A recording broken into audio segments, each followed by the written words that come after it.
Assalamualaikum warahmatullahi wabarakatuh. Salam sehat.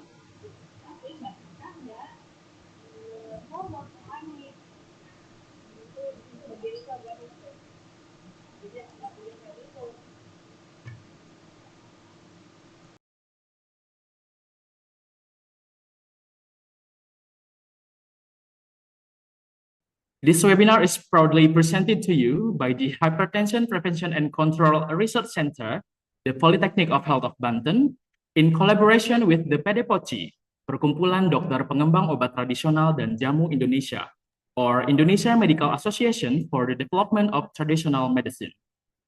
First of all, I would like to start off by expressing my heartfelt gratitude to all of you for taking the time to join us today.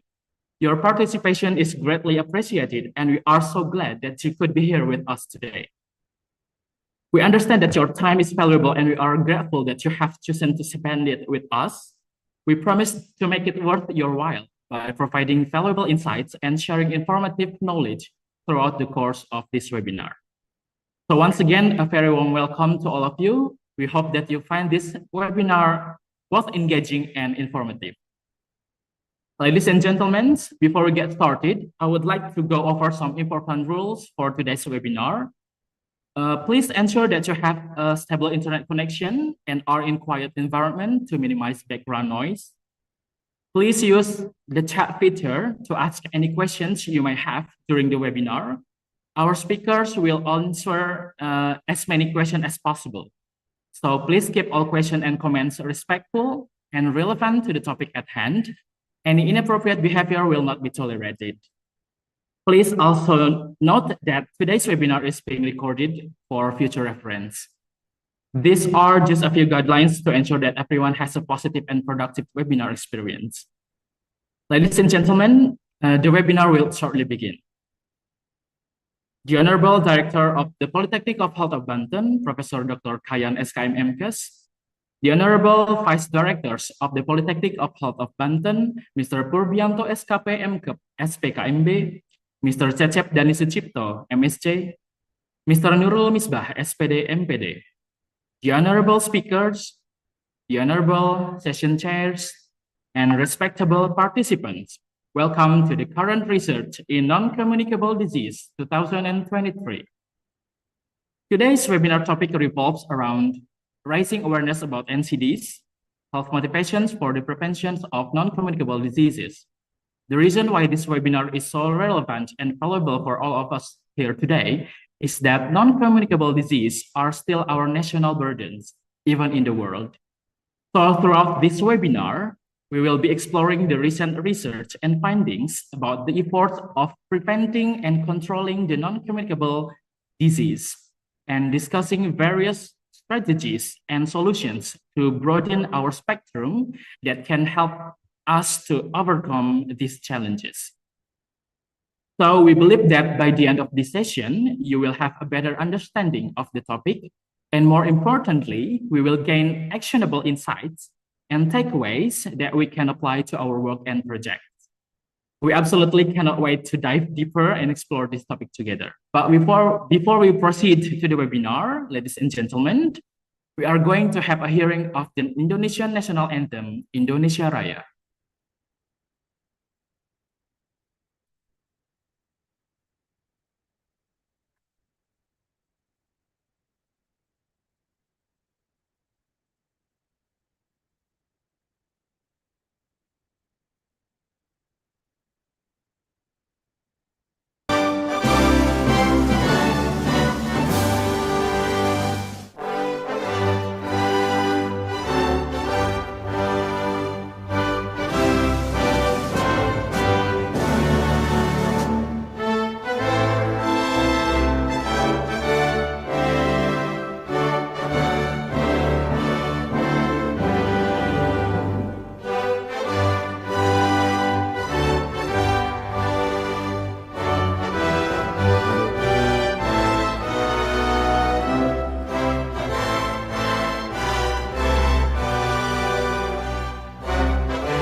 Izin Pak Madi masih mute, Pak.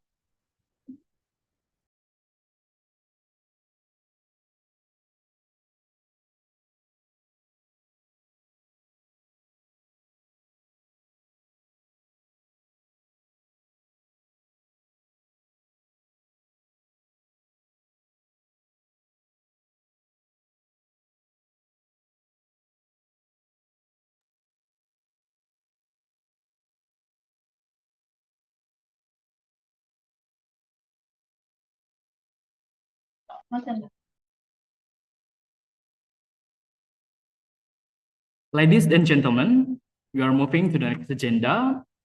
The greetings from our Director of Poltekkes Kemenkes Banten, Professor Dr. Kayan SKM MKes. We will waiting for Professor Dr. Kayan SKM MKes to joining us.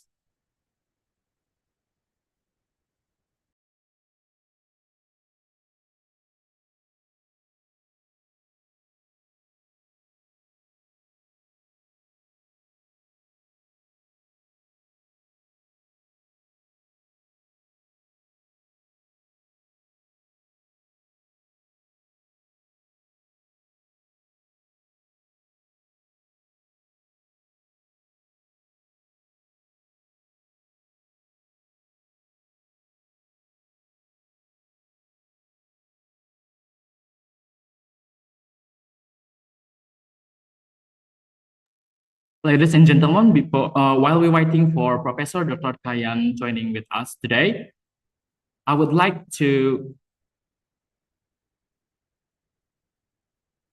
inform you several speakers that they are joining with us today. Joining us today are some incredible speakers who are experts in respective fields. The first speaker will be Dr. Candidate Dr. Ingrid Tania, MSc Herbal, from Indonesia Medical Association for the Development of Traditional Medicine, or PDPOCI, who will deliver the topic of the use of phytopharmaceuticals in the management of hypertension.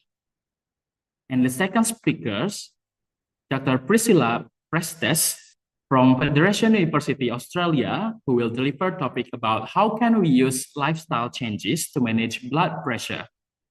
And the third speaker will be Dr. Georgios Ponirakis from Weill Cornell Medicine, Qatar, who will deliver about the topic of prevalence of diabetic neuropathy in type 2 diabetes, insights into sustained corneal nerve loss as a predictor of neuropathy progression, and the neuroprotective benefits of weight loss medications.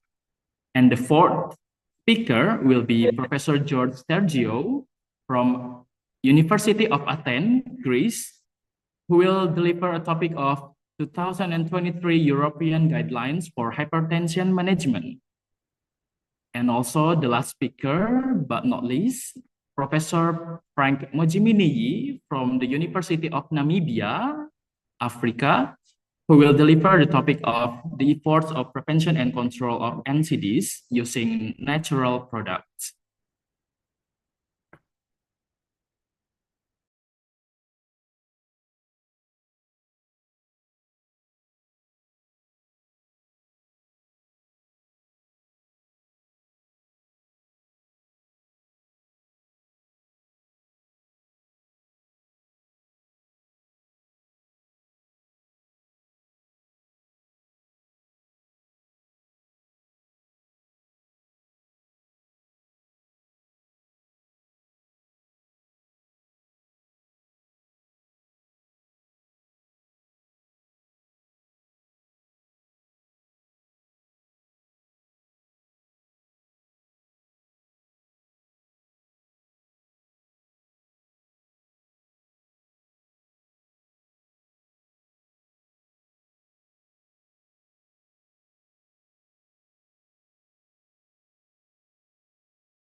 All right, ladies and gentlemen, our Director of the Polytechnic of Health of Banten has joined us today. And for the next agenda, we will hear a welcome speech for our Director of Polytechnic of Health of Banten, Professor Dr. Kayan SKM MKes. To Professor, the time is yours.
All right, good morning, Professor Dr. Kayan SKM MKes. Pak. Ya, Pak Made, oke. All right, good morning. Ladies and gentlemen, moving to the next agenda, the welcome speech from our Director of Poltekkes Kemenkes Banten, Professor Dr. Kayan SKM MKes. To Professor, the time is yours. Saya gedein. Oke, Assalamualaikum warahmatullahi wabarakatuh. Waalaikumsalam warahmatullahi Assalamualaikum warahmatullahi wabarakatuh. Assalamualaikum warahmatullahi wabarakatuh. Waalaikumsalam Waalaikumsalam warahmatullahi wabarakatuh. wabarakatuh. Alhamdulillahirrabbilalamin. Wassalatu wassalamu ala Sayyidina Muhammadin wa ala alihi wa sahbihi ajmain. Amma ba'd. The Honorable Speaker, Special Dr. Ingrid Tania from Indonesia, and Dr. Priscilia Prater from University Australia, Dr. Josh Poninakis from Qatar, and Prof. Josh Stergiou from Greece atau Yunani atau Athena University, and then Prof. Frank Mojini from Namibia. For the first time,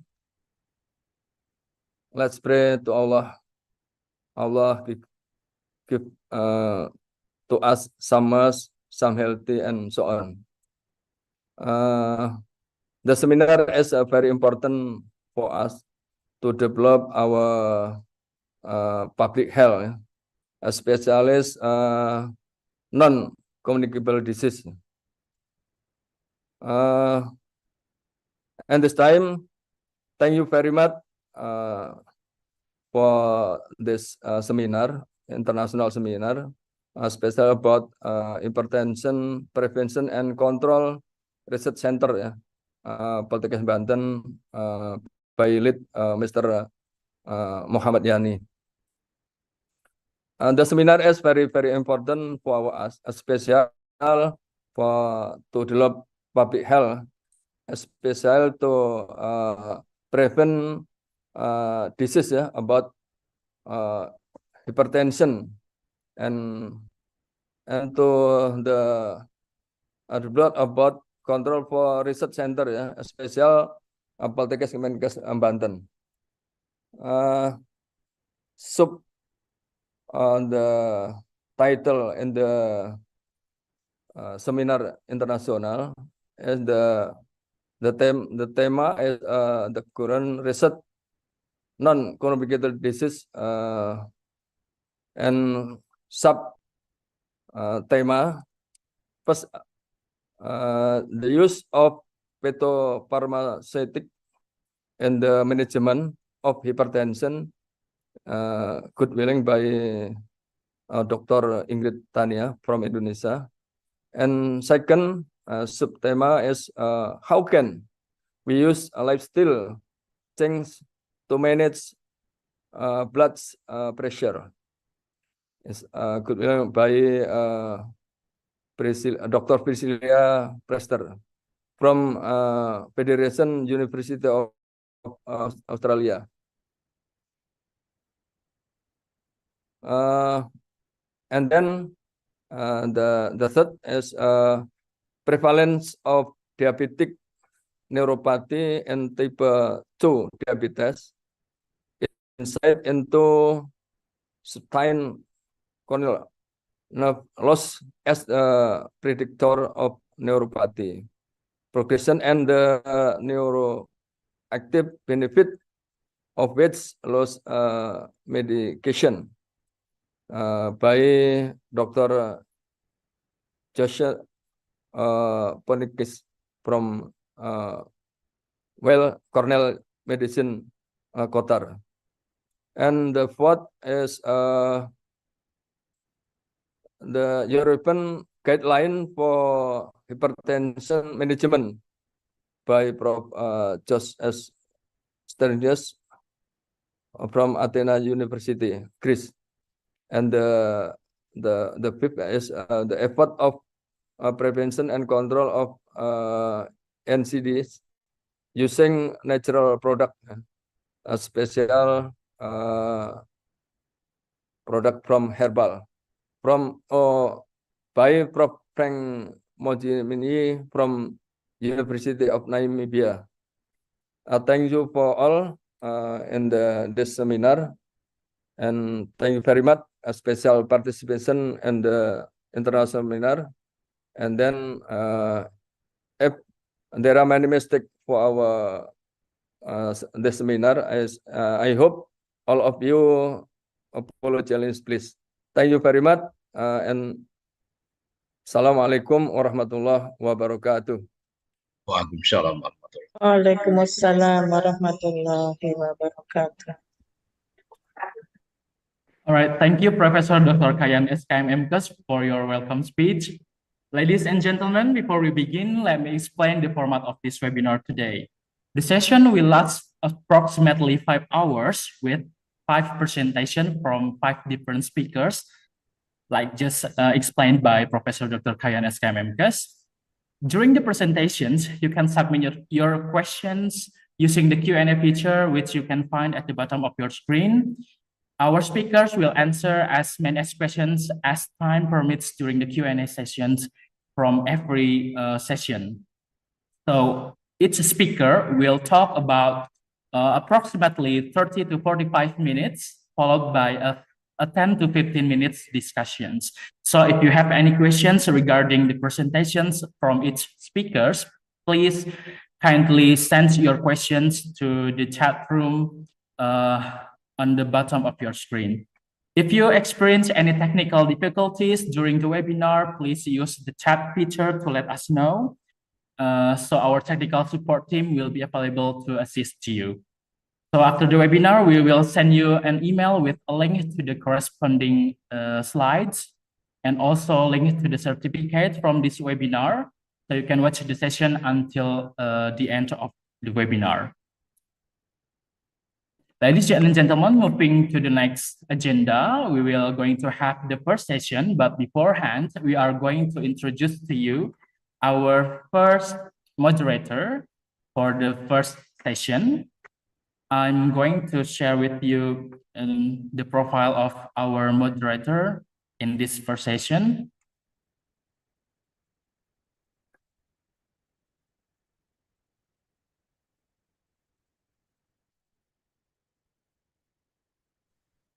Our first moderator will be Ms. Jiska Mariska from Sriwijaya University.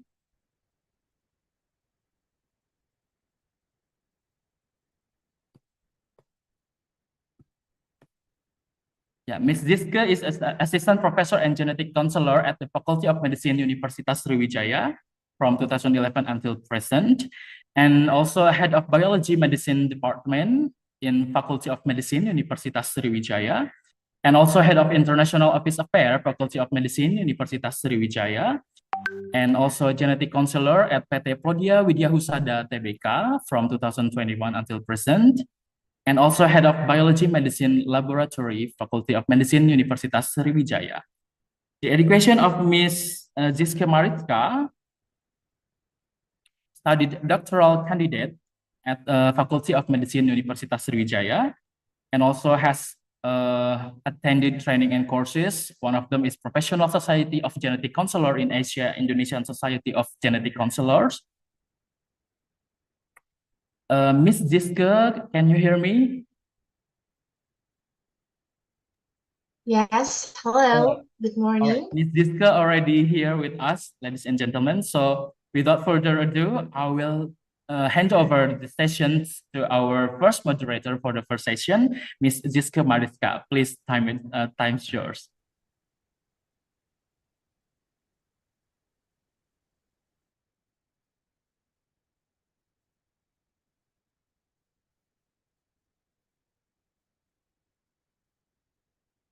Okay, thank you very much for the very nice introduction. Assalamualaikum warahmatullahi wabarakatuh. Greetings and a very good day for everyone. My name is Jiska Mariska, as has been mentioned earlier, and I would be the chair for the first session. First of all, I would like to thank you all the participants for finding the time in joining us today in the current research in non-communicable diseases conference held by the Polytechnic Health of Banten. So non-communicable diseases, as we all know, tend to be of long duration and are the result of a combination of genetic, physiological, environmental, and behavioral factors. Each year, NCDs cost a lot of deaths and not only costs rising in the mortality. Indonesian Medical Association for the Development of Traditional Medicine, who will be talking about the use of fatal pharmaceuticals in the management of hypertension. And the second speaker would be Dr. Priscilla Prestas from the Federation University, Australia, who will deliver about how can we use lifestyle changes to manage blood pressure. Before we proceed to the first speaker, I would like to inform that each speaker will have a 45 minutes time to deliver their presentation, each followed by a 15 minutes Q&A session. So, let us welcome the first speaker, Dr. Ingrid Tania. Dr. Ingrid, are you with us already? Yeah, Are you with us? yeah, I'm with Hi, you. hello. Hello, good Hello, morning. Dr. Ingrid. Okay, so I'm so sorry I haven't received any CV of yours. So if you do have any CV that you can be shared, I would be happy to present. But I would like to again announce that Dr. Ingrid is from the Indonesian Medical Association for the Development of Traditional Medicine. As we all know, Indonesia has Alhamdulillah. Thank you for the comedy. So here is the CV of Dr. Ingrid Tania. Our beautiful speakers today is a PhD candidate, and she is an expert in the traditional Indonesian medicine. So it is very gladful for us to have her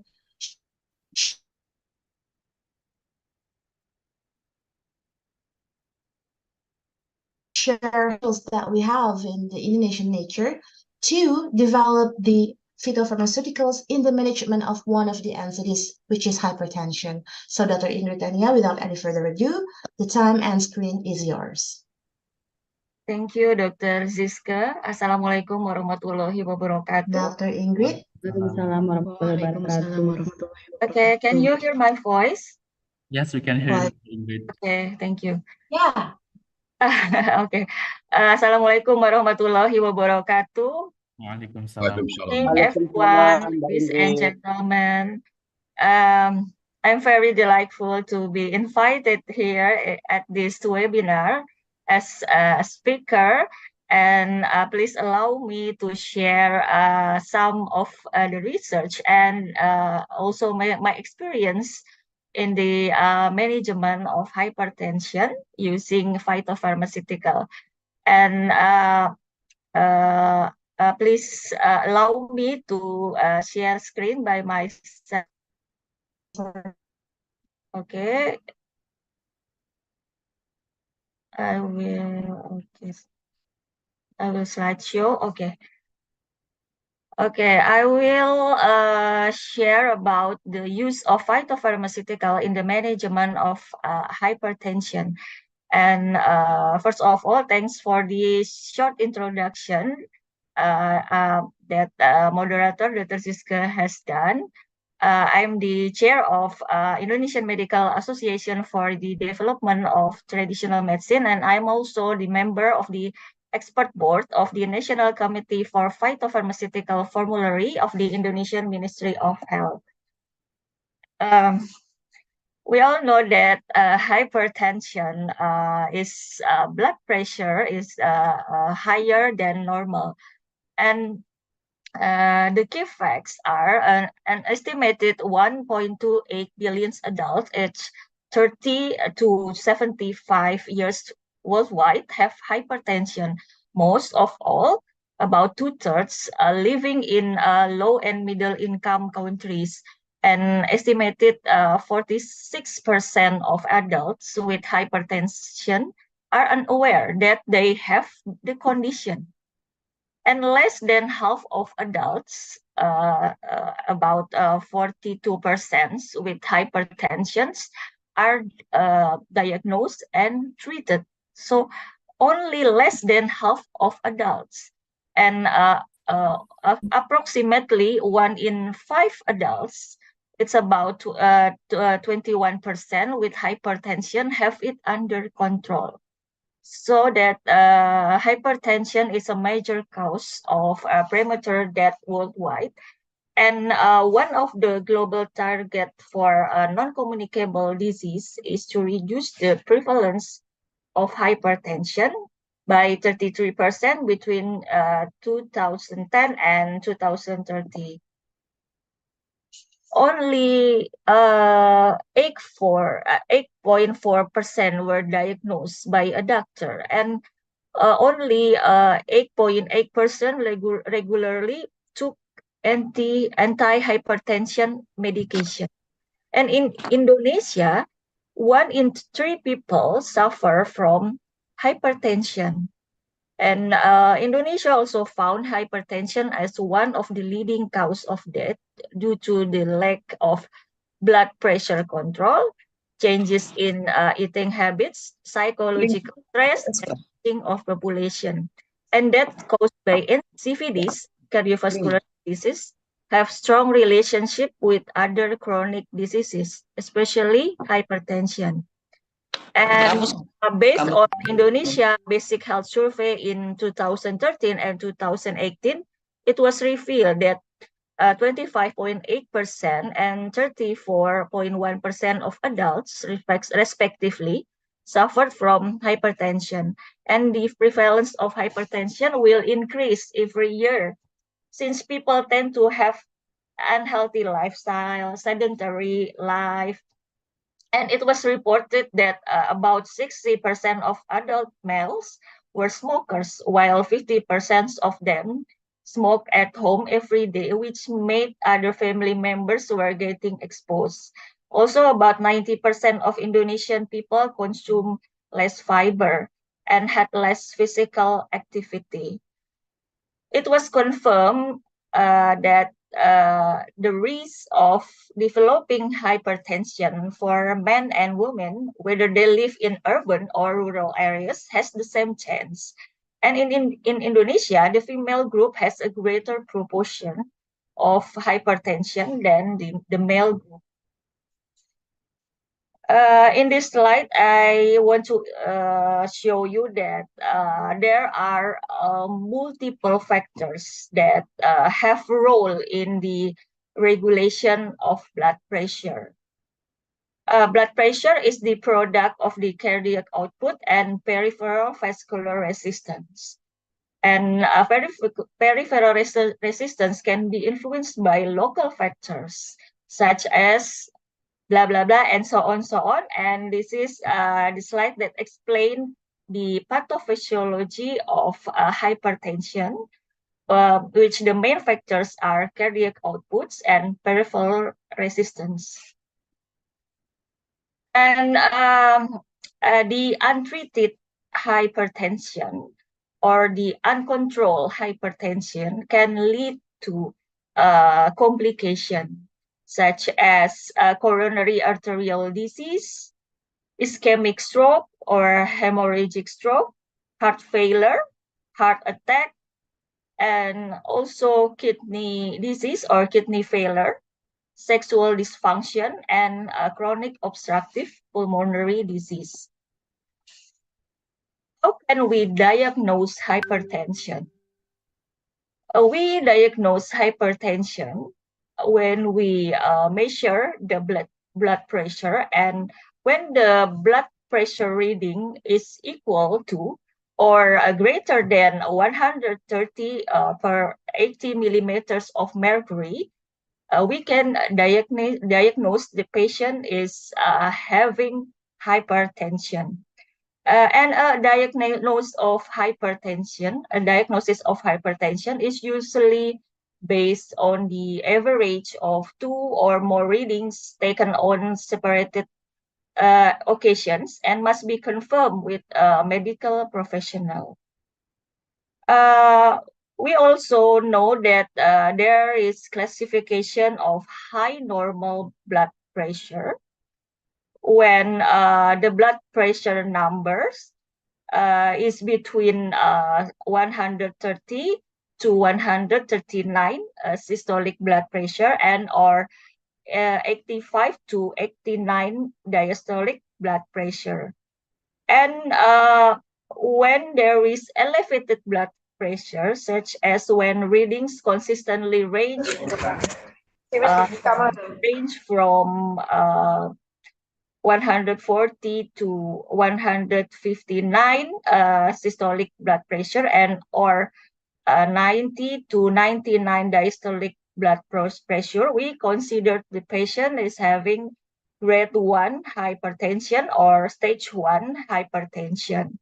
And the grade 2 hypertension or stage 2 hypertension is when blood pressure is consistently is 140 per 90 millimeter mercury or higher. At this stage of high blood pressure, the healthcare professionals or physicians are likely to prescribe a combination of blood pressure medication and lifestyle changes. This is the schematic diagram how we can diagnose hypertension with single of its blood pressure measurement, and we usually take 2 more readings, and then we can conclude that one of the patient has hypertension or not, and we usually do evaluation besides history and physical examination. We do the lab tests and additional tests. And how about the treatment of hypertension? There are 2 main approach in the treatment of hypertension. One main approach is non-pharmacological approaches to treatment or prevention of hypertension, include reducing salt intake to less than 5 grams daily, and eating more fruit and vegetables, and being physically active on a regular basis, and also avoiding use of tobacco smoking, and reducing alcohol consumption, and limiting the intake of foods high in saturated fats, and also eliminating trans fat in diet. And the second main approach is pharmacological approach, We can use an antihypertensive agents such as S inhibitor, angiotensin receptor blocker, beta blocker, calcium channel blocker, and diuretics. And we can combine those antihypertensive drugs, and the preferential combinations marked with a continuous green light. For example, we combine thiazide diuretics with angiotensin receptor blocker. And also there is also acceptable combination that marked by a dotted green line, such as we combine beta adrenergic blockers with thiazide diuretics. And there is also less usual combination. Of course, this is not recommended, and unusual combination is also not recommended. And we will move on the usage of herbal medicine. How the potency of the usage of herbal medicine. In global today, we could see that various herbal medicine were prescribed in major therapeutic categories, such as for cardiovascular system, nervous system, digestive system, immune system, urological system, respiratory system, rheumatic conditions, skin diseases, wounds and sprains, some metabolic and endocrinal conditions, gynecological conditions, and diseases of the breast. And last but not least is cancer. Why do the plant products become more prescribed?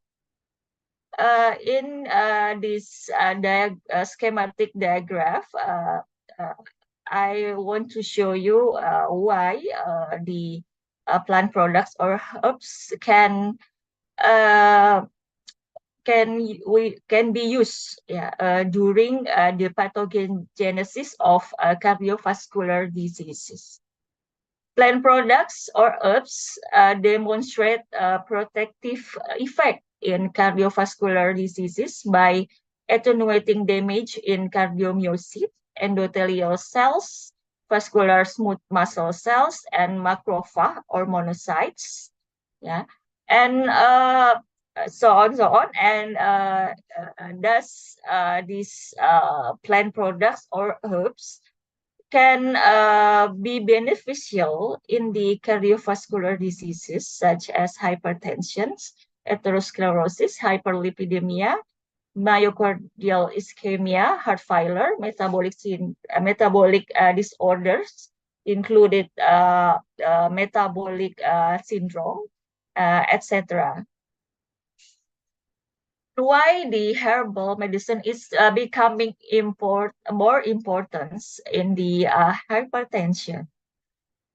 In cultural, religious, and folk traditions, herbal plants are explained as curative remedies for almost all of the ailments. And since 1970, native plant medicines are also included in WHO policies, mainly for developing countries of the world. According to WHO, natural herbs or shrubs are widely used in increasing order to treat almost all the ailments of the human body worldwide. And according to WHO 80% population of the world, around 5.6 billion people consumes medicines from natural plants for major health concern, especially in primary healthcare facilities.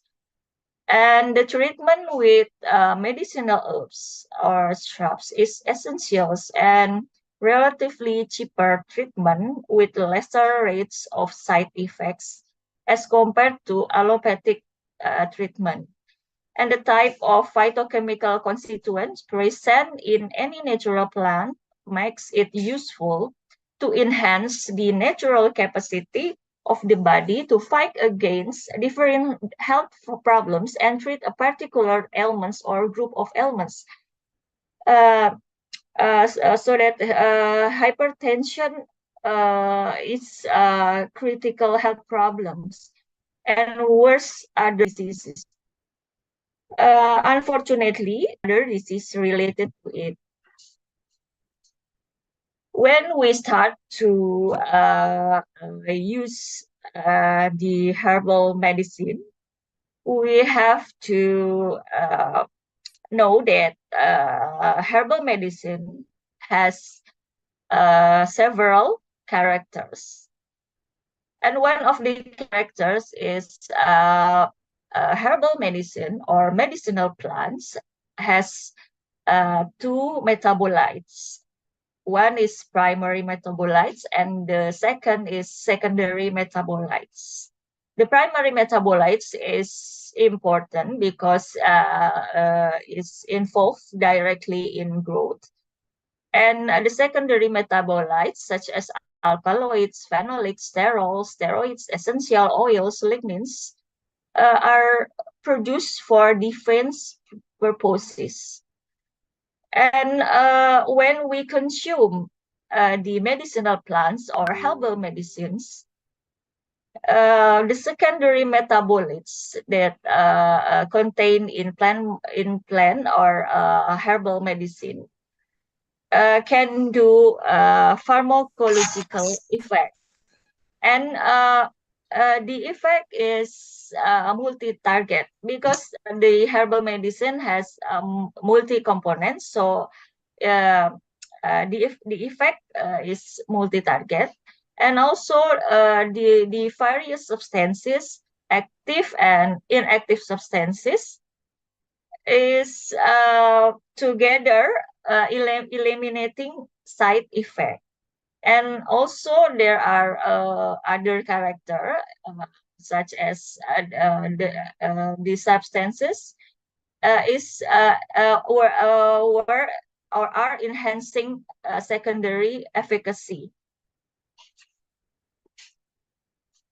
And the preparation of herbal medicine is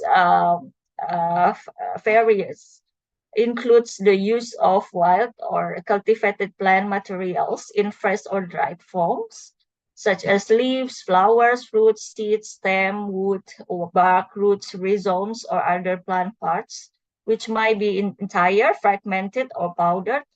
And also, the herbal medicine includes the use of other plant materials, such as fresh herbal juice, gums, fixed oils, essential oils, or resin. And most of the natural drugs in the preparation of herbal extracts, and there is also the use of herbal fraction or bioactive fractions, such as flavonoid or alkaloid-rich fraction. And there is also the use of finished herbal products consists of one or more herbal preparation made from one or more herbs. And the use of herbal medicine can be based on traditional use or based on scientific use. So we can conclude that the preparation of herbal medicine are ranging from fresh form, dried form, or we can call it crude drug. And also in extract preparation, fraction preparation, and the last one is isolated compound that can be divided into natural isolate or synthetic isolate or synthetic isolate analog. And the synthetic isolate can be synthesized or produced into conventional drug or chemical medicine. When we're dealing with herbal medicines, we must understand that standardization of raw materials or simplicity of drug is very important. because we are facing problems that the range of the variabilities of raw materials is very wide, because herbal medicine or medicinal plant, especially the bioactive substances, is influenced by when, where the plant is planted.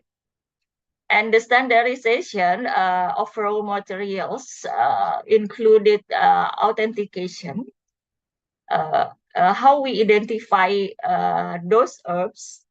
Is the herb the one it should be? And also the standardization include how we standardize the purity, how we make sure that there is no contaminant in those herb preparations, such as there is no bacterial contaminant, or there is no PB contaminant.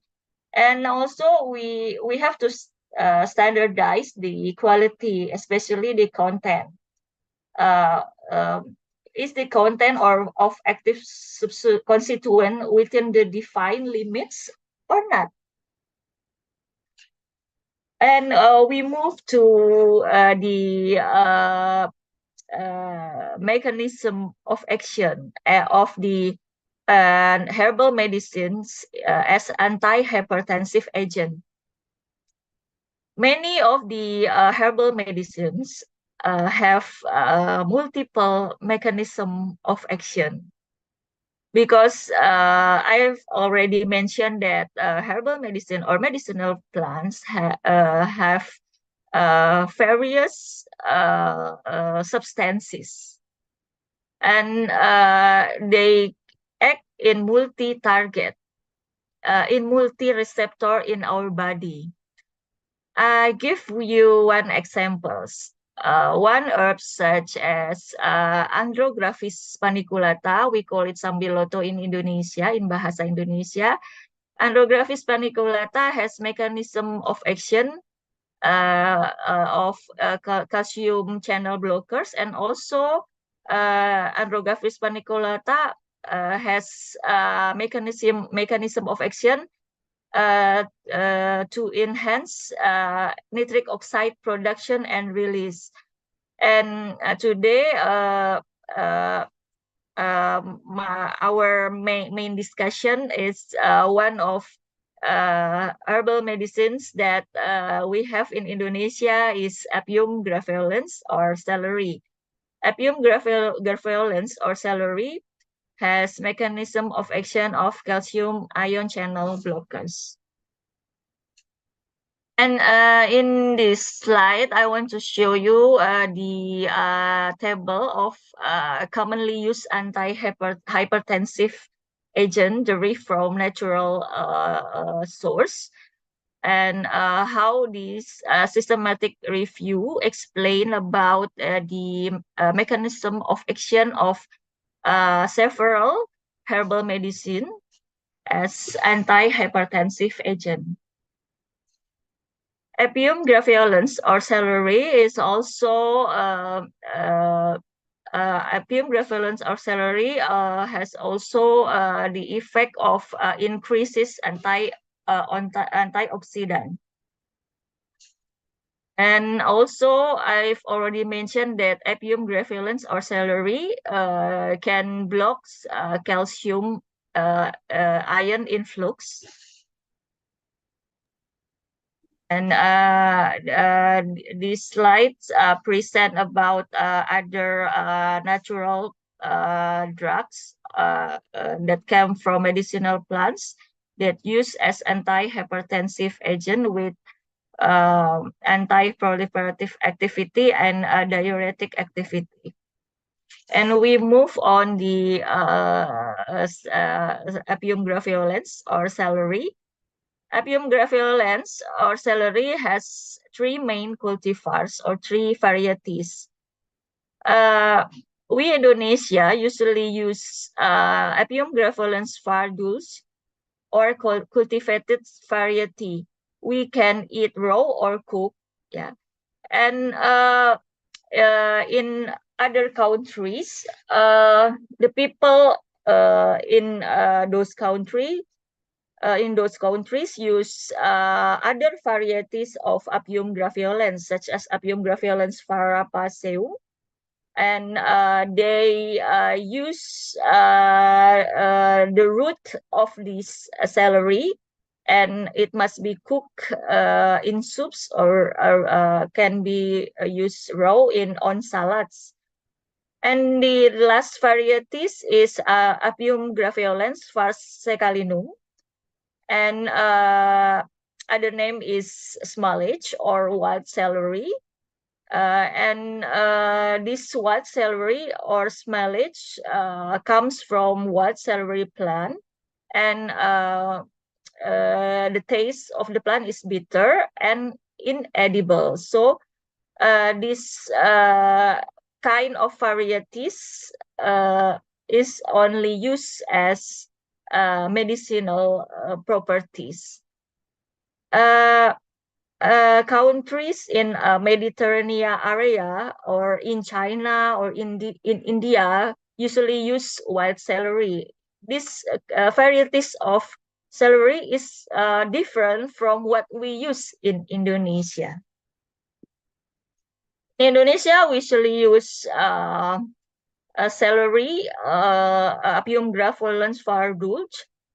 This is a kind of edible celery or vegetable, and the celery has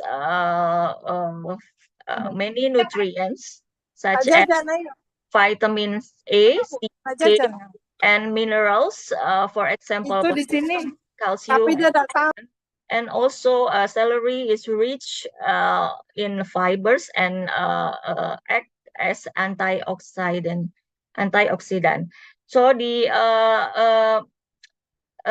chemical bioactives of the celery, you could see that celery has apigenin compound, luteolin, coumarin, camphorol, selenen, limonen, and the health benefits of celery.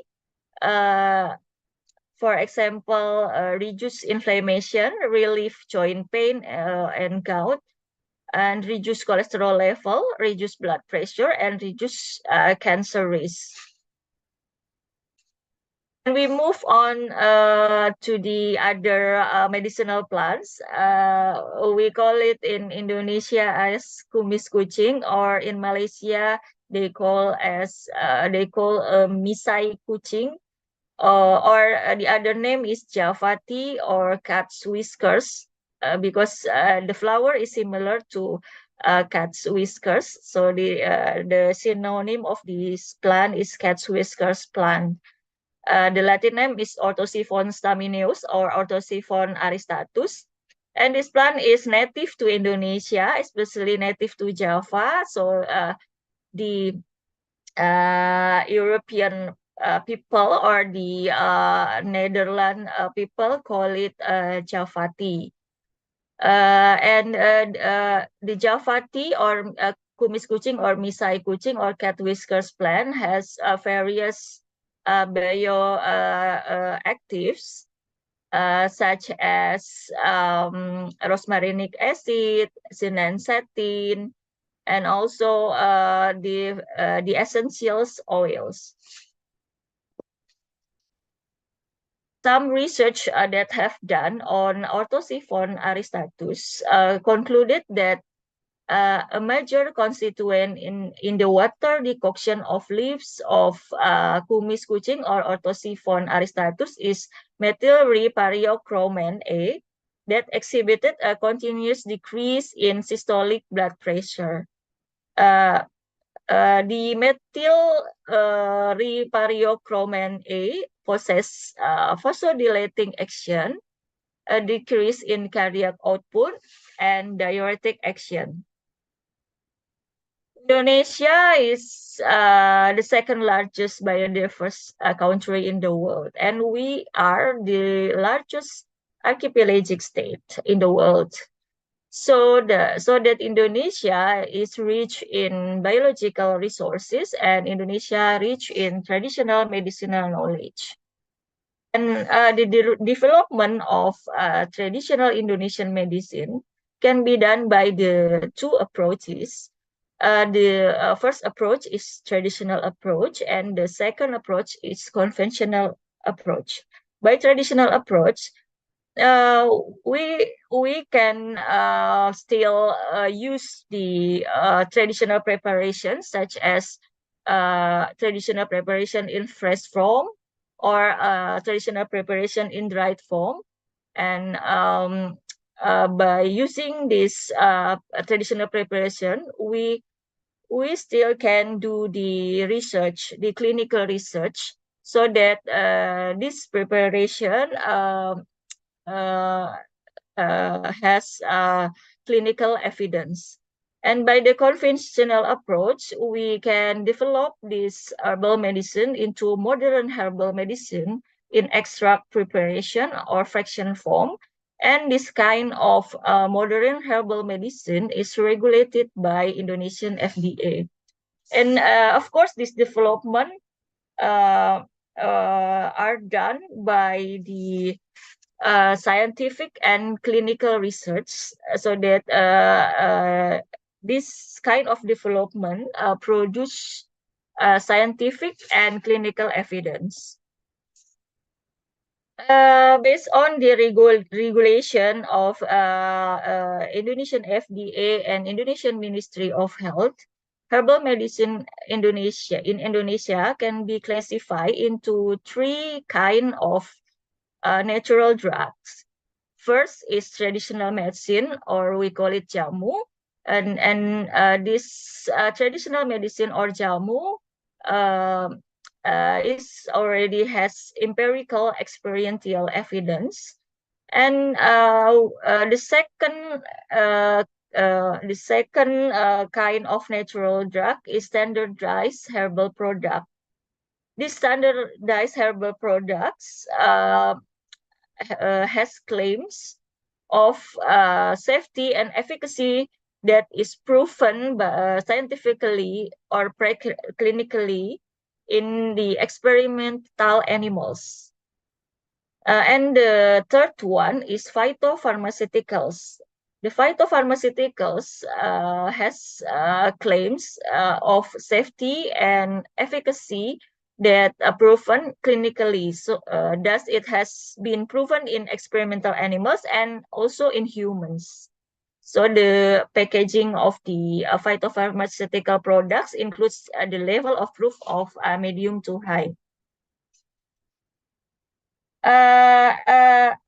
About the phytopharmaceutical, the preparation is ranging between extract form or fraction form or bioactive form. And then on 31st May 2022, Indonesia launched phytopharmaceutical formulary. And these are the photographs of the launch of the phytopharmaceutical formulary. The Vice Minister of Health was launched the phytopharmaceutical formulary in Jakarta, and the purpose of a phytopharmaceutical formulary are the availability of phytopharmaceutical information as an alternative option to help with prevention, treatment, care, and or health maintenance. And the other purpose is obtain selected phytopharmaceutical for use in healthcare service facilities, and also increasing the utilization or level of use of phytopharmaceutical as an effort to improve the level of public health. And you can download the book of phytopharmaceutical formulary in this link. And in this slide, I wanna show you that the initiation of the phytopharmaceutical formulary began on March 20 in 2020. So it began on the early of COVID-19 pandemics in Indonesia. And one of phytopharmaceutical is anti-hypertensive phytopharmaceutical agent called Tensigard. Tensigard is phytopharmaceutical that composed of extract of Apium graveolens and extract of Orthosiphon aristatus or Orthosiphon stamineus. And there is a standardization in the finished product. The standardization is 12% of epigenin in Apium graveolens herba extract. However, the limitation of this product is the levels of sinensetin as the marker compound in Orthosiphonis folium extract in finished product haven't been standardized. And this slide present about standardization of raw materials or simplicia or crude drug of Apium graveolens and also Orthosiphon aristatus or Orthosiphon stamineus, where the compound of epigenin and sinensetin as markers for these raw materials. Several research has concluded the mechanism of action of Apium graveolens and Orthosiphon stamineus in lowering blood pressure. Epigenin in Apium graveolens or in celery has been proved to have similar effect with calcium channel blockers, whereas Orthosiphon stamineus extracts contain methyl ripariochromane that has vasodilator effect and lowering cardiac output. And in addition, it has a diuresis effect. Therefore, the phytopharmaceutical has a similar effect with calcium channel blocker, a mild beta blocker, and also diuretic. We move to the slide of the preclinical trial results. The preclinical trial results is the phytopharmaceutical Tensigard has hypotensive effect. And the other results conclude that the phytopharmaceutical Tensigard has potency of embryotoxicity and teratogenicity. So it contraindicated in pregnant and breastfeeding women. And we move to the clinical trial results. There were two clinical trials, and the results are the phytopharmaceutical Tensigard at a dose of 250 milligram 3 times a day can reduce systolic and diastolic blood pressure equivalent to amlodipine 5 milligram once a day, and no significant side effects were found in subjects with mild and moderate hypertension during the study. Phytopharmaceutical Tensigard is as effective as amlodipine in mild to moderate hypertension. This phytopharmaceutical Tensigard can be used for mild hypertension therapy or a grade 1 hypertension therapy as alternative monotherapy at the dose 1 capsule 3 times a day that is safe and has minimal side effect. And also this phytopharmaceutical antihypertensive agent can be used as complementary therapy for moderate hypertension or grade 2 hypertension. as complementary therapy options that are safe and have minimal side effect. We can combine this phytopharmaceutical Tensigard with other antihypertensive conventional drug. And when we combine with conventional medicine, we give a drinking interval of 1 to 2 hours.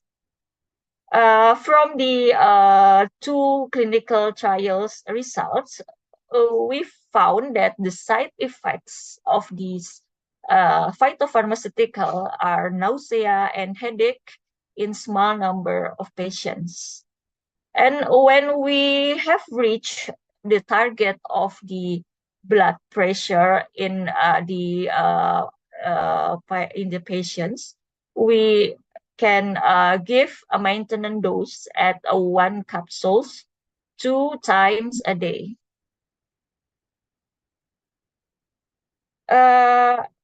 Monitoring system for side effect of natural drugs is very important. So the Indonesian FDA has made a website and application that can be used in healthcare facilities to monitor the side effects of natural drugs, including phytopharmaceuticals.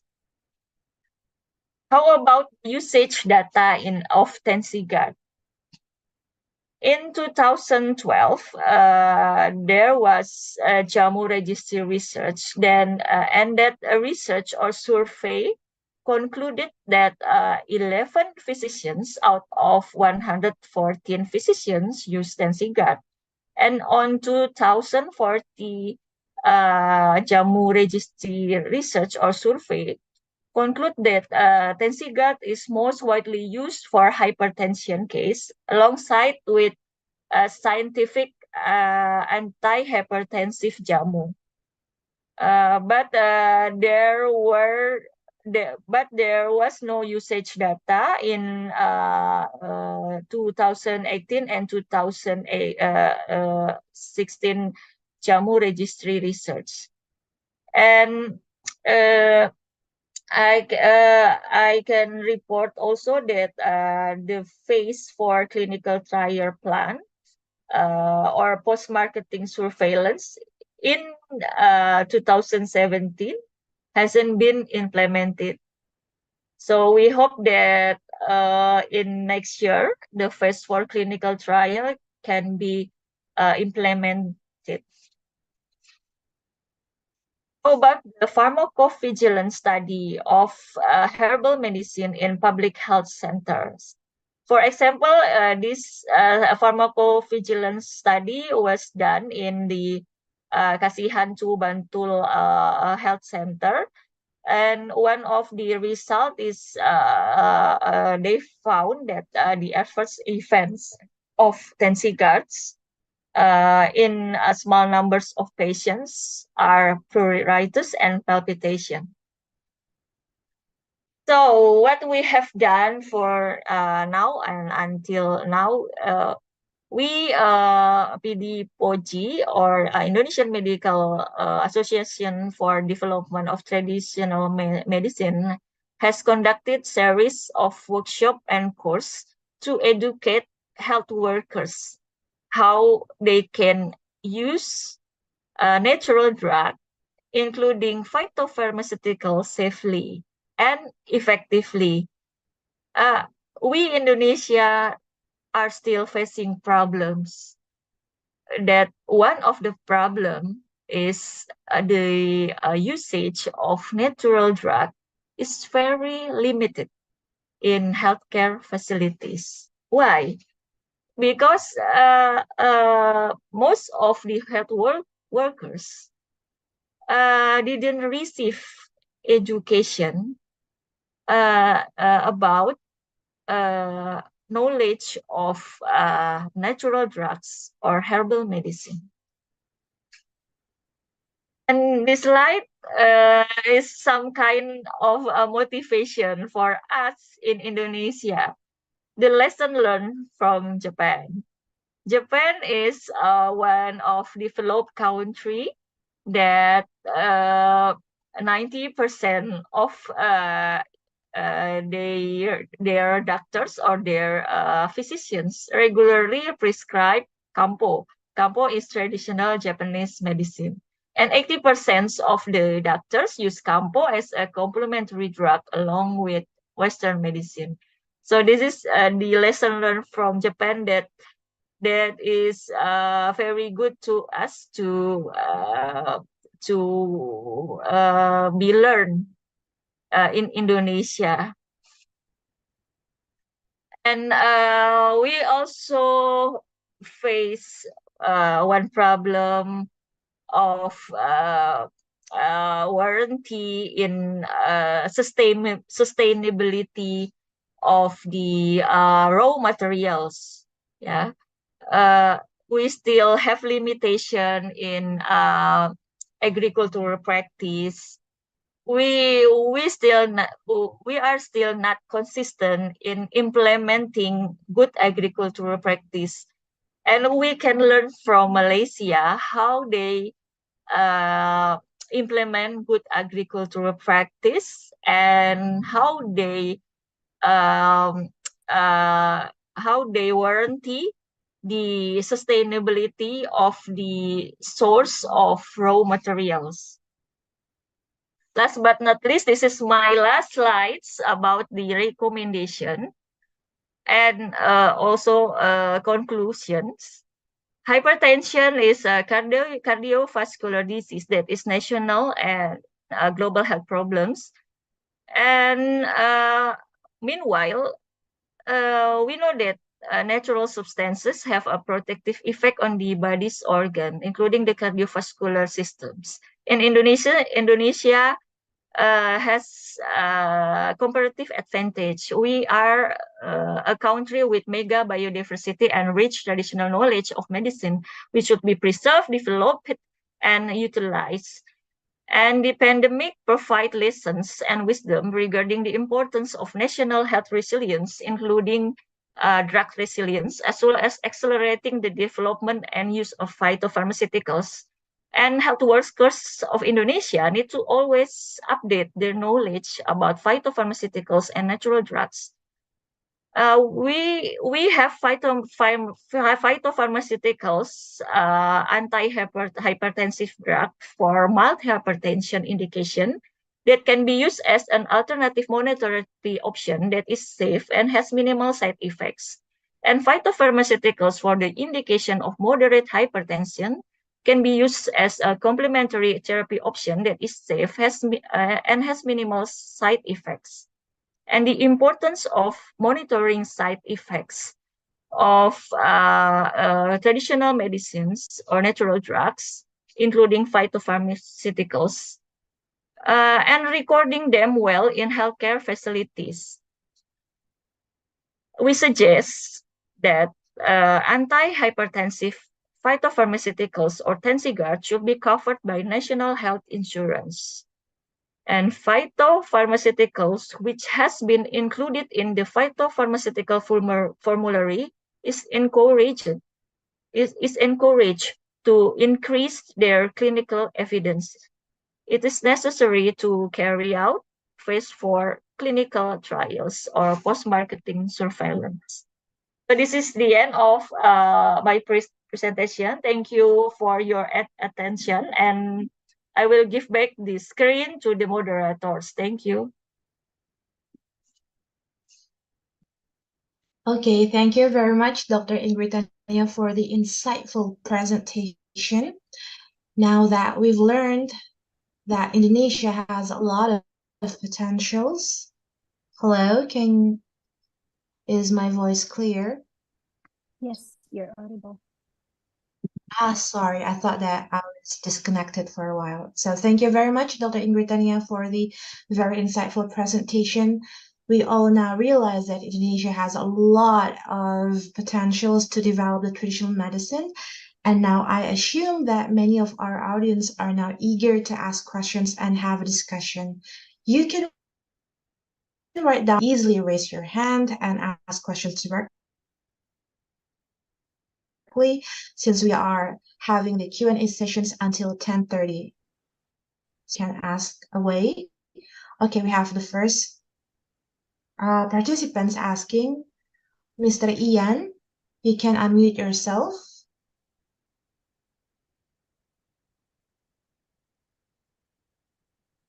You can ask away the question.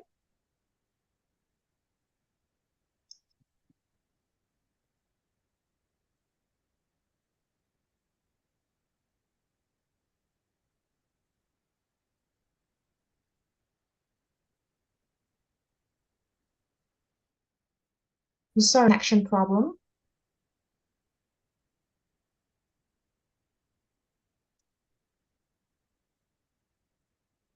Maybe he has a problem.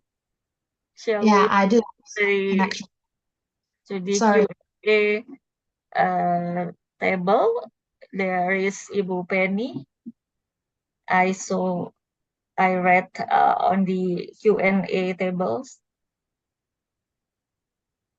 Yeah. Hello. Oh, sorry, I have a connection problem, Dr. Ingrid. So I'm back here now. There's a questions in the Q&A section already. I would like to read it out for you. One of the non-pharmacological approaches to prevent hypertension, as stated by Dr. Ingrid, is reducing salt intake. And she is asking, is Himalayan salt also included in one of the salts recommended or to reduce salt intake? So please, Dr. Ingrid. Okay, thank you for the question. It's a very good question. Himalaya salt is actually a salt that came from natural sources. So that the Himalayan salt so the Himalayan salt has also traces of minerals that are more beneficial minerals than salt. But Himalayan salt is a form of salt.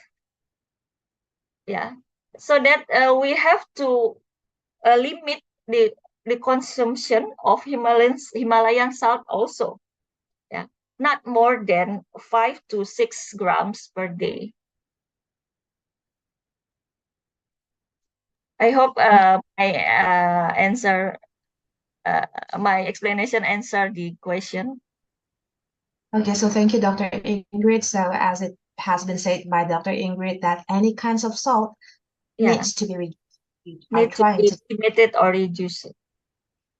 Okay, second question is from Mr. Ian. Okay, he was asking about sorry, you can also ask it away by yourself directly if you would love to, Mr. Ian. Since you raised your hand, do you want to ask the questions directly?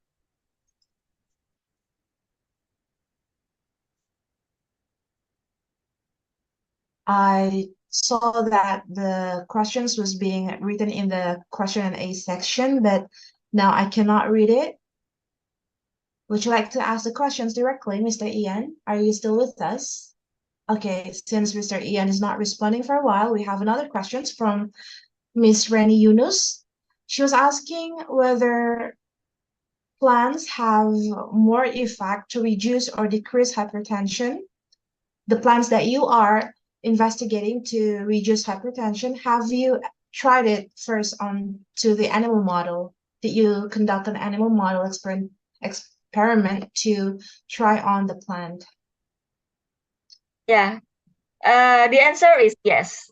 Yeah. Any medicinal plant that have potential in decreasing the blood pressure or has potential as anti-hypertensive drug have to undergo the various step-by-step research. From the preclinical research that we done in the experimental animal to the clinical research in the human subjects. So the evidence of safety and efficacy is strong enough.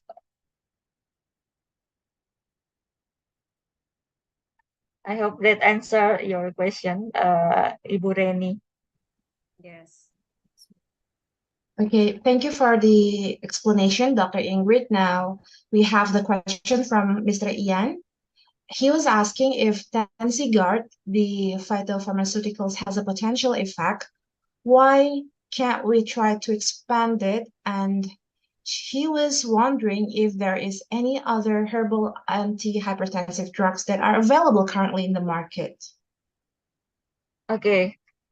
In my previous presentation, I've already mentioned that we Indonesia are still facing problems such as the usage of phytopharmaceutical in healthcare facilities by the physicians is very limited. There are so many cause of limitation of the use of phytopharmaceutical. One of the cause is we health workers, including physicians, didn't receive education about knowledge of natural drug or phytopharmaceutical or jamu in the faculty of health or faculty of medicines, most of all. And also the other problem that none of the phytopharmaceuticals is covered by National Health Insurance. None of the phytopharmaceuticals is covered by GKN or BPJS Kesehatan. Yeah.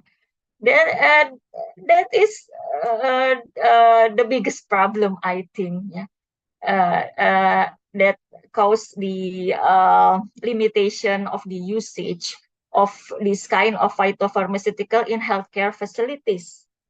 There is also jamu that empirically has anti-hypertensive activities, but in jamu or in standardized herbal product, they didn't research yet in clinical trial. Yeah. They didn't yet research in clinical research, so that there is only one phytopharmaceutical antihypertensive drug, which is Tensigard.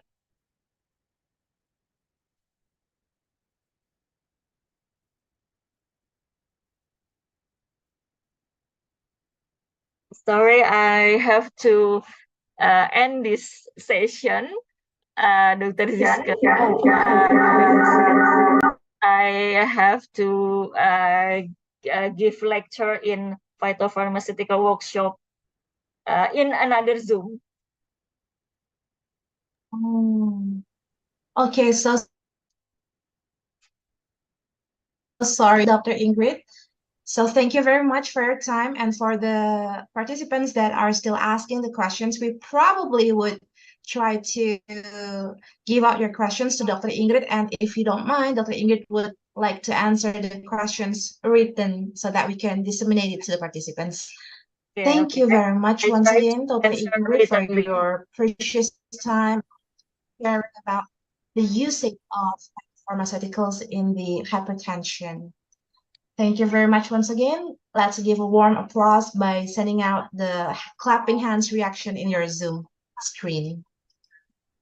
Thank you very much, Dr. Zizka, the committee, and the participants. Please allow me to leave this Zoom. Thank you, and thanks for having me. Thank you, Dr. Ingrid. Okay, thank you very much, Dr. Ingrid. Okay, now We're moving on to the second speaker. So the second speaker is Dr. Priscilla Prestes. Good morning, Dr. Priscilla. Are you with us already?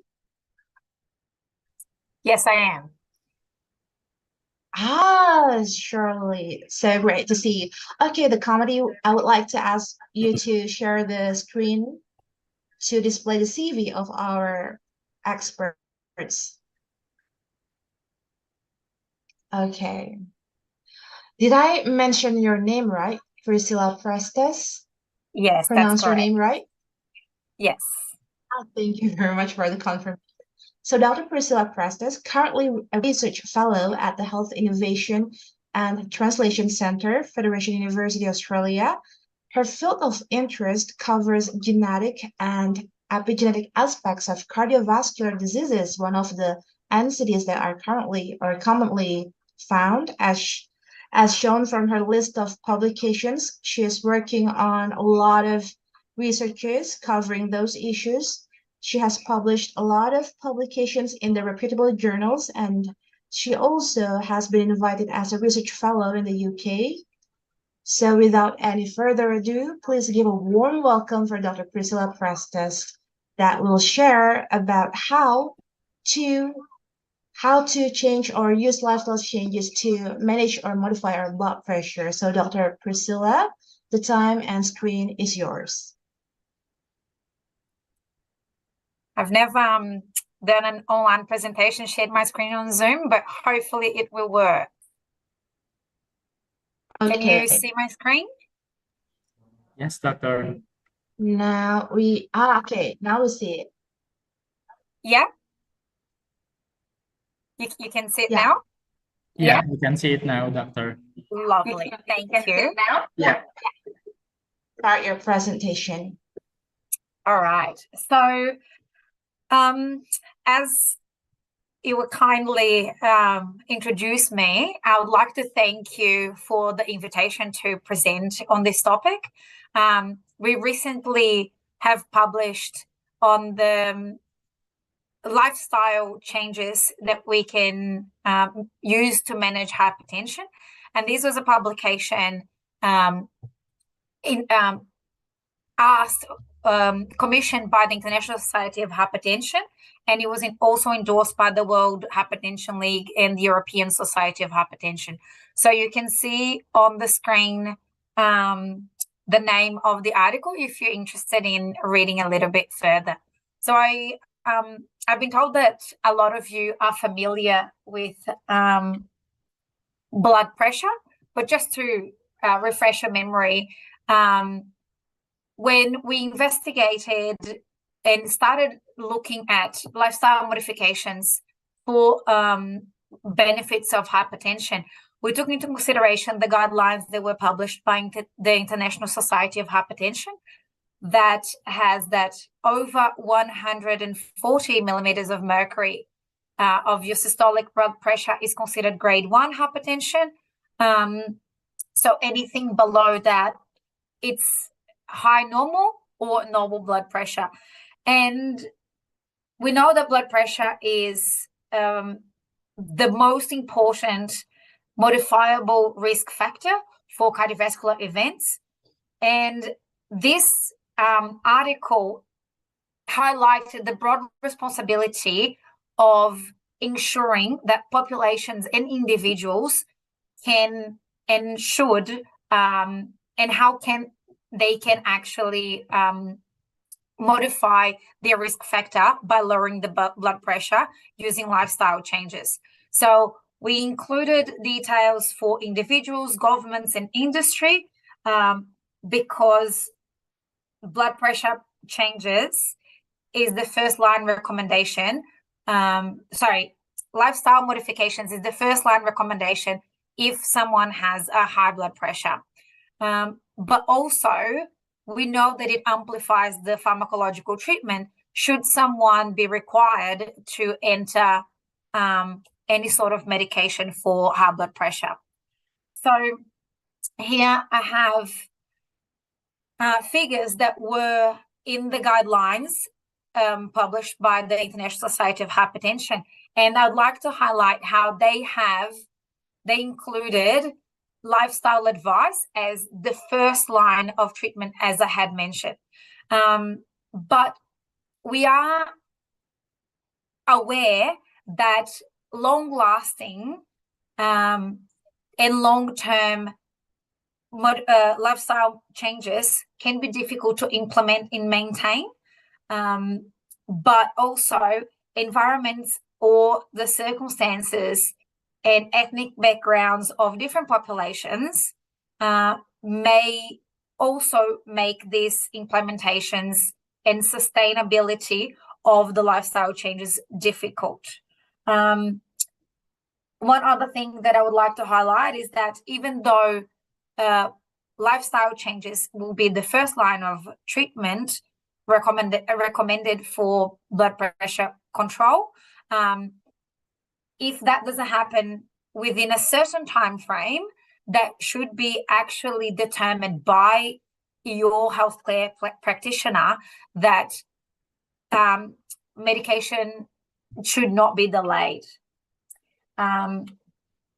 So we created a figure that where we wanted to encompass everything that we included in the article, but very importantly is that a lot of these changes should be happening throughout the lifespan. So a lot of things can be, and I will mention some of them throughout my talk.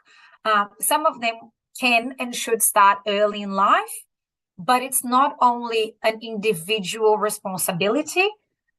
Public and health regulators also play a very important and relevant role in helping individuals and the population as a whole to sustain and maintain these changes. We divided our recommendations into 4 groups: movement and body weight, food and drinks, body and mind, and what we called as others.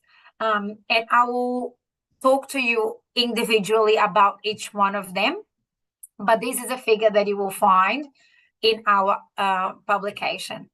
So I will start with weight management because it's one of the first things that is recommended when someone with high blood pressure is consulting with their healthcare practitioner.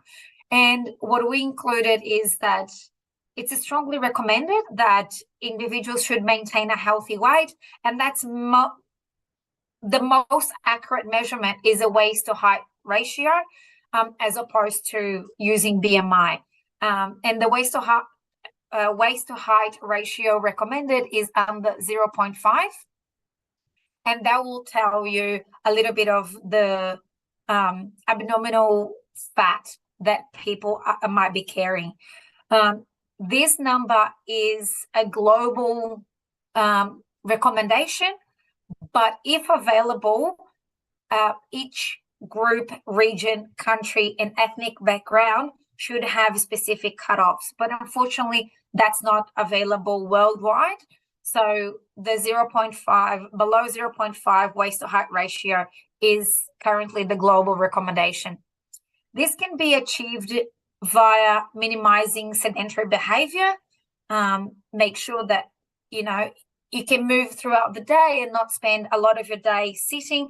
And it's very difficult when we have these interesting initiatives and symposiums where we are mainly sitting in front of a computer and trying to get as much information as we can. But we should try and minimize our sedentary behavior as much as possible. And that is mainly related to increasing incidental exercise. If there is a possibility and you catch public transport, you can walk to your next stop and increase a little bit of your incidental exercise, or making sure that you are moving at least every hour or so. And also, weight management can be achieved via reducing caloric intake. This is one of the very relevant topics that should be focused on early life intervention. and that can be achieved via healthy habits. One of the recommendations of our article is that there should be an individualized and continued support by the healthcare professionals that each individual might be assessed through, but also it's very important that government and industry also support these changes. And these might be with some policies around food or exercises and facilities and infrastructure that might aid this the opportunities for people to decrease their caloric intake, but also increase the exercise. And if it's a possibility in your region and it's available, take advantage of weight loss programs as well. The next topic that we covered was physical activity, and that includes a variety of exercises, incorporating that into your daily habits. And on the right here, you can see that there is a box in the article where we break it down into how much exercise you can and should be doing according to your age group, but also according to the exercise and the intensity of the exercise that is being undertaken by each individual. So we included details about aerobic, weight training, flexibility, and balancing exercises. And same as with weight management, it should be focused on early life intervention and healthy habits, and it should also continue throughout life. And that will be, we see that there is a sharp decrease of physical activity once young adults leave school, because there is not that the presence of an exercise subject is no longer in their daily life. So that can sharply demonstrate how relevant it is, because the habits end up changing once young adults leave school. Prescription of exercise should be individualized and should take into account how mobile and how fit each person is. But most importantly is that any type,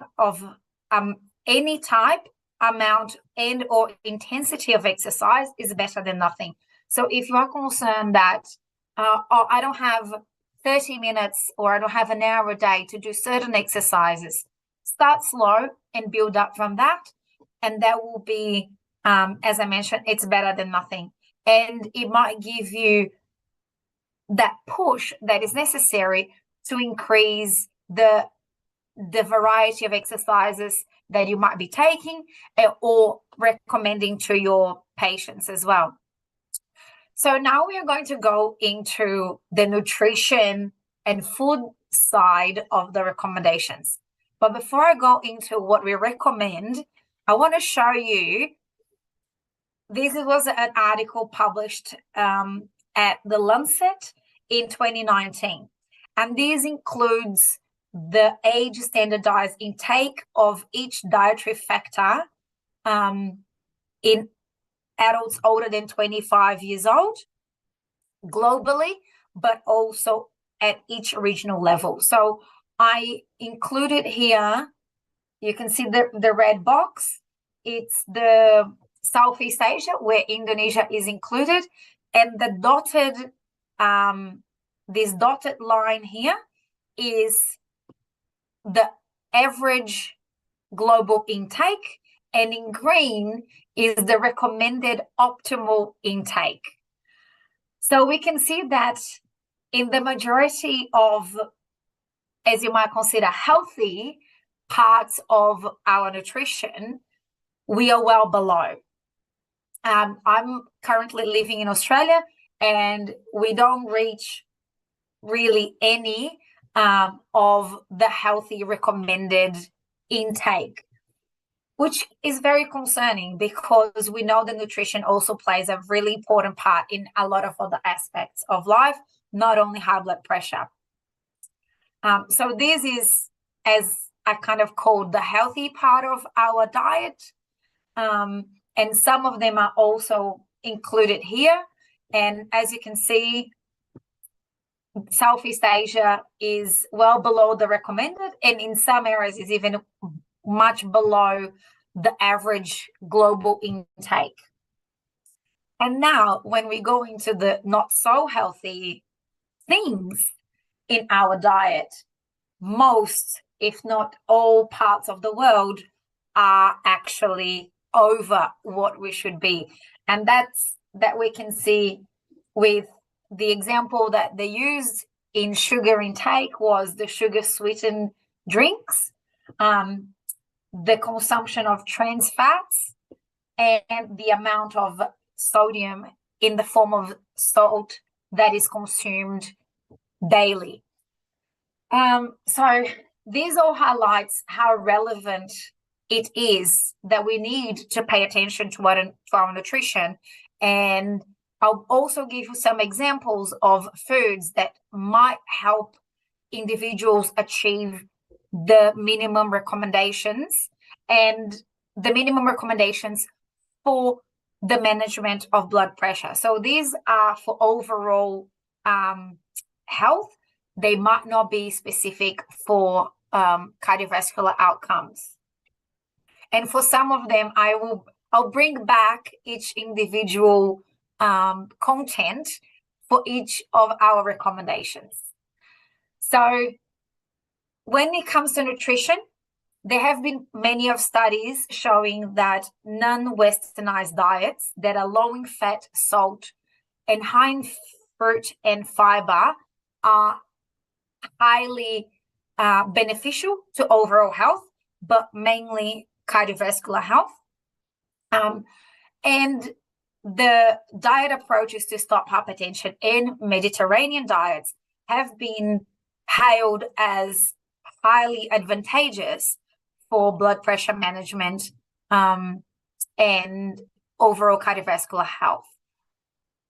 Even though we know that they are very good and they are incredibly advantageous, as I mentioned, there are things that might not be achievable in our global society, and that can be related to food costs, availability, or food insecurity.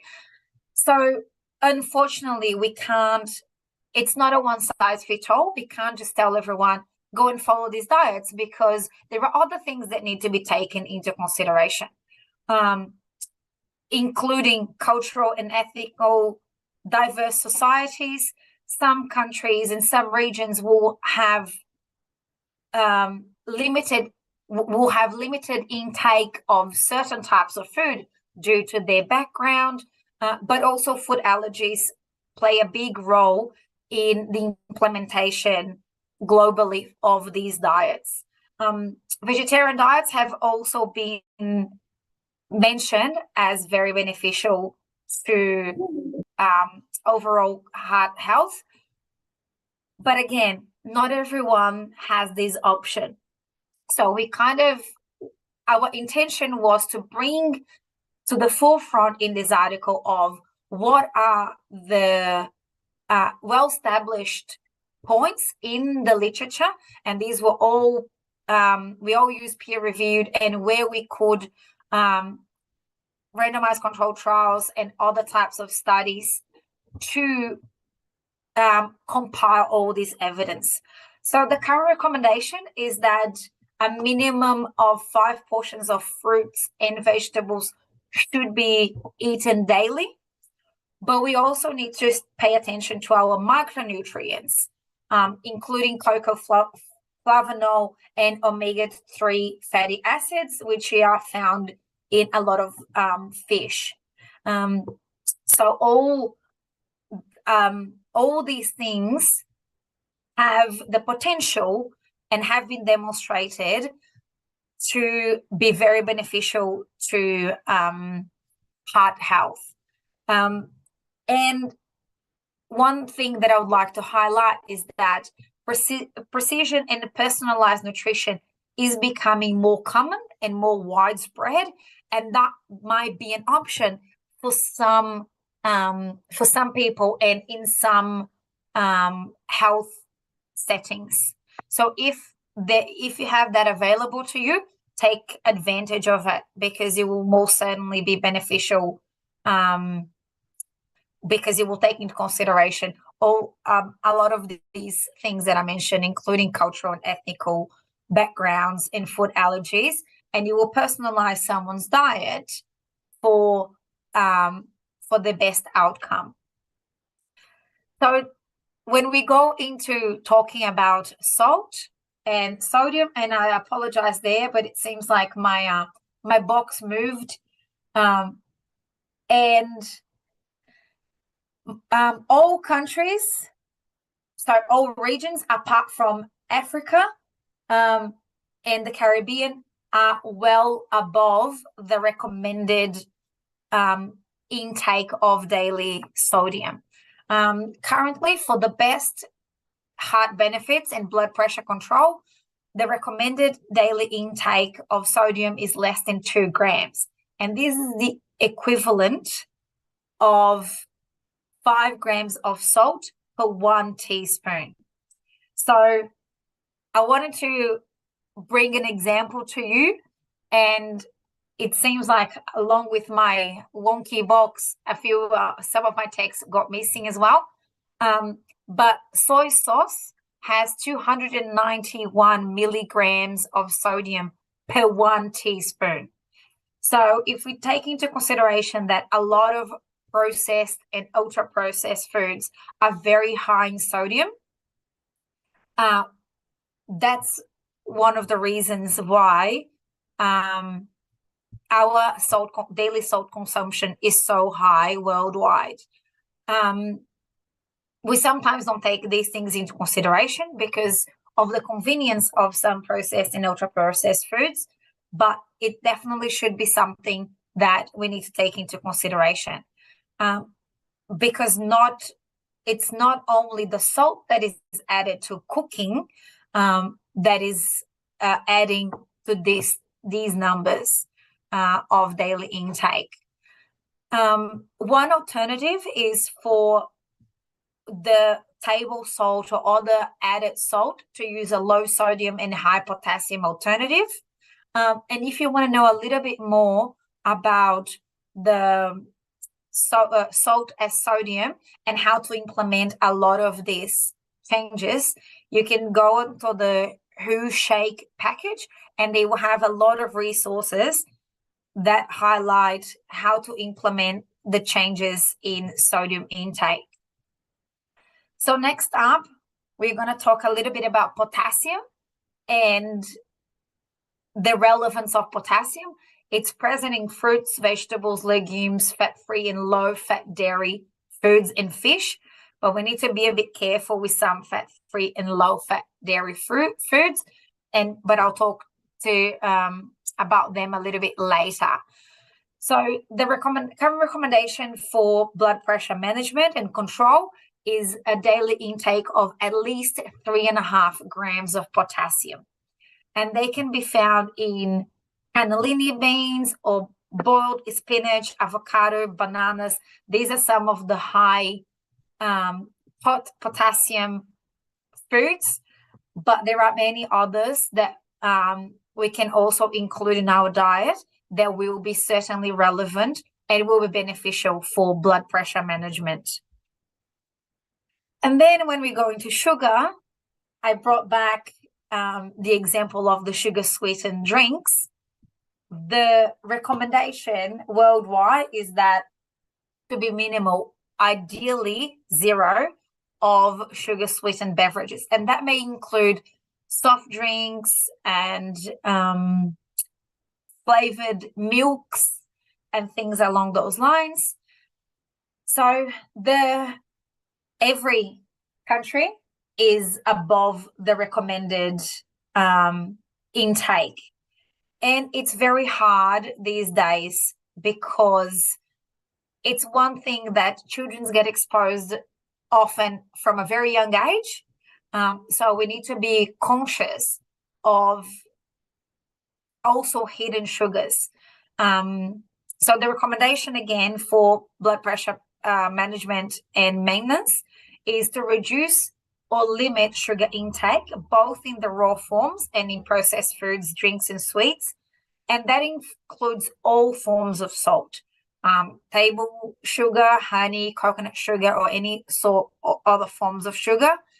The main difference, however, between refined sugar and other types of sugar is that table sugar has no other micronutrients, and other forms of less refined sugars can have nutrients that may be beneficial. So if you want to use sugar, try and opt for a more micronutrient focused type of sugar. But a few examples of hidden sugars I brought here for you. In Australia, baked beans are a staple. A lot of people like them and eat them. And for each cup of baked beans, there's 24 grams of sugar, which, sometimes people might not even realize how much sugar we can find in some of these processed foods. And another recommendation is to replace food drinks for whole fruits, because whole fruits will have a lot of dietary fiber, which we'll cover a little bit later. And the dietary fiber is highly beneficial to blood pressure maintenance and control. We also mentioned in the sugar section that all, even though they might be low fat and fat free alternatives, might be high in potassium in some instances, they might also be high in hidden sugars.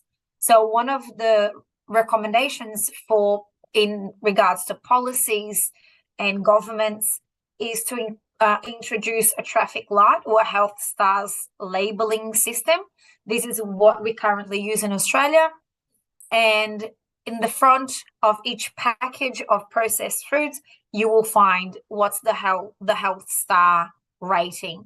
And also it will have individual details of the biggest components of each in each of those processed foods.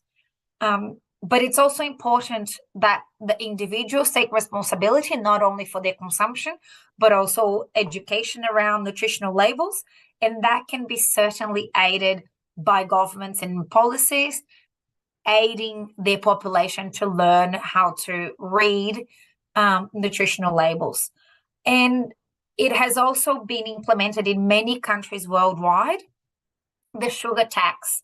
And that has, once that was implemented, that has seen a sharp decrease in the consumption of certain, the high consumption of certain foods high in sugar. When we talk about nutrition, again, fiber, at least 25 grams of dietary fiber, and worldwide, not one region reaches that recommendation. And they are very high in fermented foods. And one of the things that can be done to implement this is to use high fiber flours, for instance, in baking, replacing the highly refined fibers highly refined flours that might be low in fiber content. Alcohol, our recommendation is to have ideally 0 drinks overall. But if you're really into drinking, a daily maximum intake of 2 standard drinks for men and 1 standard drink for women, when we consider a standard drink of 10 grams of alcohol. And by all means, along with the ideally 0 consumption of alcohol, binge drinking should be avoided, because that can sharply increase make difficult for blood pressure control. I brought here a graphic with the alcohol consumption per capita in Indonesia, and it seems to be decreasing. So it looks like you're going towards the right direction. We also included other drinks that are non-alcoholic, and the current recommendation is that 2 to 3 cups of unsweetened coffee and or tea a day may be beneficial for good cardiovascular outcomes. And the introduction of nitrate-rich drinks, such as beetroot juice, pomegranate juice, and cocoa drinks, which are also flavonol-rich, and I mentioned earlier, may be considered. And again, it looks like Indonesia is increasing its consumption of coffee. So again, going towards the right direction. We also included other aspects that don't not only revolve around the body, but also the mind. And that includes the stress reduction and mindfulness practices.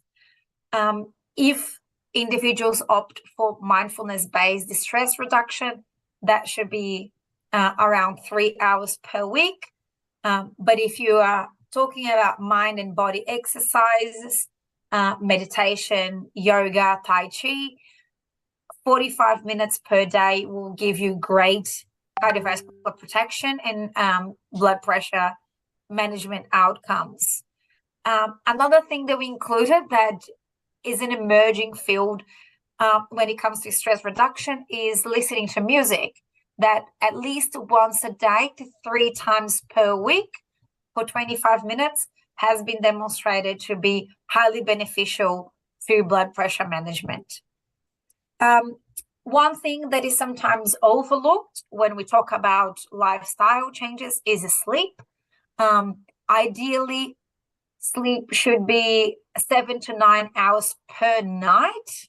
And we need to take sleep hygiene into consideration when we're talking about sleep, including the timing of sleep, the routine before bedtime, and avoidance of food intake, caffeine, alcohol, cigarettes closer to bedtime, and to maximize the exposure to bright light and exercise during the day.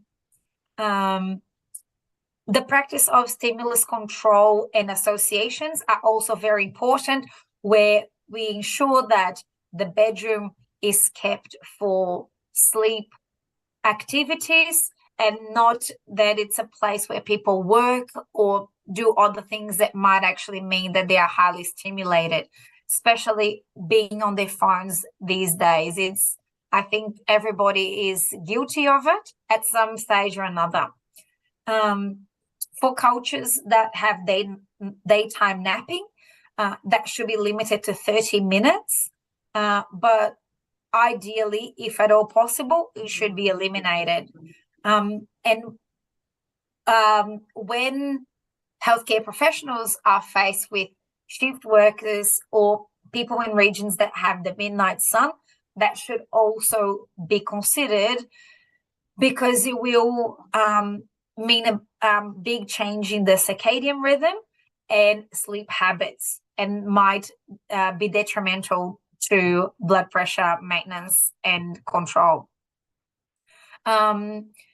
When screening for, when evaluating for sleep and sleep outcomes, sleep quality and disorders such as obstructive sleep apnea should also be screened for, because they may be extremely relevant and contributing to someone's high blood pressure. Smoking, now it's a well-established field that ideally we advocate for the cessation of smoking, including e-cigarettes. But if that is what's recommended by a healthcare professional, at the same time, approaches to avoid weight gain should be considered, because there is a high association between smoking cessation and weight gain. So we don't want to go back to that square one, gaining weight when we stop smoking. When it comes to smoking,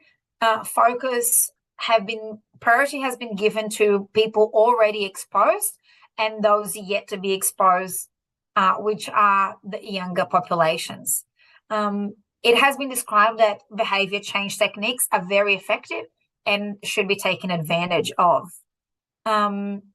Readiness to quit assessments should be implemented, and a lot of policy regulations can also aid with the decrease in smoking levels, including tobacco taxes, and separation of smoking and non-smoking areas, and exclusive non-smoking areas around hospitals or schools or where children might be present.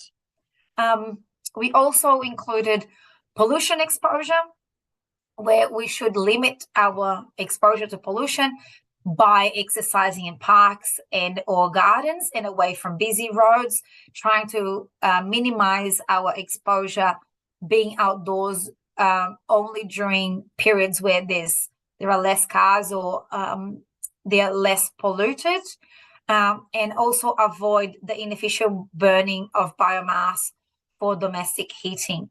And if at all possible, introduce the use of ventilation systems. Regional, national, international policies are extremely relevant when it comes to pollution exposure, and that will be around transport, urban planning, and the industries introducing taxes or benefit for the ones that are highly polluted, or benefits to companies that are not high polluters. We also took into consideration non-prescription medicine and nutrition and supplements, and at this stage there is not enough evidence to recommend the consumption of supplements, and we highlight in our article that they are not recommended as a replacement of a healthy diet. So keep that in mind, that the micro and nutrients should be obtained as a part of a healthy diet. I want to briefly talk to you about other things that might be aiding some of the changes and the implementation, and that includes behavior interventions, digital health, and wearables. Behavior change techniques should be offered for health training, should be offered for healthcare professionals, because we know that will help their patients sticking to their changes. And the use of digital wearables should be encouraged these days. Most people are very familiar with watches and even rings that can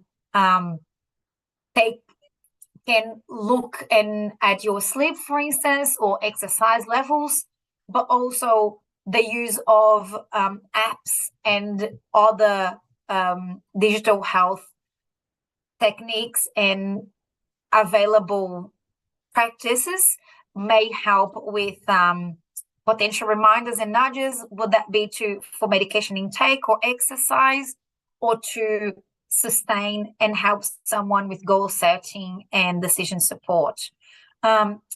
The harvesting of a lot of digital health information can also be used to personalize digital intervention via artificial intelligence approaches. And one thing that I would finally bring to your attention is that the importance of taking a holistic approach in the management of lifestyle changes. And some countries have already successfully implemented this holistic care, and they take a lot of things into consideration that I was talking to you for the past half an hour or so. But most importantly, the holistic approach has been demonstrated to improve access to diagnosis, treatment, and management, especially in regional and rural areas, in many countries, including Bhutan, Latin America, Canada, and even some African countries.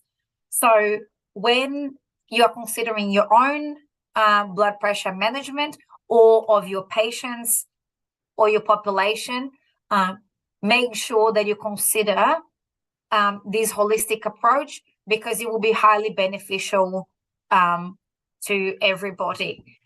And I would like to finish by acknowledging all the people involved in the publication of this article. It was it involved people from 28 countries, from many different institutes and research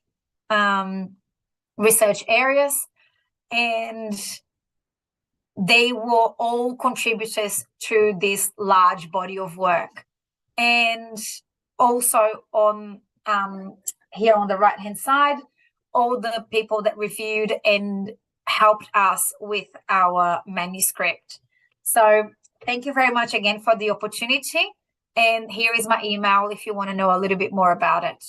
Thank you. Okay, thank you very much, Dr. Priscilla.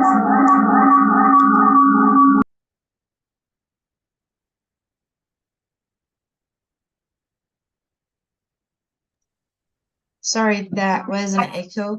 So thank you for your presentation. It's very an insightful presentation about how we can really try to improve our blood pressure through changes in our daily lifestyle. Start from taking your sugar, your salt, and also how to exercise, and even listening to music. So I assume that many of our audience here are eager to ask questions. So ask away. You can raise your hand and also chat in the chat Zoom. Okay, we have one question already from Mr. Ketut. He was asking that now there are so many soap opera antagonists, like so many TV shows that really affect the emotions of the audience, so that it also affects our blood pressure. Can you explain how to organize this habit so that blood pressure is controlled? From watching the shows and that we felt invested from the shows. So how do you suggest to control the blood pressure from this habit? So I'm not sure specifically what kind of shows you might be talking about, but what I think a very important thing is, for those shows, it's a transient change in blood pressure.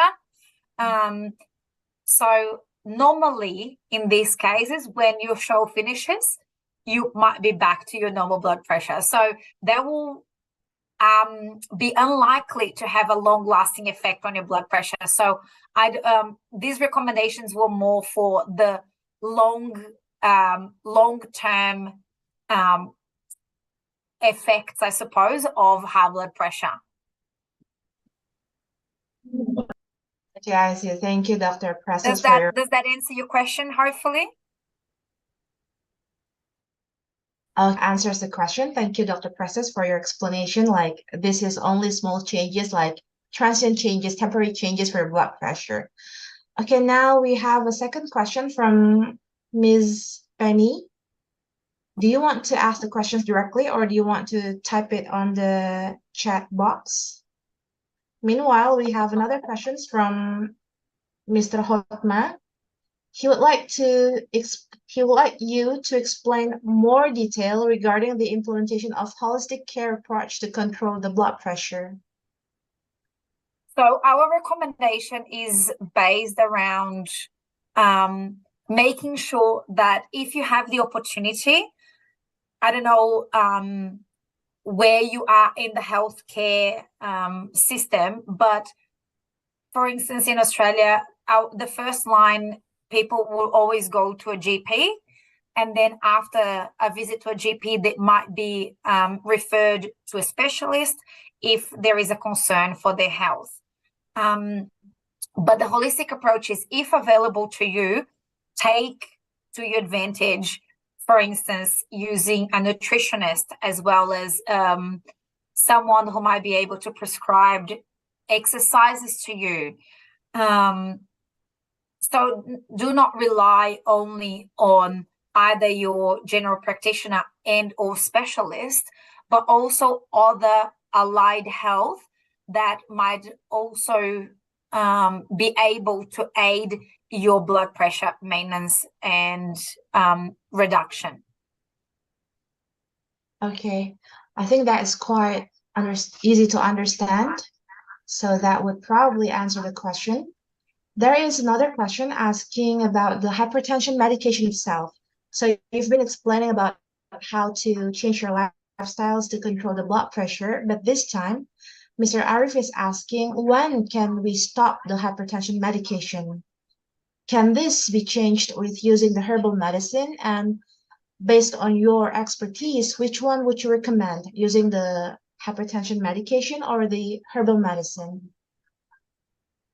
So, I think that will depend on which grade of hypertension you've been diagnosed with.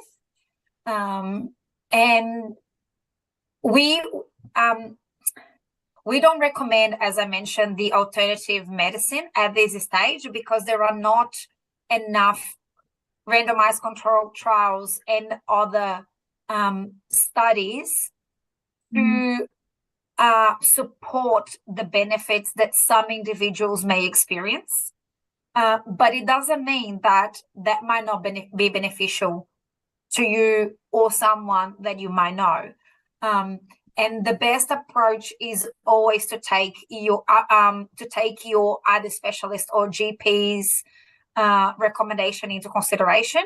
But I think, from my personal opinion, if your blood pressure is under control, normally what's recommended is that there is a slow decrease on your blood pressure medication. You wouldn't just stop straight away because that can be very dangerous. So if you get to a point where the lifestyle changes that you've implemented in your life support the decrease of your blood pressure medication, and when you get to your lowest possible amount of medication taken, you are still seeing that the lifestyle changes have been enough to maintain a lower blood pressure within normal ranges, then your practitioner might recommend that you can stop taking your blood pressure medication. Understood. So it is very recommended to consult with your physician first before you decide on doing things regarding your blood pressure. Yeah, and as I mentioned, these recommendations, we try to encompass averages, but we also highlighted the importance of receiving individualized recommendations, because in this case, it's not really a one-size-fits-all kind of, it might not be a one-size-fits-all type of implementation. Since we are embracing the era of precision medicine and personalized medicine, this is really understandable.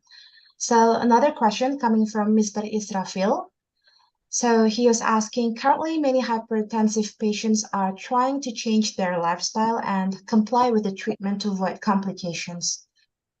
Based on your knowledge, when is it best to detect cardiovascular complications, especially using an electrocardiogram in hypertensive patients? Unfortunately, I cannot answer this question. I'm not I'm a basic researcher. I'm not a medically trained, so I don't know the answer to that. I'm very sorry. Okay, thank you very much for the answer. So if I may add, since I'm a GP and a physician, so the best time to detect cardiovascular complications, usually we suggested that above 40 years of age. But that would really depend on your own situations, as we already discussed that this is the era of personalized medicine, so it could vary from one person to another. Okay, another questions from Mr. Johannes. He was asking, do you believe that one should avoid drinking coffee after dinner in order to get a good quality of night sleep? That's one of the recommendations, yes. So decrease caffeine intake before bedtime is recommended. Okay, 1 coffee intake, but like 2 to 3 cups a week per week, like you mentioned earlier. That's a per day, but to avoid that right before bedtime.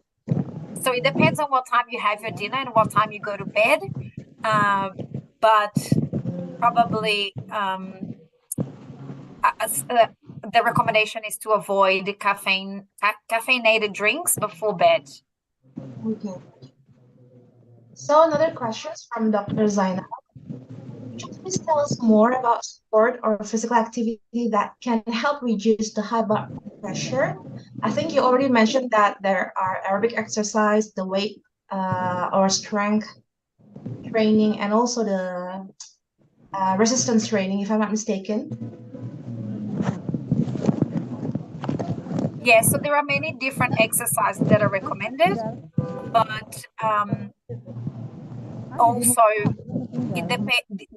the number of minutes that one might exercise can also be dependent on the intensity of the exercises that people choose.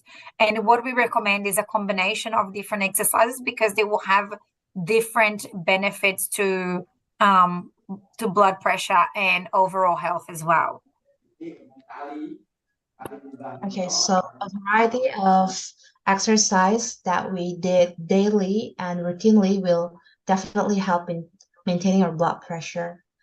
So from another questions from Prodi Polkesmet Bernike, she was asking, would you like to explain a little bit more about someone, probably is a particular case, someone with hypertension, they don't eat medicine regularly because if someone decided that he doesn't take the medicine regularly because he just wanted to focus on the lifestyle changes, is it acceptable? Again, it depends on which grade hypertension this person might be at. Normally, that has to be decided with their GP, but the recommendation is also that if you were prescribed medication for blood pressure, you should take it regularly. And that's when potentially the digital health apps or wearables might be helpful because you might set yourself an alarm or a prompt in case you think that you find yourself forgetting to take a medicine. I see. Okay, one last question is from Mr. Ian.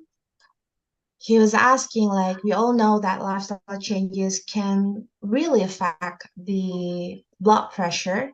So based on your recommendation, based on your experience, how to really spread this awareness to people at large? I think governments have a big responsibility when it comes to that. But also one thing that we are trying to do is, and that will come with time, this was published a couple of months ago, is that we aim to translate these recommendations into more easily accessible information, like in the form of a leaflet or documents that you might be able to take home with the figures that I had on the top right-hand corner of the presentation. Is that these are some easy things to visually realize that what can be done. But for a lot of these changes, I think governments definitely play a very big role, and they should be held accountable to help their population achieve some of these guidelines. Okay. And I think one big issue that we face global... Oh, sorry. Mm-hmm. Sure. You can continue. Sorry. Oh, sorry. I was just going to say that one big issue that I think we face globally is food costs. When you see that, if you go to a supermarket and you purchase all the fruits and vegetables and all the healthy food, you will end up with a much higher bill at the end than if you purchase a lot of processed foods. And also when you see places like McDonald's or, fast food chains that you will, for instance, end up paying more if you ask for your drink to be, for instance, water, than if you ask for a soft drink. I think individually companies should be held accountable, and the government should be helping their population as well. Okay, understandable. So thank you very much for your explanation, Dr. Prestes. I understand that there are a lot to discuss about on this issue, but I think we have reached the time for the first session, although I do have a personal question towards the issue because you are researching about the epigenetic changes in the cardiovascular diseases, and I think that is very interesting. So, but we have limited time, so allow me to present the resume for the presentation. So, to lessen the impact of NCDs on individuals and society, a comprehensive approach is needed, requiring all sectors, including health and lifestyle changes. And also, not to forget that we need to collaborate with other sectors, like Dr. Prestes mentioned about the food costs. We also need to collaborate with the economic sectors, also need to consider it about the other sectors in trying to manage the blood pressures and NCDs at the end, and try to promote interventions to prevent and control them are also warranted. So thank you once again to all the speakers, especially Dr. Prestes, for your time and all the knowledge and experience shared to us. We all are surely walking away from this webinar with new updated knowledge and valuable insights. Last but not least, thank you to all the audience who have actively participated in this first session. Thank you once again, Dr. Prestes, for coming. Have a very good day. Feel free to send me an email if you wish. Okay, thank you very much for sharing us your email. We surely contact you. Thank you. Thank you. Now I would like to return the time and screen to the Master of Ceremony. All right, thank you, Ms. Diske. Thank you once again, Dr. Prestes, for a very insightful presentations. From the discussions, it is understandable that the challenge to manage blood pressure is actually by changing the lifestyle, like incorporating exercise to our daily habit, paying attention to what we eat, and so on. The presentation also gave me an insight on how we can implement a more holistic approach for blood pressure management. So thank you once again, Dr. Prestes. I hope we can see you again in the near future, our future webinar probably. Hope you have a good rest of the day, Dr. Prestes. Thank you again. Yeah, and we also thank Ms. Diske for sharing 2 sessions with incredible speakers, Dr. Ingrid Tania and Dr. Prestes. I hope you enjoy your time joining us today, and we hope to see you again at the next webinar in the near future. On behalf of the Committee of the Cure NCDs 2023, let me express my gratitude. Thank you once again for being able to join us today in this webinar. And ladies and gentlemen, thank you for staying with us until the end of the second session. We already have Dr. Ingrid Tania, who is still available for answering the unanswered questions from the first session. The committee will pass those questions to her and will send the responses to your email. We also have attended the second session with Dr. Prestes. I hope all of you gain valuable insights on how we can use lifestyle changes to manage blood pressure. These are just some of the highlights from the 2 speakers' presentations. We hope you found it useful and informative. Stay tuned for our next speaker, Dr. Pony Rakis from Weill Cornell Medicine, Qatar, who will share his expertise on prevalence of diabetic neuropathy in type 2 diabetes, insights into sustained corneal nerve loss as a predictor of neuropathy progression, and the neuroprotective benefits of weight loss medication. He will be joining us at 12:30 Western Indonesian Time. Ya, Bapak Ibu, beliau akan bergabung dengan kita pukul 12:30 waktu Indonesia Barat. So, we'll see you again at the third session of this webinar at 12:30 p.m. waktu Indonesia Barat. And this webinar will we will take a break first for about 1 hour until 12:30 p.m.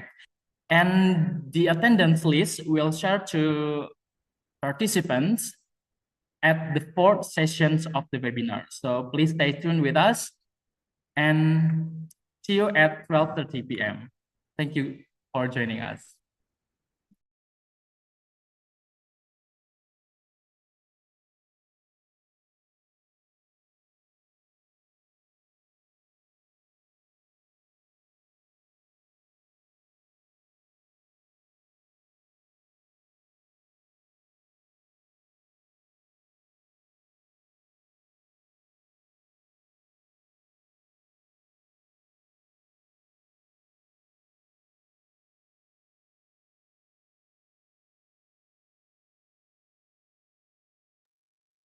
Baik Bapak Ibu, hadirin yang kami hormati, selanjutnya kita akan break sejenak ya. Kita akan kembali join di link Zoom yang sama pada pukul 12.30 waktu Indonesia bagian Barat. Untuk link presensi akan di-sharekan pada pembicara keempat. Ya, untuk nanti sesi ketiga kita akan mulai sekali lagi di jam 12.30 WIB dan link presensi akan kami bagikan pada saat pembicara keempat. Kami masih mohon kesediaan dan kehadiran Bapak Ibu untuk tetap mengikuti webinar internasional ini karena webinar internasional ini akan mendatangkan 5 pembicara internasional. Tadi kita sudah bersama-sama melewati dan mendengarkan 2 pembicara. Untuk 3 pembicara lagi itu kita akan mulai di jam 12.30. Mungkin itu yang dapat panitia sampaikan. Terima kasih, selamat istirahat. Selamat siang. Nanti istirahat standby kami ya. Siap, Bapak.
Recording stopped.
Desa.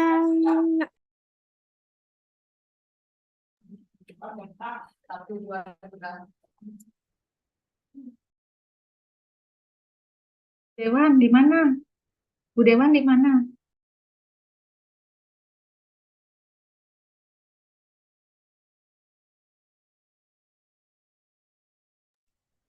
Bu Dewan di Zoom ya?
Assalamualaikum warahmatullahi wabarakatuh.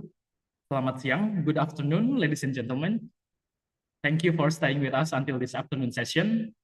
We still have three incredible speakers who are going to talk about NCDs based on their expertise.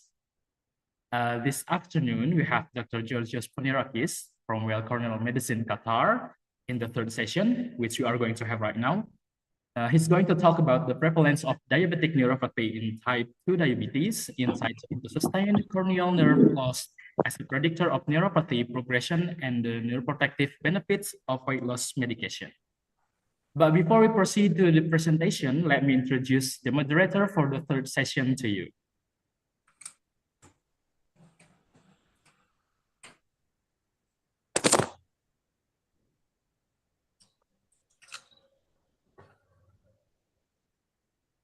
So the moderator for this session will be Ms. Aminah.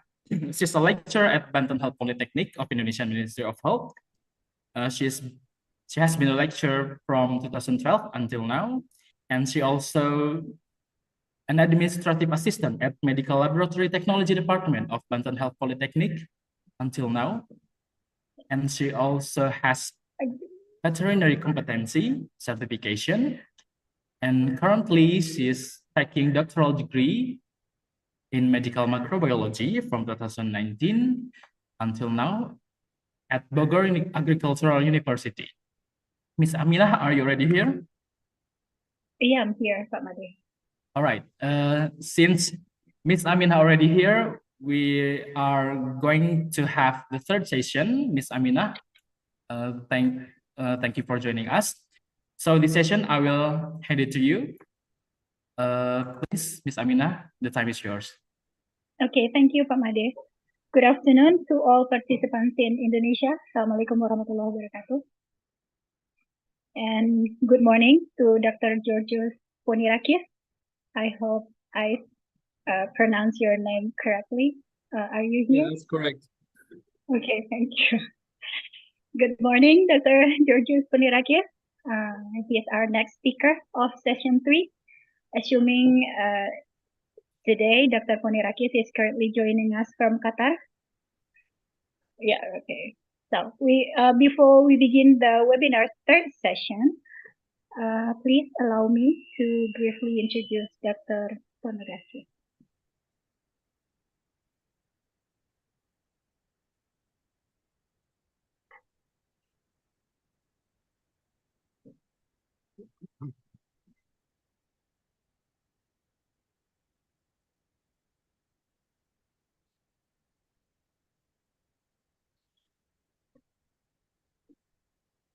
Dr. Georgios Ponirakis, PhD, is currently the lab supervisor at Weill Cornell Medicine in Qatar, studying corneal nerve morphology as a diagnostic and predictive biomarker for neurological disorders.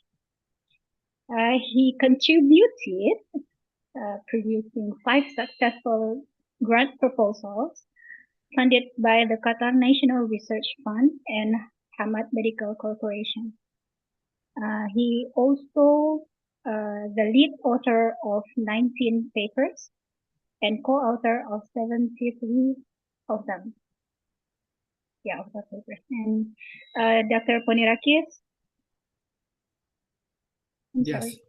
Yeah, Dr. Ponirakis finished his PhD in 2021 in Central and Peripheral Neurodegeneration in Diabetes and Dementia, Faculty of Science and Engineering, Manchester Metropolitan University, United Kingdom. Okay, Dr. Ponirakis, please allow me to remind you that we will have 40 minutes for the presentation and then followed by Q&A session. Okay, and to all participants, if you have questions during the presentation, you can type down your questions in the Q&A section. And to those who want to directly ask Dr. Ponirakis, can wait until the presentation ended. Okay, without further ado, Dr. Ponirakis, time is yours. Thank you. Okay. So shall I share my screen? Yes, please. Yeah, great. Okay.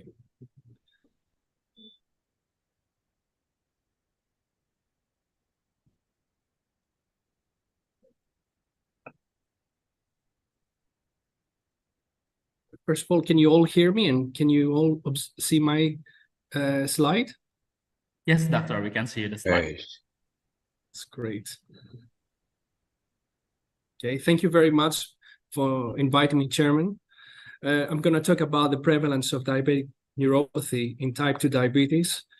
I'm going to share some insights about sustained, in other words, prolonged corneal nerve damage as a predictor for progression of neuropathy, and finally about the neuroprotective benefits of glucose-lowering medications that induce weight loss.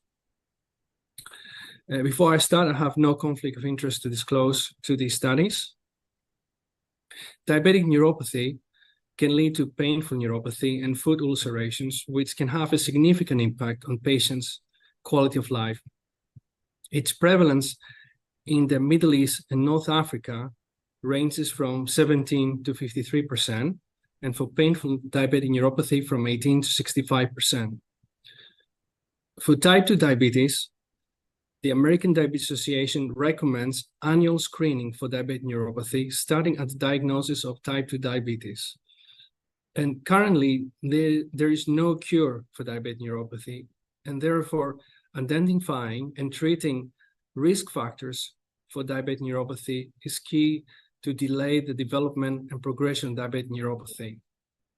And so we established a multinational study here in the Middle East, led by Qatar, that includes Saudi Arabia and Kuwait, to detect the prevalence and the risk factors of diabetic neuropathy, painful neuropathy, and diabetic foot ulceration.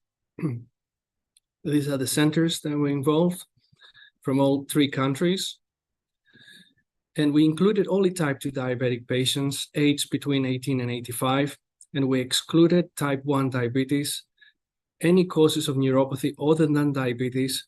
That includes severe vitamin B12 deficiency, chronic hypothyroidism, and chemotherapy. In terms of methods, techniques that we use to assess for neuropathy, we included for this study the vibration perception threshold, using the neuroresistiometer to measure the vibration perception in the large toe of the feet. And it's shown there in the photo down here. It was a simple technique, so we can all be following the same procedure all across all centers and different countries. And with the vibration perception threshold, we define anything of the intensity of 15 volts or higher as impaired vibration perception, and anything higher or equal to 25 volt, which is quite a strong vibration as a high risk for diabetic foot ulceration. In terms of neuropathic symptoms that we recorded, we used the DN4 questionnaire, where we included symptoms like burning pain, painful cold, electric shocks, tingling, pins and needles, and numbness. And we defined diabetic neuropathy as anything with the presence of one or more neuropathic symptoms, and it required to have the presence of impaired vibration perception. Previously diagnosed diabetic neuropathy and painful diabetic neuropathy was self-reported by the participants. For painful diabetic neuropathy, we used the screening test, the DN4 questionnaire, where anything equal to or higher than 4 symptoms or signs was defined as painful neuropathy. And diabetic foot ulceration was defined based on break in the skin of the foot that involves the epidermis and all part of the dermis. And any further details, if you'd like to know about the techniques that we use for diabetic neuropathy, you can scan this QR code where we can take you access to our YouTube channel, Early Neuropathy Assessment Group, where we share there all the techniques and presentations we give along. Now, in terms of risk factors for diabetic neuropathy that we measured for these multinational studies, we included poor glycemic control, hypertension, hyperlipidemia, obesity, physical activity as a modifiable risk factor, cigarette smoking, and vitamin D deficiency. In total, we recruited 3,021 patients with type 2 diabetes, that is 1,093 from Qatar, 1,168 from Kuwait, and 760 from Saudi Arabia. In total, we found that the prevalence of diabetic neuropathy was 33%, of which half of them were alarmingly undiagnosed, and half of them were at high risk for diabetic foot ulceration. In terms of painful diabetic neuropathy, the overall prevalence was 43%. It's slightly different from diabetic neuropathy, the prevalence, because the criteria we used to define painful diabetic neuropathy was slightly different. And again, alarmingly, half of them were undiagnosed at the time when we recruited them for the study. In terms of the prevalence of diabetic foot ulceration, it was 3%, and that was comparable across all 3 countries. We used logistic regression analysis to determine which were the risk factors for diabetic neuropathy, and the odds of developing diabetic peripheral neuropathy were high with age, with diabetes duration, with poor glycemic control, with hyperlipidemia, with obesity, and smoking cigarette. Interestingly, the odds were lower in women and in those who are doing physical activity. However, we didn't find any association between hypertension and development of diabetic neuropathy. In terms of the risk factors for painful diabetic neuropathy, in this case, interestingly, the odds of developing painful diabetic neuropathy were higher in women, which is the opposite that we saw with diabetic neuropathy. Also, the odds for that painful diabetic neuropathy were higher with the duration of diabetes, with poor glycemic control, with hyperlipidemia.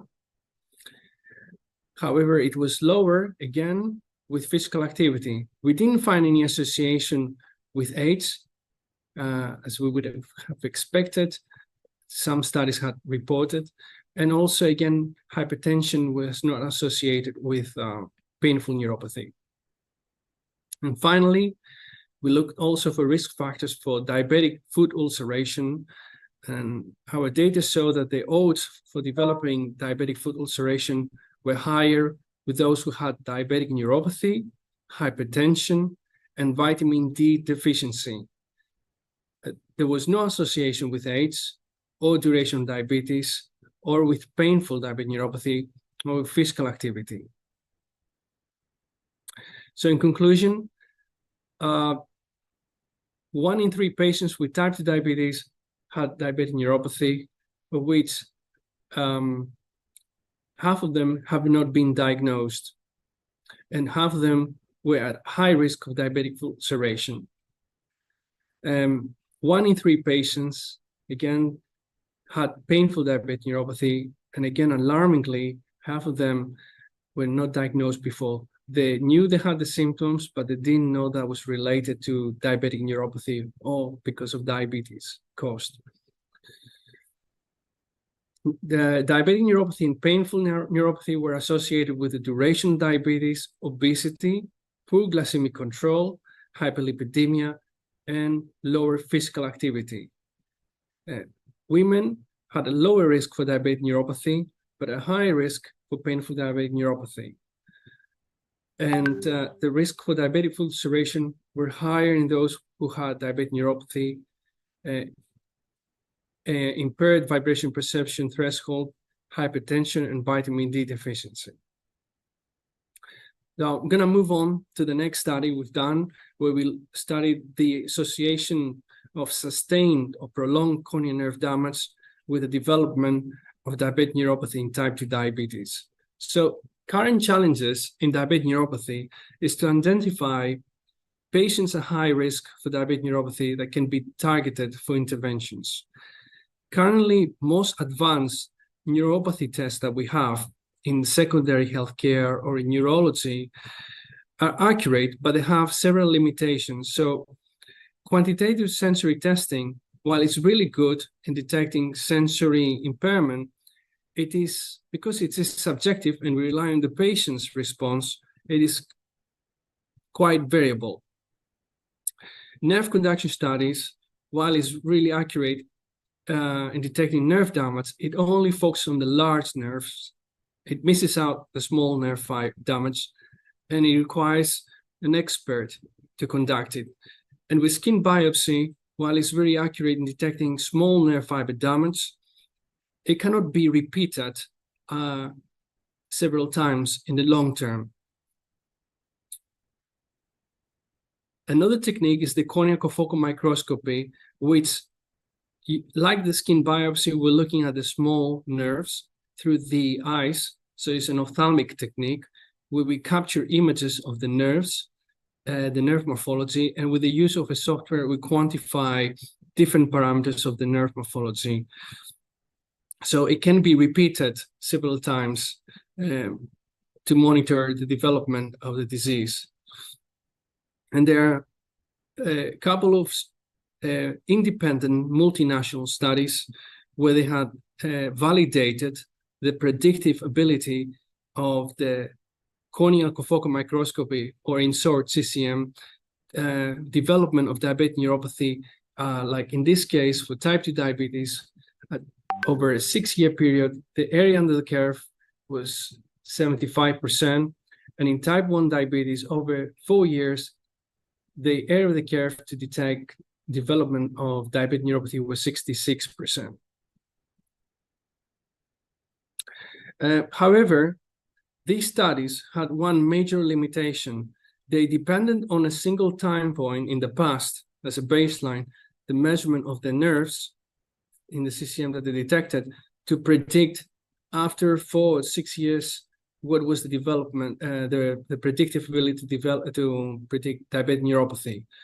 In the meantime, if there was any effective management of HbA1c, lipids, body weight, physical activity, any risk factors that can affect, influence diabetic neuropathy or delayed, that will affect the accuracy to validate CCM for predicting diabetic neuropathy. And so to overcome that, we conducted a study where we monitored for a long time the corneal nerve morphology. In other words, we look for sustained corneal nerve damage if it's associated with the onset or progression of diabetic neuropathy and neuropathic deficits in type 2 patients, in type 2 diabetes. So we included only patients with type 2 diabetes, age 18 to 80. We excluded type 1 diabetes, any other cause of neuropathy, including Sjögren syndrome, hepatitis, inherited neuropathies, tumors. We excluded renal failure, and anybody who were allergic to the eye drop, the anesthetic we apply for us to do the CCM. Now, that's really extremely low percentage. So we hadn't had anybody to exclude for those.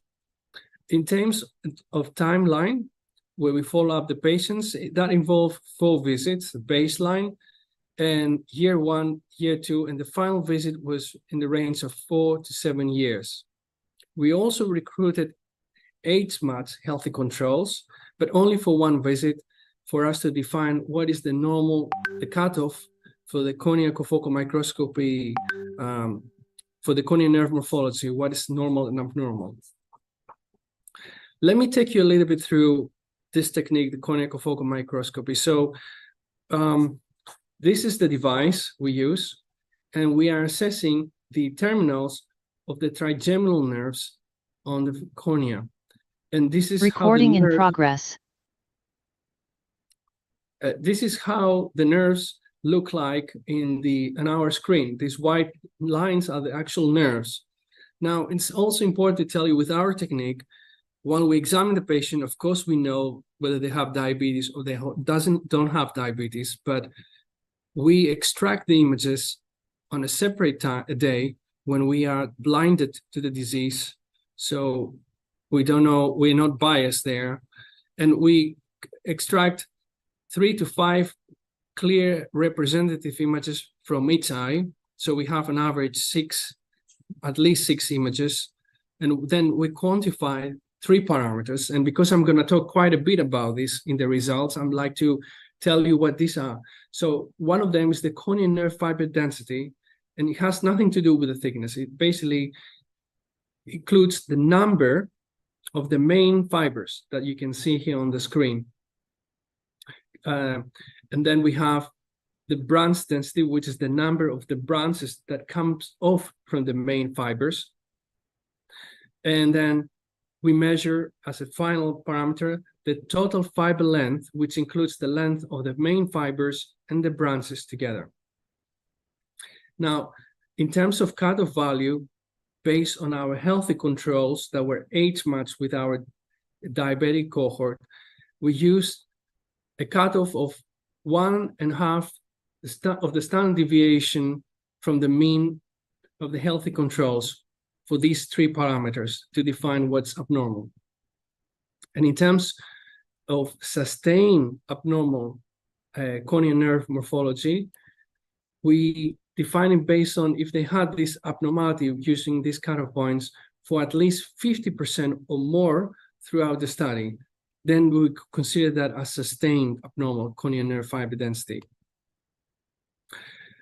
Other techniques that we included in our study was the vibration perception threshold, like we mentioned for the previous multinational study we conducted. We also included pseudoscan, where this is the technique as is shown in the photo. We measure the pseudomotor function in the feet and in the hands.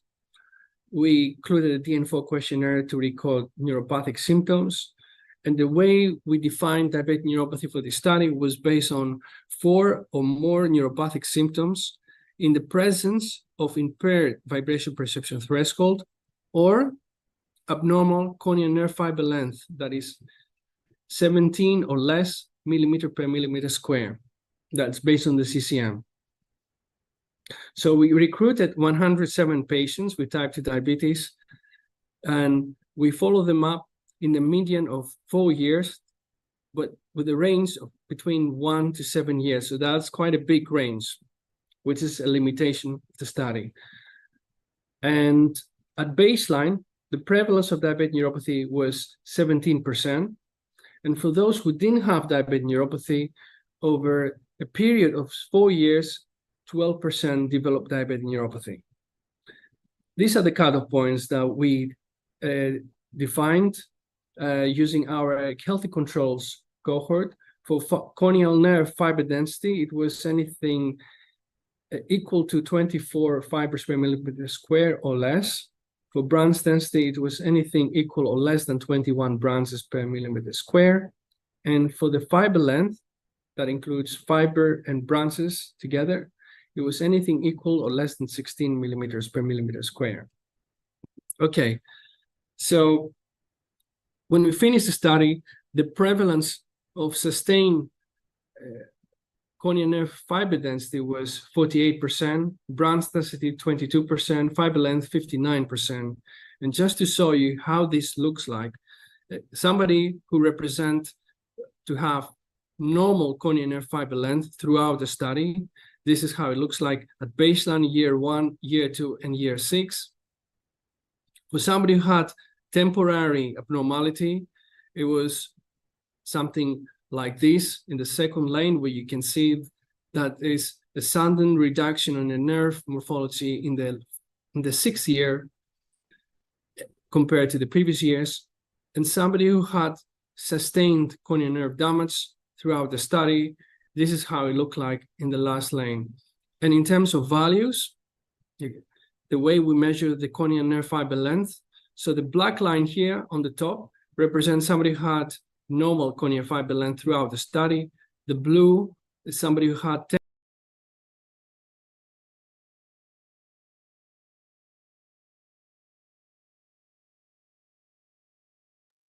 Dr. Ponirakis, I'm sorry, we cannot hear you.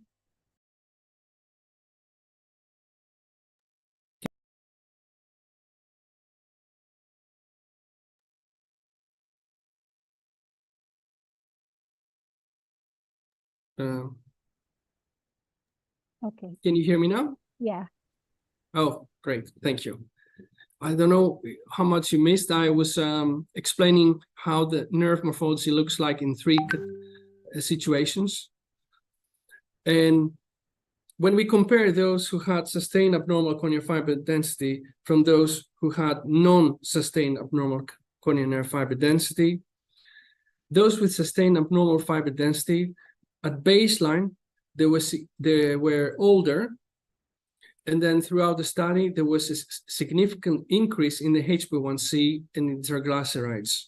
So these are the risk factors that are associated with sustained abnormal fiber density. With those who had sustained abnormal branch density, they had at baseline higher diastolic blood pressure, and it continued to increase throughout the study. And those with abnormal fiber length, there was an higher increase diastolic blood pressure throughout the study. So these are the risk factors associated with sustained abnormal corneal nerve fiber damage. Looking at, looking at the differences with neuropathy measures. So those who had sustained abnormal fiber density had a higher prevalence of diabetic neuropathy, 25% compared to only 9% in those who had non-sustained abnormal fiber density. They had higher prevalence of neuropathic symptoms, and throughout the study, the vibration perception increased and the number of neuropathic symptoms increased. That is including symptoms like burning pain, numbness, or both together. For those who had sustained abnormal branch density, at baseline, they had a higher vibration perception, meaning reduced sensitivity for vibration perception. And finally, those who had sustained abnormal fiber length, they had higher incidence of diabetic neuropathy throughout the study, an increase of vibration perception threshold, again, meaning that they lost the sensitivity throughout as the study went on, and increased neuropathic symptoms like burning pain and numbness.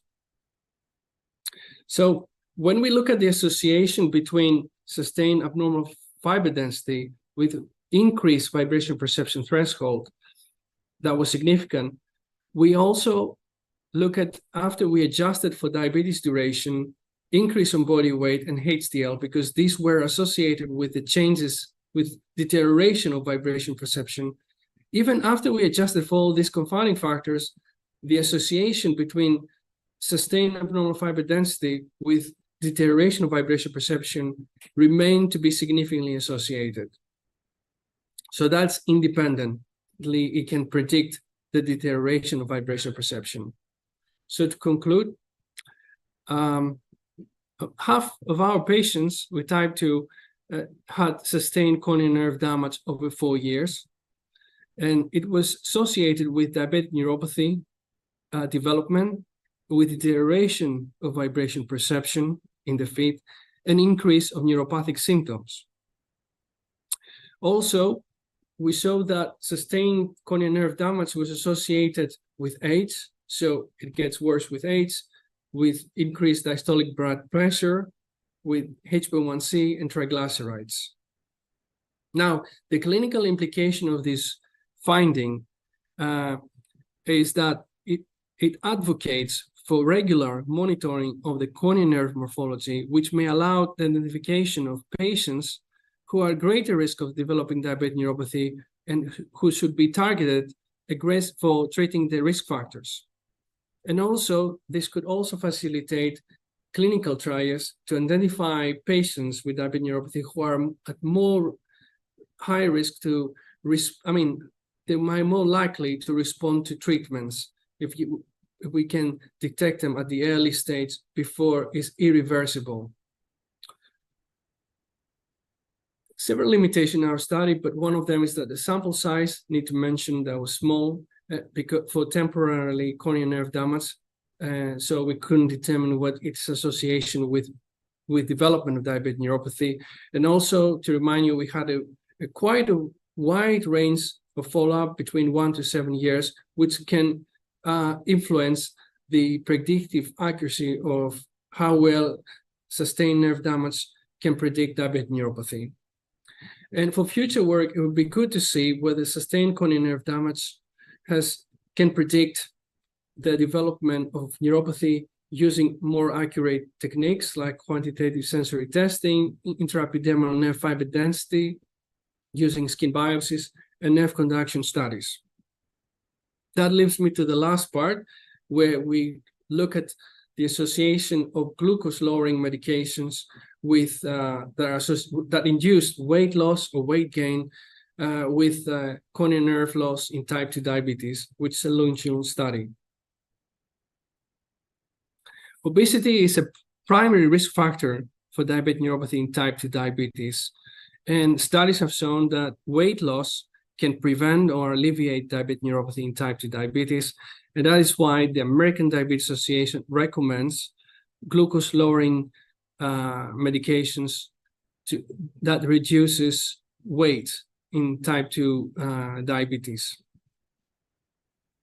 At least at the time when we did our study, the medications that were available for glucose lowering and were associated with weight gain, insulin, sulfonylurea, and TZDs.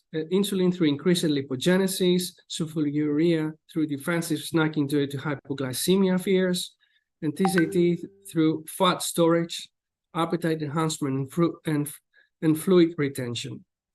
Whereas the medications that were associated with weight loss were metformin through anorectic effects, GLP-1 receptor agonists through delayed gastric emptying and appetite reduction, and SGLT2 inhibitors through caloric deficit and fluid loss. The BARI-2D cohort study has shown that patients who were on insulin sensitizers, and that includes metformin and TZD, that's depicted here with the red line over 4 years' time, they had a lower incidence of diabetic neuropathy compared to those in the group that were on insulin providers, such as insulin and sulfonylurea. There was a high prevalence as the time goes, which is depicted with the black line. We also saw that with glucose-lowering medications that promote weight, that was associated with a decline of branch density. So there was a reduction in the number of branches in the cornea over 2 years. And so we conducted a follow-up study where we investigated glucose-lowering medications that induce weight or induce weight loss, whether they're associated with improvement or worsening of neuropathic symptoms and deficits. Similar, like I mentioned in the previous studies, these are our inclusion and exclusion criteria. And in terms of the two groups that we include in our study with type 2 diabetes, those who were on glucose-lowering medications that induce weight were insulin, TZTs and sulfonylureas, and those that induce weight loss were metformin, GLP-1, and SGLT2 inhibitors. For those who had both medications, we included them in the weight gain group. These are the other techniques we included in our study, like I mentioned in the previous one, the CCM. And so we recruited 76 patients with type 2 diabetes, of which the majority, 70% of them, were on glucose-lowering medications that promote weight, and 30% were on glucose-lowering medications that promote weight loss. We follow them up within a period of 42 to 78 months from baseline. And when we compare the clinical characteristics between the two groups, those who were on medications that promote weight loss and those who promote weight gain, surprisingly, we didn't find any differences in the weight, body weight or BMI. There was no difference in the age and no differences in HbA1c or lipid profile or blood pressure. The only one thing that was significantly different is that those who were on medications that promote they were significantly had significant diabetes for a longer period of time. And when we compare the clinical characteristics in the individual groups between baseline and follow-up, what we notice is that those who were on medication that promote weight loss, there was a significant reduction in the weight and in the BMI, and also a reduction in the triglycerides. However, we didn't see any changes in the HbA1c, in the cholesterol, or in the blood pressure. When we look at on those who were on medications that promote weight, surprisingly, we didn't see an increase in the weight as we would have expected. However, there was an increase in HDL, LDL, and systolic blood pressure. No change with the HbA1c or cholesterol. Moving on to the neuropathy measures, looking only at the baseline characteristics between the two groups, here we see no differences in the corneal nerve morphology for all three corneal nerve morphology between the two groups, like fiber density was comparable, branch density and fiber length were comparable. What was significantly different was the vibration perception threshold. It was a lot higher compared to those who were on medication with weight loss. However, that average value is not higher than 15, which is considered as impaired. And also, those who were on medication that promote weight, they had a significantly higher number of symptoms, neuropathic symptoms. But we didn't see any differences in the pseudomotor function between the two groups.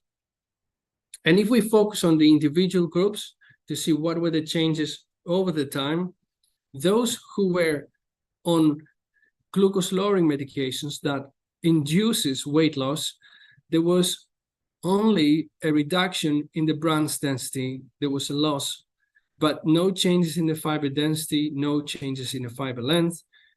Also, there were no changes with the vibration perception or with the pseudomotor function, and neither with the neuropathic symptoms. On the other hand, when we examine the group that were on medication that promote weight, we see a reduction not only in the branch density, but also in all three parameters. That includes fiber density and fiber length. And surprisingly, we didn't see any change in the vibration perception or in the pseudomotor function or in the neuropathic symptom score. So we conducted linear regression analysis to see whether this association between the medications that promote weight remain to be significantly associated with reduction in the fiber corneal nerves morphology. So because the change in the corneal fiber density was associated with the change in BMI and triglyceride, after we adjusted for this, we can see that, again, the medications that promote weight were independently associated with reduction in fiber density. So it still can influence the fiber density, despite the adjustment for the confounding factors. Similar thing for the fiber length. After we adjust for the BMI, the medications that promote weight remain to be significantly associated. And so, in conclusion, what the study shows is that glucose-lowering medications that promote weight was associated with an increase in systolic blood pressure, HDL, more neuropathic symptoms, and a greater decline in all three parameters that we measure for the corneal nerve morphology. And on the other hand, glucose-lowering medications that reduces weight were associated with weight loss, reduced triglyceride levels, and a decline only in the corneal nerve branch density. Interestingly, it's important to emphasize that in our study cohort type 2, we didn't see any association between changes in the HbA1c with neuropathic symptoms and deficits. So glucose-lowering medications that promote weight loss may have significant benefits for diabetic neuropathy, and the clinical implications of these findings is quite relevant to nowadays, where the pharmacotherapeutic strategy is shifting away from the traditional glucose-centric approach just to tackle diabetes to low glucose. The approach is now focusing on weight to reduce the weight, as we can see with tirzepatide and semaglutide. And so this work is relevant to show that it can have also benefit diabetic neuropathy. But a lot more work needs to be done. As we can see in our study, 3 out of 4 patients we continue to prescribe them medications that promote weight. Again, there are several limitations with the study. One of them is that we have a small sample size, especially on those who were on weight loss medications. And we haven't adjusted for the confining factors such as diet, physical activity, and the use of medications like statins and fibrates. And also, we were depending on a single diabetic clinic, which can be a potential selection bias.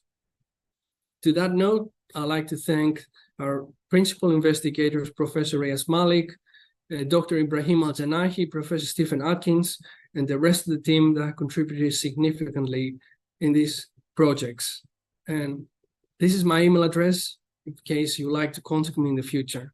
Thank you very much.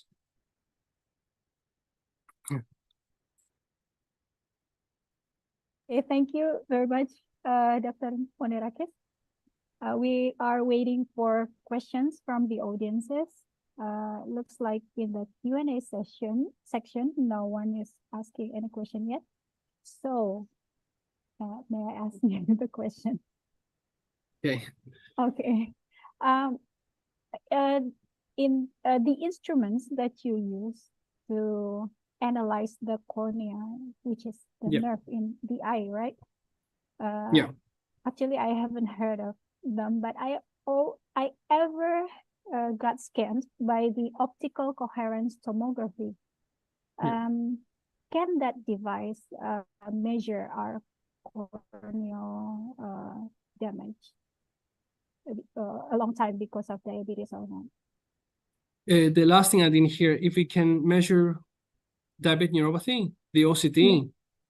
The OCT, it's still, it's really useful. Studies have shown that it measures the thickness of the retinal nerve fiber layer at the back of the eye in the retina, and it's associated with diabetic neuropathy. But I don't know how far they've gone in validating it for predicting diabetic neuropathy, or how well it's associated with other measures like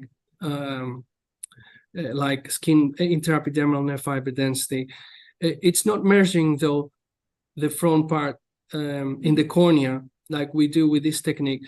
This technique we use, unlike we're looking at the thickness, we are actually looking the actual structure of the nerves, and we can use AI, which can detect more than just these 3 parameters that I mentioned.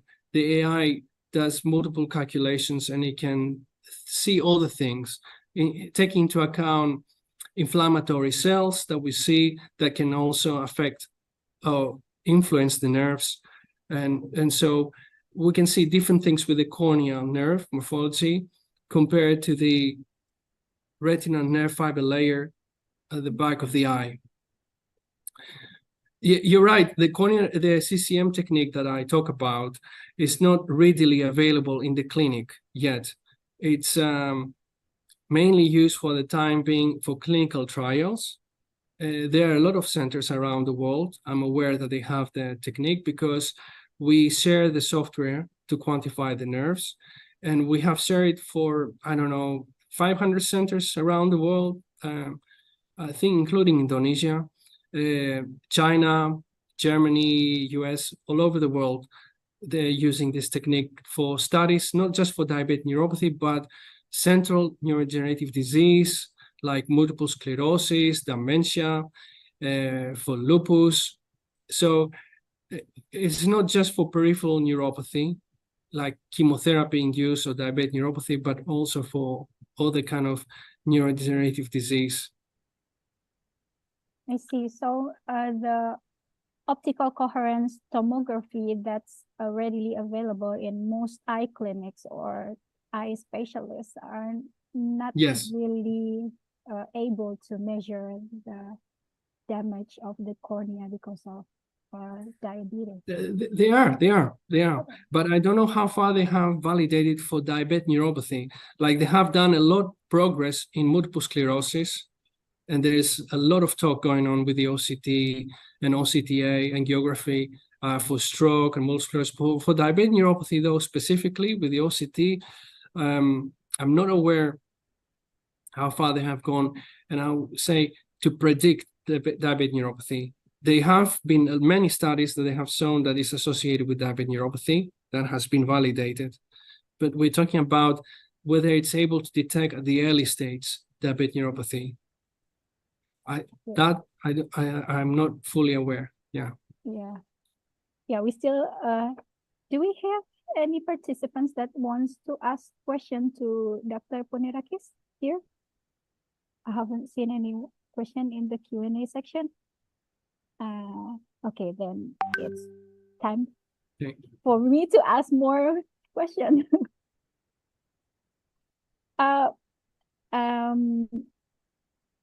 Another interesting measurement that you take in your research that you measure the effect of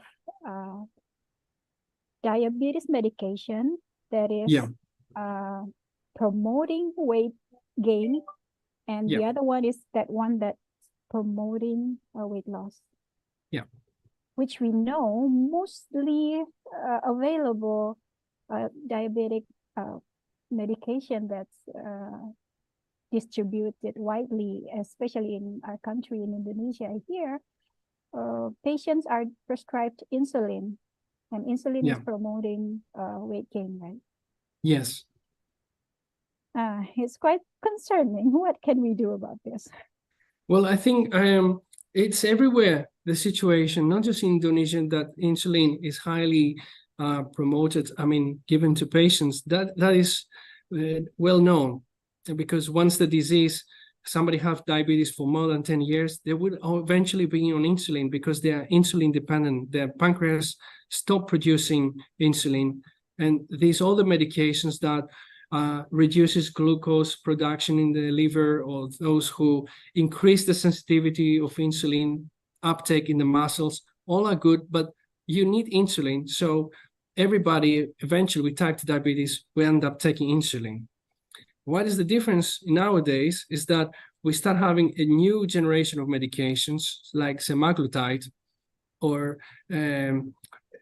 tirzepatide, where not only they promote insulin at the early stage, and it doesn't tire the pancreas from keep producing very high insulin, and eventually these beta cells that die and they don't produce any insulin. They also promote weight loss. They also promote the sensitivity to reduce insulin resistance. So then the pancreas doesn't get tired to produce insulin. So all these things together it makes it changed completely our treatment for diabetes, and it prevents from progression of diabetic neuropathy. And that's something that we haven't studied yet, these new medications, the long-term effect of diabetic neuropathy, but it will be very interesting to see whether they can prevent diabetic neuropathy. And eventually we're going to head there. But the problem is that, yes, we start having these medications in the clinics, but they're very expensive. It's very expensive. So you still see people that, because they can't afford to buy these medications, they end up taking insulin. So that's something we'll have to see in the future, the impact of these new medications. Yeah, it's expensive, but there's, what do you think about the alternative, about changing the diet from metabolizing carbohydrate sources into metabolizing another carbon source that we know our cells can utilize glucose or utilize ketone? What do you think about ketogenic diet as the alternative for diabetes patients? Thank you, Ms. Amina. That's a really good question. I cannot answer that because I haven't got the data. There have been studies that have shown that they have beneficial effect on diabetic neuropathy, either in a way that they can prevent or delay the progression of diabetic neuropathy. That for sure. But in terms of how it's associated with the early stage on preventing, I'm not 100% sure there to give an answer to that. But yes, like you highlighted, diet and physical activity, they have a positive effect on preventing diabetic neuropathy. Yes.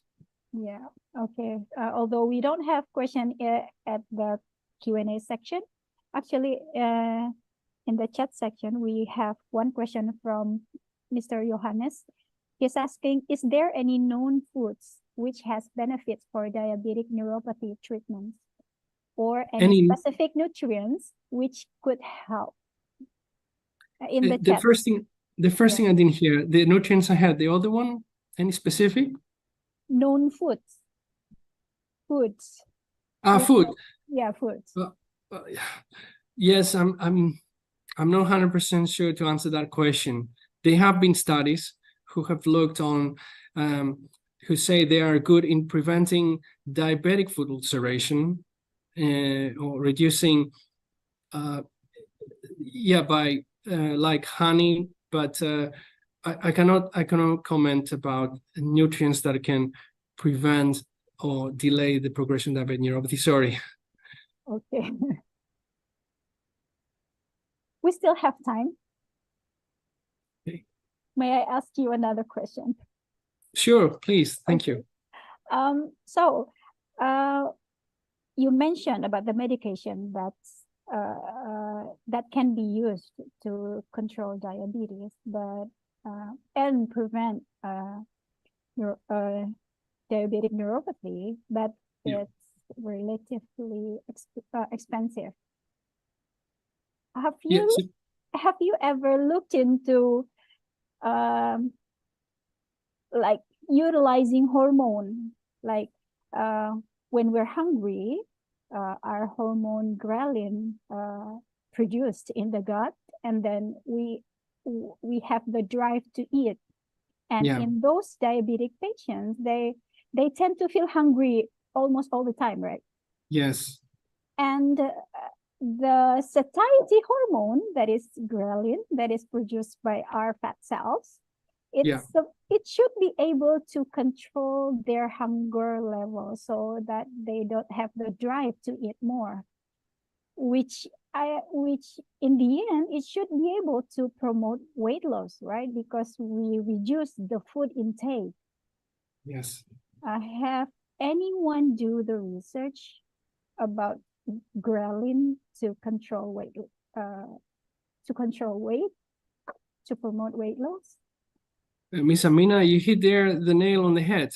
That's exactly what these new generation of medications do. It's like semaglutide. It affects the hormone in our brain that inhibits our appetite. So we don't feel hungry, like you very well highlighted. And that's the causes why they're very effective in reducing weight.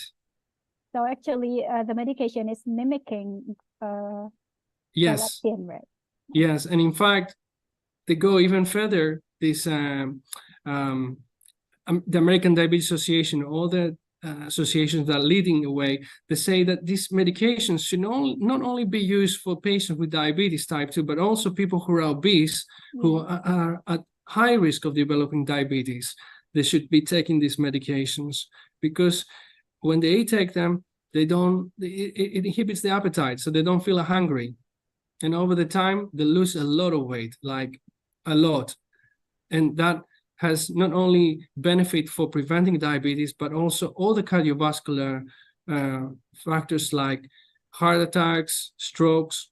It is very beneficial, these drugs.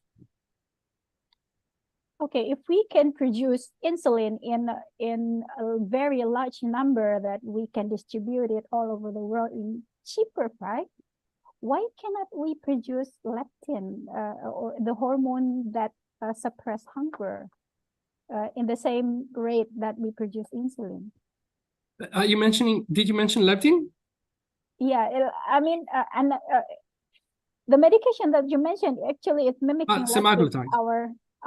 yeah. Yeah. Well, I think this is to do with these are new medications just being released, and they still have the patents.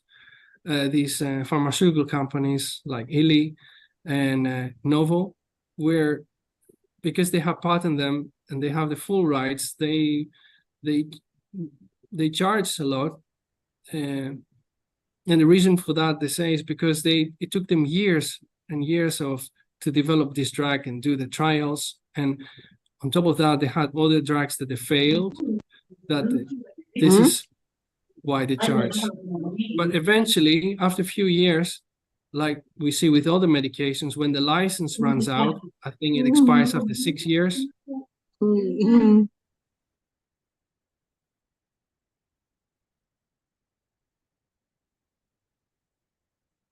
Dr. Gorgeous, Dr. Georges, I'm sorry. I'm sorry. We lost your voice. I wanted to say that after a few years, when the license expired, all the pharmaceutical companies can produce the same drugs, and hopefully that will reduce substantially the price of the drug. Okay, I see. Yeah. Looks like we still have time, but no questions. So, am I still allowed to ask more questions, Pak Made?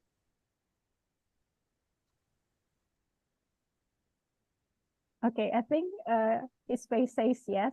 So we can continue our discussion. Or maybe Bu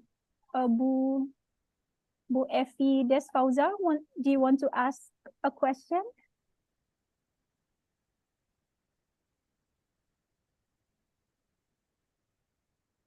You need to unmute your microphone first. Bu Effie, please.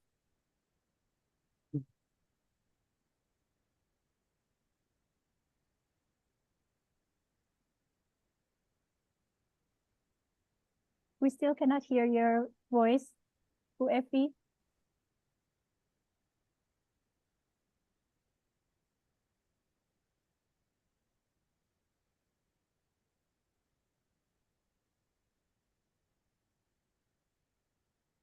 Okay, I don't think Bu Effie is going to ask any question.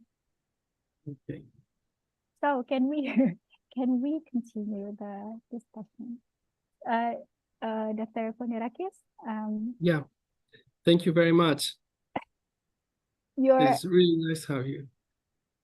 No, wait, we're not done yet. We still have 7 minutes. Okay. Okay.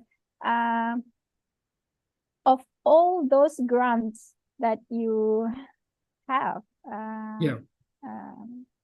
it's all doing research in nerve degeneration.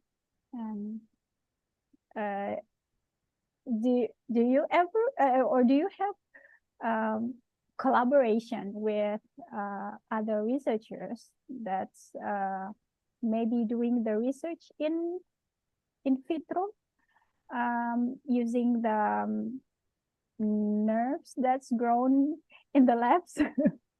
Because we've heard that research been conducted somewhere. The last thing I didn't hear, if there was research conducted in the legs? In the lab. In the lab. Vitro, In the lab. In vitro. Okay. With the lab, for the grants that I've got, no. But previously, yes, we have done translational medicine research where back in the UK, they did assessment on the mouse, and they found that because with the mouse it's a lot faster, you can see the changes within weeks time, and you can see if the medication is effective. They did some tests there, and they can help us when we examine patients to have a better idea what is more potential in treating neuropathy. But having said that, in terms of the grants that I got, you know, we didn't have any collaborations per se in the actual grant when we apply with other countries, because usually when you apply for the grant, you have to be kind of specific and clear what is the objective of your studies, and to convince the reviewers that that you can achieve this the objective of your study within the time frame that you have got. But having said that, we have in our consent forms, when we examine the patients, we always ask them as an additional option whether they are happy for us to share this data for future studies. And it so happened that while it was not our objective at the time when we did these studies and we got the grants awarded, later on we had another center that had developed an AI that can quantify the corneal nerves and do a lot more work on it, measure a lot of all the things that we cannot see with our eyes, that we were able to share the images to them because we had obtained consent from the patients. And so in that way, our grants that we applied for, we were from these studies, we were able to collaborate with other centers who found use of our data. Okay. But not with animals for Yeah. these grants, not for animals. Yeah. Yeah, actually, too bad that no one is doing the research what's behind the process, the contribution of ketogenic diet on our nerves, right? Like ketogenic diet is actually used to treat epileptic patients, but we don't have any lab data to support the evidence that the clinical evidence that's been shown, but nobody is really working on that in the laboratory. We don't really know the real process, right? I'm happy to do collaboration, and thank you very much for this. And Okay, this is thank something you. we should also look for in the future for our longitudinal studies for keto diet. Yeah. Yes, definitely. Yeah. Okay, thank you so much for your time. Thank you so much for Thank you. For the insights, the informations. That's very useful, and hopefully we are more educated now than before, that losing weight is not fat phobic. It's good for our health. Okay, thank you so much, Dr. Ponirakis. Thank you, Ms. Mina. Yeah. Assalamualaikum warahmatullahi wabarakatuh. Before you go, Pak Made, can we document a photo, or do you want to? Sure. Yes, please, Miss Aminah, you may lead.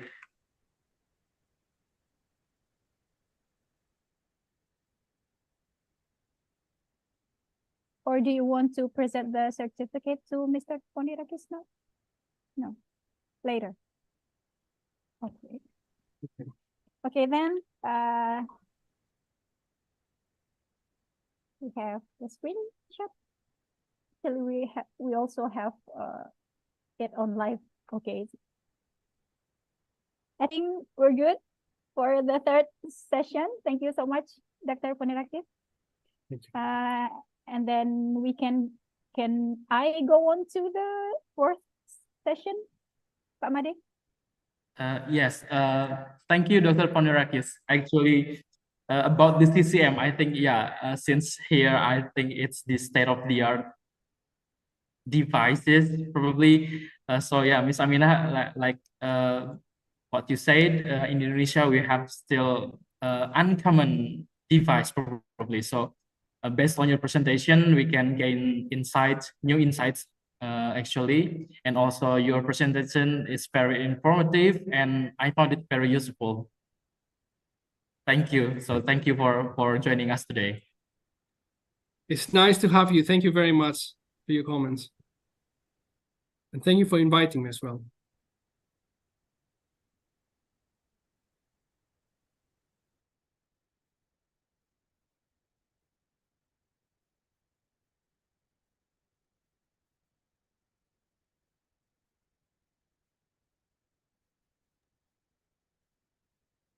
Miss Aminah, we already have Professor Sergio with us. So you may continue for the next session, probably. Okay, before we continue, please allow me to introduce Mr. George S. Sergio. I hope I pronounce your name correctly. Good morning, Mr. Sergio. Good morning. Can you hear me well? Yeah, I can hear you. Can you hear me well? Yes, yes, very good.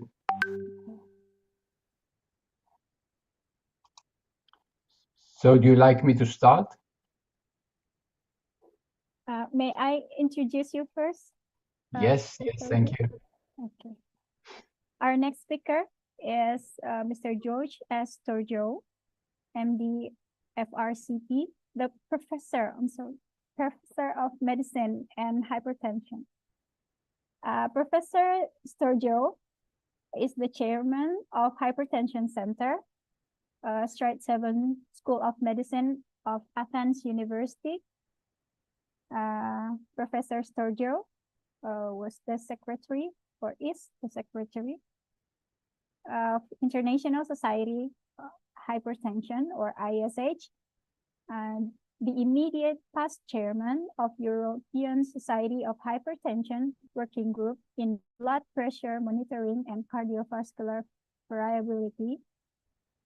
And Professor Sergio also was the special envoy for blood pressure measurement of World Hypertension League, or WHL.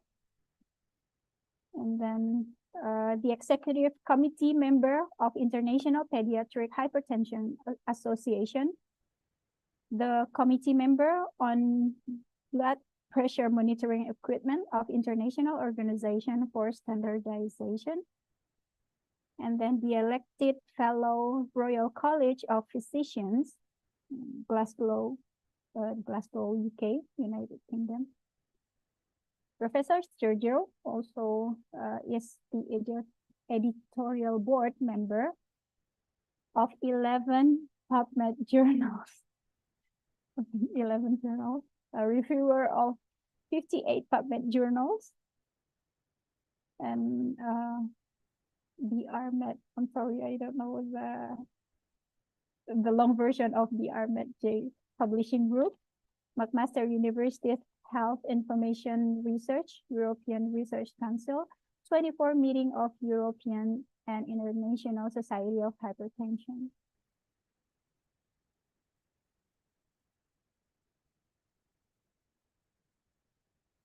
Okay, Professor Sergio's work research focused on blood pressure monitoring methodology and devices, white coat hypertension, mass hypertension, pediatric hypertension, hypertension epidemiology and control, antihypertensive drug action. Professor Sergio authored 370 PubMed articles, presented more than 300 papers and supervised 25 MD theses. Professor Sturgio's human index higher than 79, citation 52,000 citations, including citation in Hypertension Society's guidelines, European, international, American, British, Canadian, Australian, Japanese. That's a lot. Professor Sturgio, we have maximum 40 minutes for your presentation before we go to the Q&A section. I'm sorry if I pronounce your name wrongly or the title wrongly before. No, everything is fine. Can you hear me well? Yeah, I can hear you well. Professor Sturgio, please, the time is yours. So thank you for the invitation to discuss today where we are with hypertension and how we should be managing this condition from now and on. I'd like to start with this slide showing what I found in PubMed last week when I put the word arterial hypertension. And you can see here that up to date we have about 600,000 PubMed publications on hypertension. You can see the rising number of publications, which means that we have a huge amount of evidence on what is high blood pressure and how we should manage it. However, despite the huge amount of evidence from research studies in hypertension, we have a major problem because hypertension remains a major public health issue worldwide. Let's see first why people die today. And you can see all around the world, among the top 10 deaths of causes, the leading cause is cardiovascular disease with ischemic heart disease and stroke. Also, if you see the circles here, you can see this is the circle for 2019, and this is the circle for 2000s, which means that in the last 20 years, we had an increase in the number of deaths from ischemic heart disease and increase in the number of strokes. And this is not the same across the world. If you look differently at lower middle income, upper middle income, and high income countries, you can see in the high income countries, in 2019, we have fewer cardiovascular events than 20 years ago, whereas in the upper middle and lower middle income countries, we had increase in cardiovascular disease. And this is a study by the World Health Organization, where they looked across the world in 21 regions, and they evaluated the importance of 67 risk factors for death worldwide, and they found that increased blood pressure remains the leading risk factor for death and disability globally. And you can see here the death attributed to risk factors in 2010. High blood pressure is responsible for more deaths worldwide than high cholesterol or glucose or obesity. And those who are interested more in money than in events, you can see here that 10% of healthcare spending is directly related to increased blood pressure and its complication, and this proportion is higher in Eastern Europe and Central Asia. 2 years ago, we had this paper which showed us where we are with hypertension prevalence and control worldwide. You can see it includes 100 million participants and is based on more than 1,000 population studies worldwide. And what we know now is that across the world, 1/3 of the adults have hypertension, a little more in men than women. And in terms of absolute numbers, in 1990, we had 6.650 million people with hypertension worldwide. And in 2019, we had 1.3 billion, which means that the proportion of hypertensives in the adult population is the same, but the absolute number of people with hypertension worldwide has doubled in the last 30 years. And this is because we have more people around the world today, we have older people, and we have more obese people. And these are the three factors which increase the absolute number of hypertensives. And this study showed us where we are with blood pressure control. This is 1990, and this is 2019. And you can see the green is the proportion of controlled hypertension, which indeed has increased worldwide. But because the absolute number has increased, you can see the red, the undiagnosed hypertension also increased. So we still have a lot of uncontrolled hypertension, despite our improvement in controlling some of them. And of course, it's not the same around the world. Here are the high-income Western and Asia-Pacific areas, and you can see the green doing well, but still a problem with uncontrolled hypertension, but certainly an improvement in how we deal with hypertension in the last 30 years. But in other countries, you can see the steeper rise in the number of hypertension and the large proportion of red area, which means a lot of uncontrolled hypertension. So the conclusion is that worldwide, half of hypertensives are diagnosed, 54%, 40% are treated, and only 21% are controlled. Of course, it's different across countries. In some areas, much higher, in some areas, in lower. And of course, the undiagnosed hypertension is a public health issue. But this problem, treated uncontrolled hypertension, those patients who came to us, came to the doctor, received blood pressure, and half of them, half of the 42 treatment are uncontrolled, is a problem of us, medical professionals who started treatment but did not reach optimal control.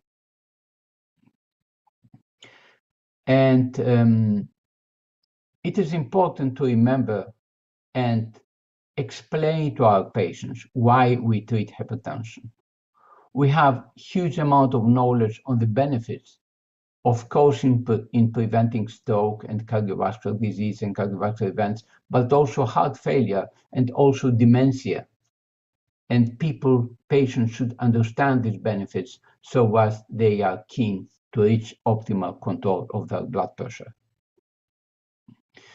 So how should we manage hypertension in 2024? The European Society of Hypertension published guidelines in June, and you can see here the authors. And this is a long and updated statement on what we know about hypertension today and how we should use this knowledge to benefit our patients. And before I start presenting you the European guidelines, I'd like to say that today we have a consensus about how we should treat hypertension in our patients. If you look at the European guidelines, the International Society of Hypertension guidelines, and the American guidelines, of course there are some differences, but most of them are technical differences. And there is a most agreement between guidelines, which means that we know today what we should do. We have the evidence, we have agreed on how to manage hypertension in clinical practice. So the guidelines is a huge document. It is 151 pages. It has 1,700 references. It's a long document. You need a long time to study. It has 27 tables, 21 figures. But for those of you who want to understand the new directions by the European Society of Hypertension and you don't want to spend too long time, you can just read the boxes. There are 47 boxes with the recommendation and statements, what we should do in practice. If you want to know why we should do what we should do, then you have to read the entire document. but you can follow only the boxes. So within a short time, you understand what is the current recommendation for hypertension management. The guidelines start with the cause of essential hypertension, and they give us this wonderful scheme which presents the regulatory mechanisms which increase blood pressure or decrease blood pressure, the genetic factors, the lifestyle factors, and the environmental factors, and they discuss how the interplay of all these lead in total peripheral vascular resistance and high blood pressure. Then they have a section on secondary hypertension. They guide us to consider the age, because, for example, in the young people, you'll see the aortic syndromes and coarctation. Only pediatricians deal with these cases. The doctors of adults very rarely see such cases. Then we have renal parenchymal disease, which is everywhere, from the very young to the very old. And then you have renovascular hypertension in fibromuscular dysplasia in the young, and atherosclerotic renovascular hypertension in the older. And you have the monogenic disorders and the endocrine hypertension, particularly in the middle-aged and younger people. And they give wonderful directions on each one of them, what the doctor should know about atherosclerotic renovascular disease, about fibromuscular renovascular disease, and about aldosterone pheochromocytoma and Cushing disease. Diagnosis of hypertension still remains a tricky issue in many patients. And this is the scheme that the guidelines present this year on how to measure office and home blood pressure. And we have seen several of them for many years. And the main point here is that in a single measurement, there are many opportunities for many mistakes in a single measurement. And each one of these mistakes in measurement can change blood pressure by a few millimeters mercury. And eventually you may have a very different blood pressure level in a single measurement than the true blood pressure of the individual. So we have to be careful in standardizing and taking proper measurement of blood pressure, conditions, position, and device. The guidelines say that we should be based on office measurement, because we have to realize that we have home and ambulatory, but in many of our patients, decisions have to be taken on the basis of only office measurements. So this is the recommended method for diagnosis, because all the risks and the benefits of treatment have been based on office measurements. We have to standardize office measurements. We should always take 3 measurements, discard the first one, and use the average of the last 2. And we shouldn't diagnose hypertension in a single visit. We need at least 2 or 3 visits within 4 weeks, unless blood pressure is too high and there is evidence of symptoms due to hypertension or organ damage or cardiovascular disease. And in the first visit, we should measure blood pressure in both arms to find stenosis of any of the arteries when there is consistent systolic blood pressure difference higher than 20 millimeters mercury. Of course, the guidelines acknowledge that as much as possible, out-of-office blood pressure, home or ambulatory monitoring should be used before and during treatment to obtain additional information. The problem is that if you use ambulatory blood pressure monitoring or home blood pressure monitoring, we'll find agreement for hypertension diagnosis with office measurements or for normal tension. So this is agreement between office and out of office, but we're using any of the methods, we find a considerable proportion, about 15% with white coat hypertension and another proportion with MASH hypertension. So even if we are careful with office measurements, we have about 25–30% of our untreated or treated patients showing white coat hypertension or MASH hypertension phenomenon. And here is what the guidelines say today about this phenomenon. For white coat hypertension, they say, suspect if blood pressure is close to the threshold, particularly grade 1 hypertension. Detect using home ambulatory monitoring, prescribe lifestyle interventions, and consider treatment in high-risk patients or those with organ damage. What about MASH hypertension? Well, today we see MASH hypertension as being very similar to white coat hypertension. Suspect when blood pressure is close to the threshold, high normal blood pressure, use home ambulatory monitoring, prescribe lifestyle interventions, treat when there is high risk or organ damage. So our understanding today is that these are both intermediate phenotypes and have rather the same diagnostic and therapeutic strategy. And this fits very well with a study we published several years ago. We had a population monitored with office and home measurements followed for 20 years. And within 20 years, 1/3 of them have died. And you can see in the long term, only the normotensives, those who had low office and home blood pressure, did well. All other patients, sustained hypertension, MASH hypertension, white hypertension, in the long term, 20 years, did not have good prognosis, total mortality on cardiovascular events. This is the message that white coat and MASH hypertension are not an innocent phenomenon. So how to measure blood pressure at home? It should be used in addition to office blood pressure to identify white coat and MASH hypertension. It's the best method for the long-term follow-up of treated hypertension. We should use automated upper arm cuff devices, which are properly validated, and you can look at Stride BP for lists of accurate devices. And we should instruct our patients before each visit to the doctor to measure for 7 days, but not less than 3, and duplicate morning and evening readings and average all of them after discarding the first day. And this is the form we give to our patients in every visit and tell them, before you come to the next visit, in the last day, measure, use an validated electronic upper arm cuff device and measure for 7 days. This is before our visit. But in the long term, between office visits, we recommend duplicate measurement once or twice per week or month. How about ambulatory monitoring?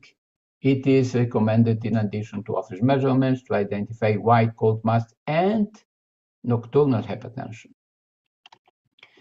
It also is recommended to confirm resistant hypertension because before complex therapy or intervention is recommended. And we again recommend upper arm cuff devices, automated and properly validated. And when you use ambulatory monitoring, you should take measurements every 20 minutes, not every 30 minutes or 1 hour, every 20 minutes. And this applies also to the night. It's a mistake to have nighttime blood pressure measuring every 1 night because you end up with a very few nighttime blood pressure measurements, which are important, and I will discuss that right now. So the guidelines discuss about nighttime blood pressure. They say that we should assess nighttime blood pressure. We should assess nocturnal hypertension and non-dippers because this is associated with increased cardiovascular disease. But for identifying nighttime blood pressure phenotypes, using ABPM once is not enough. The reproducibility of this method is imperfect, and we should repeat ABPM at least twice. The measurement frequency, as I said, is 20 minutes during the day and the night, and particularly diabetics and people with chronic kidney disease should be assessed for non-dipping and nighttime hypertension. And this is evidence we had this year to understand what is nighttime blood pressure. This is an analysis from almost 60,000 people in Spain, followed for almost 10 years. And you can see here the risk of blood pressure associated with mortality. This is office blood pressure in black. This is green blood pressure, daytime ambulatory. This is red, 24 ambulatory. And this is the blue, nighttime ambulatory blood pressure is the best aspect of blood pressure in terms of its association with mortality. And if you look at the informativeness, the information we get with these measurements, you can see here that nighttime systolic blood pressure gives us 6-fold more information for cardiovascular and total mortality than office blood pressure. What about devices? Which devices? The European Society of Hypertension recommends electronic upper arm cuff devices for all methods, office, home, ambulatory, and they recommend manual auscultatory hybrid devices only if automated devices are not available. All the devices should be properly validated, and cuffless devices should not be used. So this is a Mercury device, which is not available in most countries. This device is not a Mercury device. It's manual auscultatory. It's LCD device. It's similar. This is an automated device. You press it once and take 6 measurements and discard the first one. Very good for unattended office measurement. This is a wrist device, which we don't recommend. This is a device which takes all home measurements in a cloud, and it's useful. This is a device which takes measurements automated and auscultatory. The doctor might decide to take a manual or electronic measurement. This is a device that has electronic measurement, oscillometric, and also manual auscultatory with LED column, not Mercury. This is another office device which can measure both arms simultaneously. And these are cuffless devices, which for the moment we do not recommend. And this is a statement by the European Society of Hypertension last year, which says, yes, cuffless devices have considerable potential for changing what we do in hypertension, but they have fundamental questions of accuracy and performance, and they are not recommended for clinical use at the present time. And I'd like here to introduce to you the Stride BP website. This is endorsed by the European Society of Hypertension, the International Society of Hypertension, and the World Hypertension League, and it recommends, it says that only 8% of the blood pressure devices on the market have been approved as accurate. And here you can see lists of accurate devices for home use, for office use, for ambulatory use, and separate lists for children and pregnancy. And this device has already had more than 300,000 views from more than 200 countries.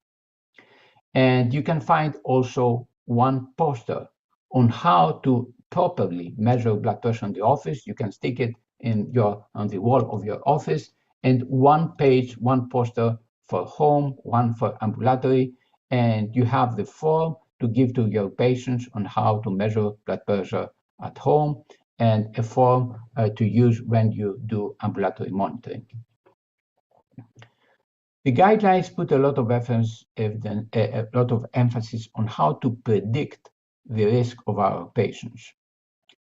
And you know, we have been using these tables where you have the grading of blood pressure and the presence of other risk factors, and you can't identify which of your patients is at very high risk, who is at high risk, who is at moderate high risk, and who is at low risk. And this is important to decide how aggressive you should be in treating high blood pressure, and of course other cardiovascular risk factors, of course also considering the age of the patient.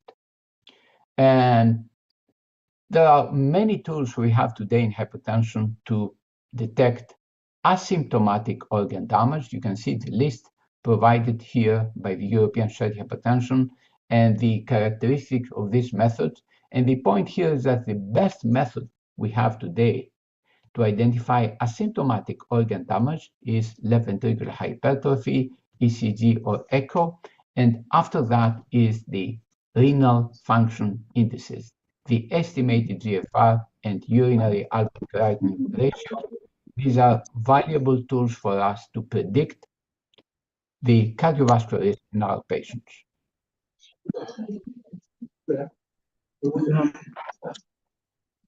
When the risk is not obvious, we have additional tables with scores when you can look at different countries with different total cardiovascular risk. And to each one of our patients, we can calculate what is the risk of having a major cardiovascular event in the last 10 years.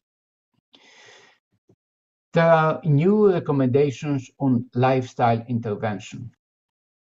Of course, weight reduction is recommended when it's needed. The healthy food, vegetables, fruits and beans and so on are important. The sugar reduction, these are classic recommendations, but physical activity has new recommendations because today we understand that we can also include vigorous physical activity in shorter time and have the same benefits as longer aerobic activity. The alcohol, we have changed our recommendations for alcohol with maximum 2 drinks, but better no alcohol at all. Of course, smoking remains a major issue, and stress is something we have neglected as a lifestyle intervention for hypertension, which is important. And at this point, I'd like to show you the Canadian recommendations for alcohol. The optimal, you can see, is 0. But the safe drinking is only 1 or 2 standard drinks per week. And here is what we mean per week. It's something like 10 grams per alcohol per drink. And the International Society of Hypertension have published this year an extensive document on lifestyle recommendations, which include eat and drink, exercise and physical activity, and stress. And these are all important for hypertension management before treatment. So when do we start treatment? We start treatment in all adults with blood pressure in the office higher than 140/90. In the elderly, we can have a relaxed threshold 160, but in some of them who are already treated or are in very good condition, we have the same threshold as in the younger people. And in the presence of cardiovascular disease, we may start on 130/80. And this is the strategy we use. When we have without asymptomatic organ damage, we may wait for a few weeks, and we confirm the diagnosis with out-of-office blood pressure, home or ambulatory, and we initiate lifestyle interventions. But after that, we have to start treatment if blood pressure is higher than 140/90. Of course, in higher grades of hypertension, we need to start immediately, and particularly in those people with symptomatic organ damage or high-risk hypertension. What is the goal of therapy? This is an important message.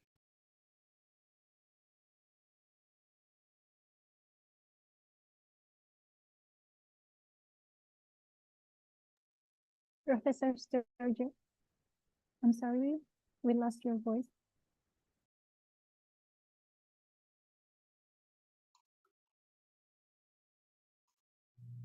Can you hear me now?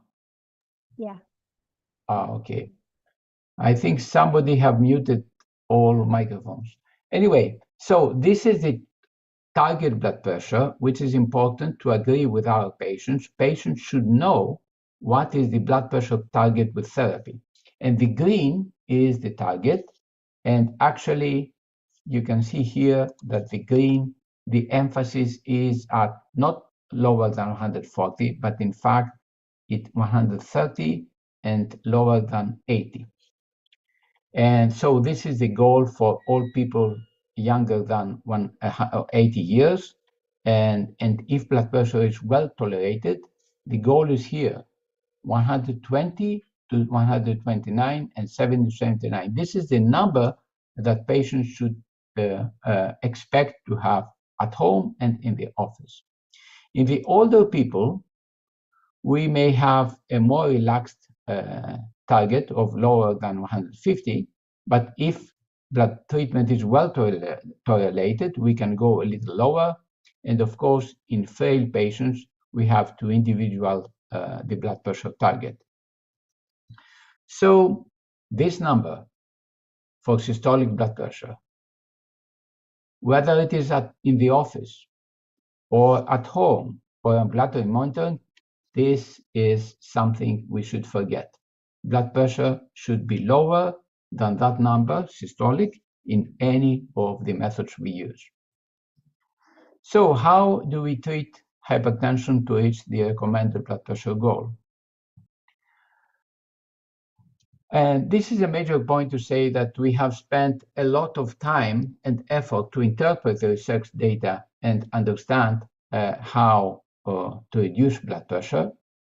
And today we recommend ACE inhibitors or angiotensin receptor blockers together with diuretics or calcium channel blockers as the main therapy to start.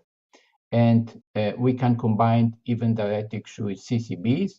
And of course, beta blockers can be used at any stage if there is a special indication. So for step one, we start with dual combination of the drugs I said for most patients.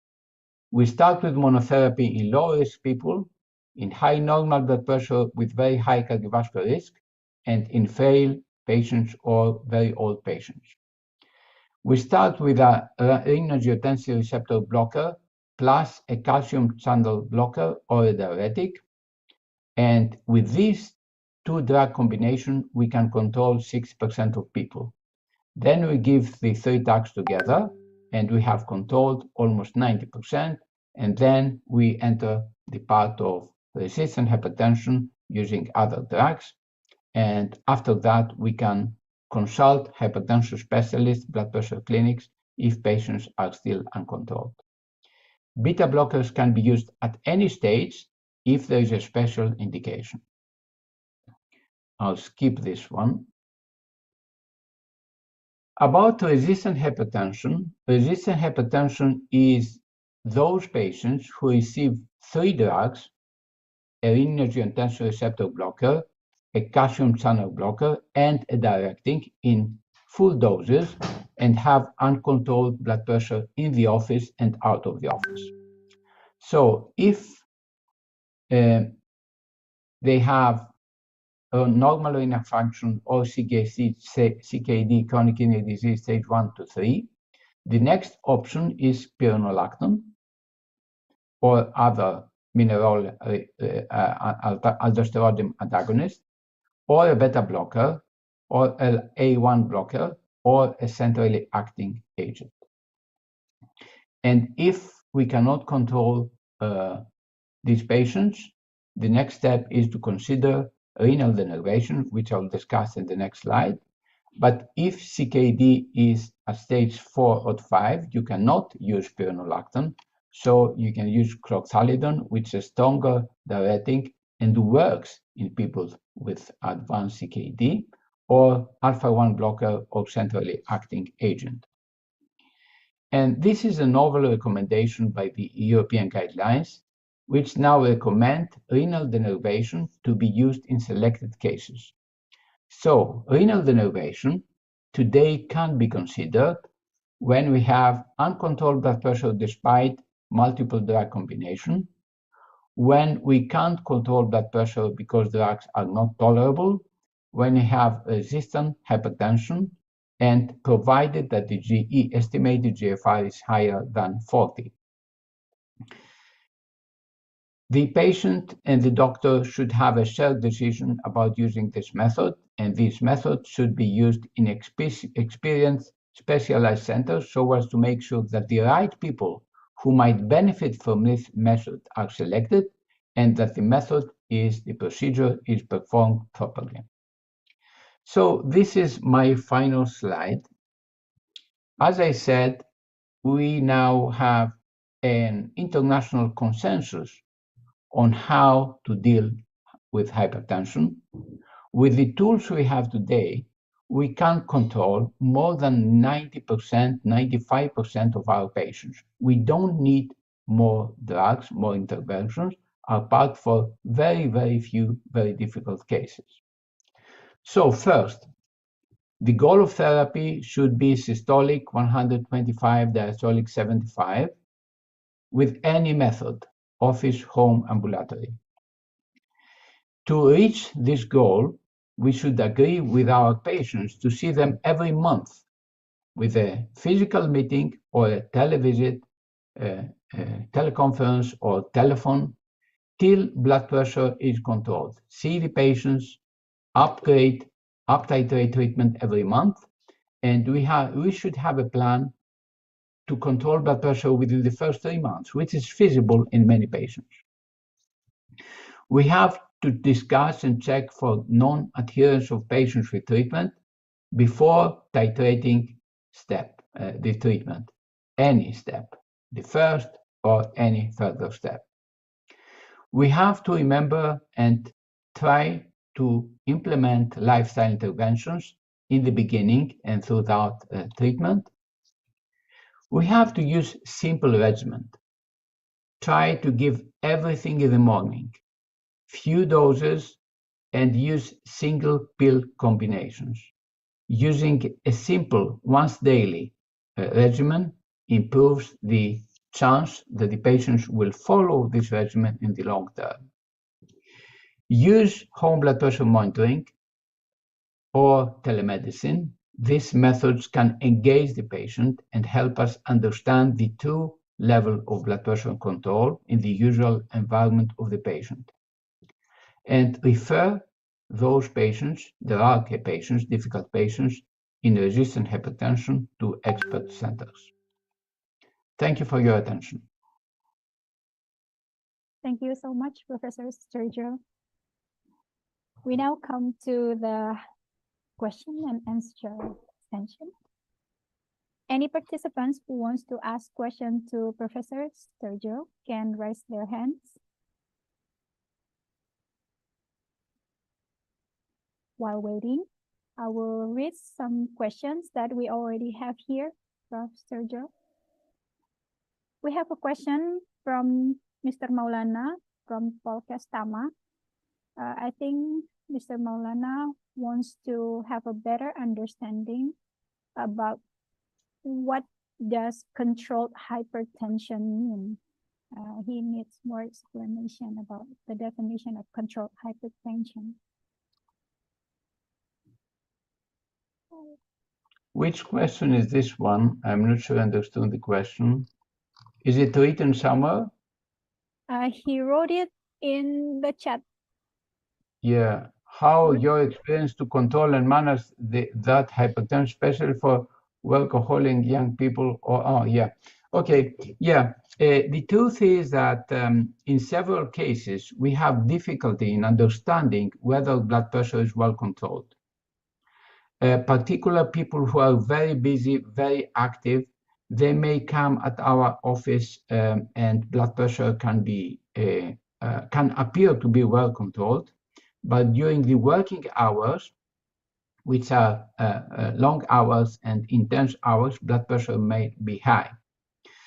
The easy thing to do is home blood pressure, but in some cases, we have to admit that the only way to see the burden of blood pressure, we must use ambulatory monitoring, particularly those people who have intense work and rise of blood pressure at work. Unfortunately, without 24-hour ambulatory blood pressure monitoring, you can't see this burden of blood pressure. So office blood pressure is not enough for many patients, as this question implies, and home blood pressure must be complementary information to all people, but in some of them, particularly young, hardworking people, unfortunately, we need ambulatory monitoring to see what happens at work. Okay, actually, that's the fourth question in our chat. Yeah, we also have questions from Mr. Maulana at 13:40 in our time here. He asked the definition of controlled hypertension. The definition of control the first thing to do, the old in the office. The blood pressure is within the range that is recommended. Is that what controlled hypertension means? Absolutely. All treated patients, as much as possible, should monitor their blood pressure at home. Mm-hmm. And when we see control of blood pressure in the office and at home, then we think we did what we should be doing. Okay. And then the second question in the chat, it's from Miss Tries. She asked, how your experience to control and manage that hypertension, especially for workaholic and young people or old people with complication diseases. Your experience in managing or controlling hypertension in workaholic or young people or old people with other diseases. I have to say that the older people are the easy ones because they are more concerned about their health. They are more likely to come to repeat visits. So if you look at the evidence, the older people are more likely to have hypertension, but they are more likely also to have controlled hypertension. The problem is the young people, particularly men. These are the worst patients. I'm sorry if we have young men here, but the worst patients in hypertension and all conditions. They don't have common, hypertension is not common in young men, but when it is, it's not uncommon also. When they are undiagnosed and uncontrolled. In general, young men are not very much concerned about their health. So this is more difficult to persuade them to keep to stay on therapy and be concerned about blood pressure. It's really a difficulty. Young men, we need to put more emphasis and be more careful to make sure we improve their adherence with therapy. Yeah, young men and maybe working people. Now we continue to the third question in our chat from MJ Tata of Polkesram. He or she asked, Mr. Sergio, how about therapy for genetic hypertension? I'm not an expert in this field. I wonder whether the question is about secondary hypertension of genetic origin or genetics in hypertension. I think in both we do not have tools for clinical practice. It's very interesting to understand with genetics what phenotypes and genotypes of hypertension we have in our patients, but it doesn't seem that it's something which is going to be close to clinical practice. I believe it will happen to have genotyping and select treatment, not empirically, but on the basis of genotyping of each individual hypertension. I believe it will happen eventually, but I don't see this happening soon. Okay, so actually the genetic hypertension is not yet readily treatable. Because we still have some more time, may I ask another question, Professor Sergio? Yes, please. I hope you still have time for us. So, yes, I'm fine. Yeah. So the treatment for hypertension should be cause-based, right? Like, what is the main cause of hypertension in hypertensive patients? The main cause? Yeah, the main cause. Oh, this is, I need a lecture for that. Essential hypertension is an interplay between genetics and environment. There is no question that there is a genetic background, and without that, you can't get hypertension. But if you have this genetic background with the genes, then the environment plays an important role on when and how hypertension will evolve in the individual. This has to be related with obesity, with lifestyle, with food, and with stress. So it is an interplay of genes and environment, and I think both are important.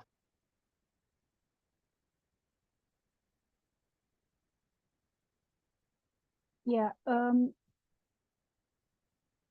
I mean, does it mean that hypertension therapy should be based on the individual case? Like, what's the cause of the patient's hypertension? We cannot treat them all with the same medication. This is an important point for all of us to understand.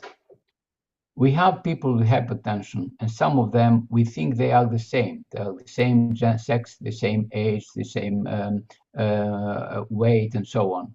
But the underlying mechanism may not be the same in these people who are apparently the same, similar. And we know that because we give the same drug to both of them. One of them has no impact on blood pressure, and the other has a huge impact. So the underlying mechanism which drives the rise in blood pressure is not the same in our patients. And this is why in the future we need genotyping, which will tell us in this patient, give him a renin-angiotensin blocker, this is going to work. Or in the other one, don't give them this drug, it's not going to work.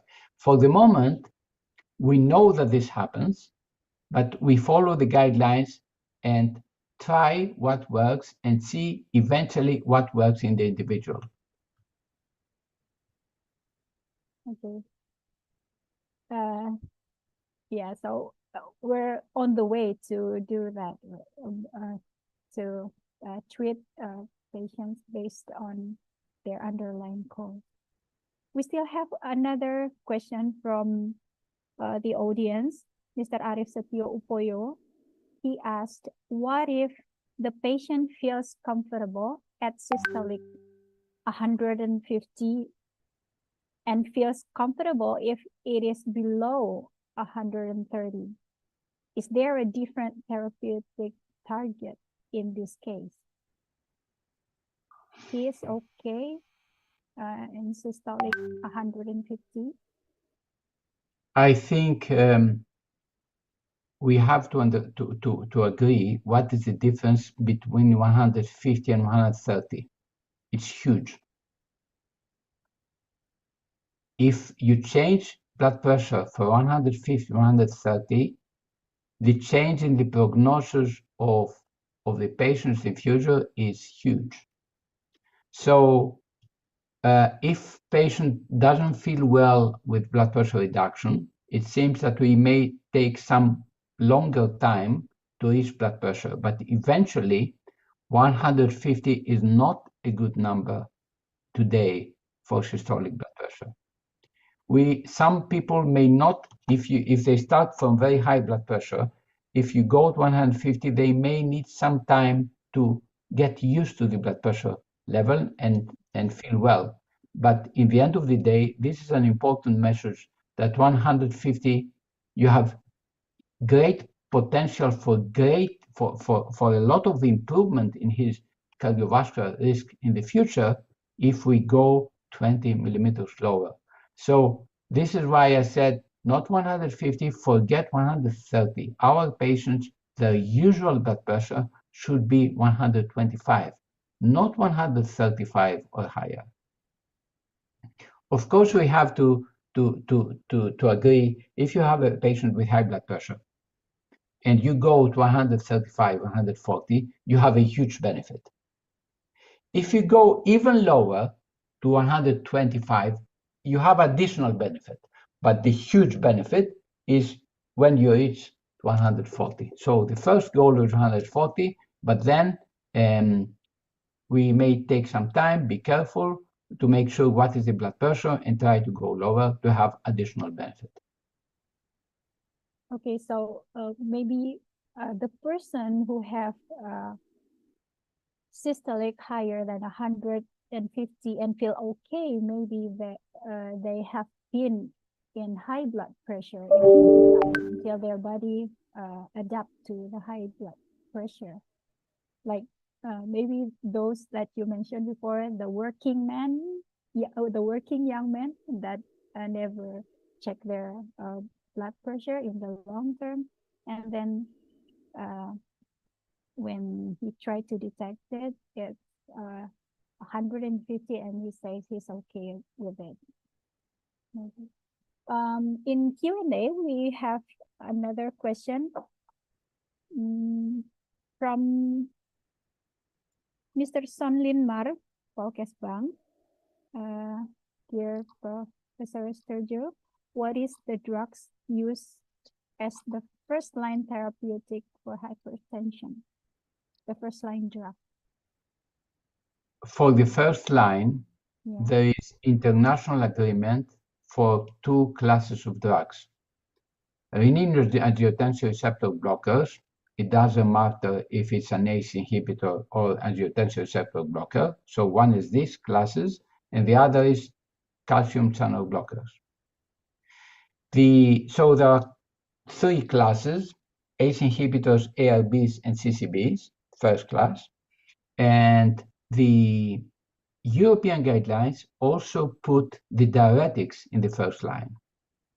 The International Society of Hypertension recommend diuretics as a second line. First use ACE inhibitor ARB plus CCB, and then go to diuretics. Of course, there are some cases in whom they have heart failure, they have edema, they have some kind of breathlessness, and in these cases, diuretic is should be the second drug before CCBs. But in apparently healthy people, the best choice is renin-angiotensin system blocker and CCBs as first line, and diuretic as a third drug. Okay. So, ACE. Thank you. Okay. That's Mr. Samimar. Thank you. We have one more question, but I don't really get what our anonymous participant wants to ask. Whether any patients have maintained blood pressure above the expected blood pressure target. Prof. Sturjo, I think our last question is whether or not you have ever experienced a case when your patients maintain high blood pressure, but maybe the patient's okay with it. So you mean blood pressure elevated? Elevated, yeah. In the office or at home? Maybe in the maybe both. If blood pressure is elevated in the office and out of the office, he is at risk. Okay. We should try to reach the goal. Blood pressure, if it is, the problem with blood pressure, it is you have to be sure that it's elevated, because you can have diagnostic confusion with these phenomena, with the white coat hypertension and mass hypertension. And we have to make sure that the measurements of blood pressure at home are reliable. The patient has an accurate device. The patient follows our recommendations on how to measure, to make sure that we have reliable information on what is the blood pressure at home. If we have reliable information and blood pressure is high, then there is a risk which is preventable with treatment. Okay. Thank you, Prof. Sturjo. 1 minute, one last question. So, good. If I noticed you mentioned in the presentation that the best time to measure blood pressure is at night, right? Nighttime high blood pressure. It gives us more than 500% valuable information about the hypertension. So, which means we really need to educate our patients to measure their own blood pressure at home, because it has to be done during the night. Is that really? Well, you gave the most difficult question as the last one. So this is a problem we have. We have a lot of evidence showing us that from all these measurements we do in the office, at home, daytime ambulatory and nighttime ambulatory, the one which is more closely associated with the risk of death is nighttime blood pressure. This doesn't mean that we should ask our patients to measure nighttime blood pressure, because it's very difficult to do that. Second, this doesn't mean that we should go and selectively treat nighttime blood pressure, because we don't have evidence showing that if we do that, the patients will live longer. This only means that if you see elevated nighttime blood pressure because you used ambulatory monitoring, you have a patient at risk. So for the moment, we should not aim to selectively treat nighttime blood pressure, but we should use long-acting drugs to make sure that we have 24-hour blood pressure control. So nighttime blood pressure brings more risk, but it's not a target for therapy. And what we should do, what we say to general practitioners in practice, is use 24-hour acting drugs. Make sure that you have 24-hour blood pressure control. So when you wake up in the morning and measure blood pressure before drug intake, if blood pressure is controlled, then you know that you have 24-hour blood pressure control. If it's elevated, you know that your treatment did not cover the entire 24-hour period. So the solution here at the present time is make sure you control blood pressure across the 24-hour period with long-acting therapy. Okay, thank you so much, Professor Sturgill, for your time. Thank you as well. And once again, please apologize if I address you wrong at the beginning of our discussion. No, it was a pleasure. Thank you very much. Very interesting questions. Thank you very much, Prof. Sturgill. Okay. Thank you. Have a good meeting. Okay. See you again next time. Thank you, Professor, for joining us today. Thank you. Thank you as well. Good to see you all. Bye-bye.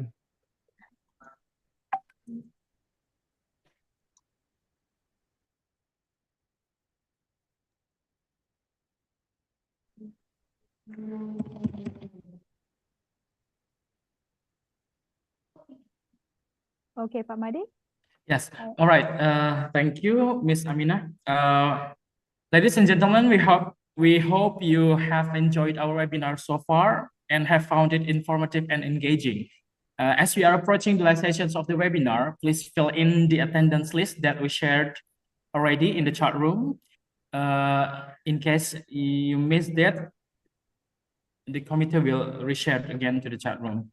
So, ladies and gentlemen, we still have one session remaining. The last session will be delivered by Professor Frank Mojiminiyi from University of Namibia, Africa. He's going to speak about the effort of prevention and control of the non-communicable diseases using natural products.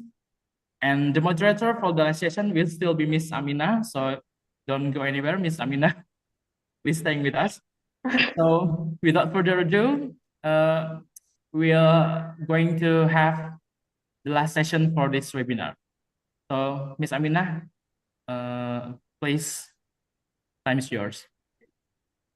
Okay, before we begin our last session, please allow me to introduce our next speaker, Professor Frank Mojimini. Prof. Mojimini is a professor at the Department of Human, Biological, and Translational Medical Sciences. School of Medicine, University of Namibia. Professor Mojimini gives lecture for undergraduate students in medical, dental, veterinary, Bachelor of Science in Physiology, Medical Laboratory Science, Nursing, and Biopharmacy students.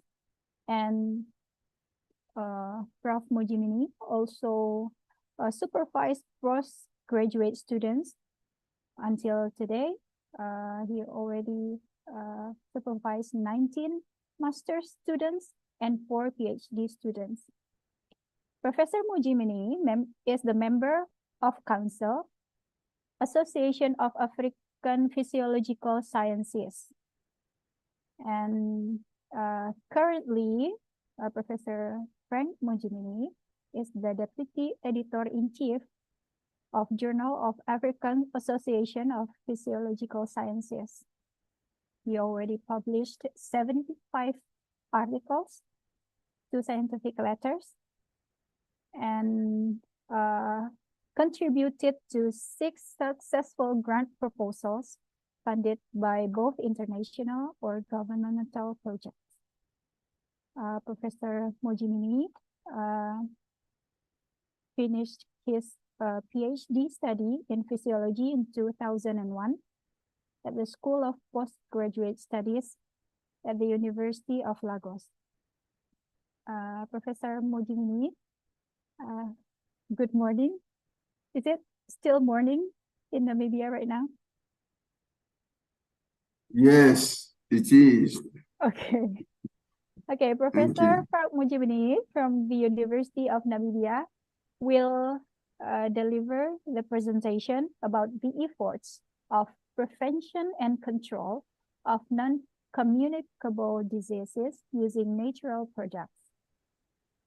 Without further ado, Professor Mojimini, please share of your presentation, and the time is yours.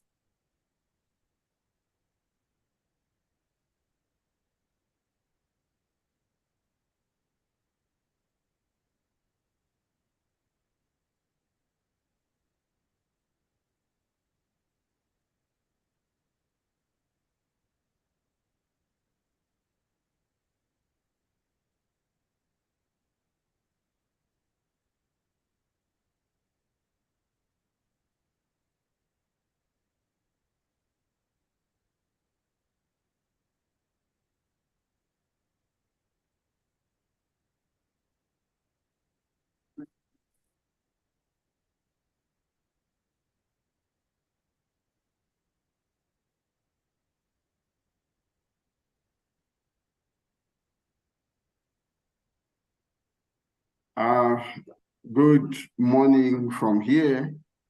Can you all hear me and see me, please?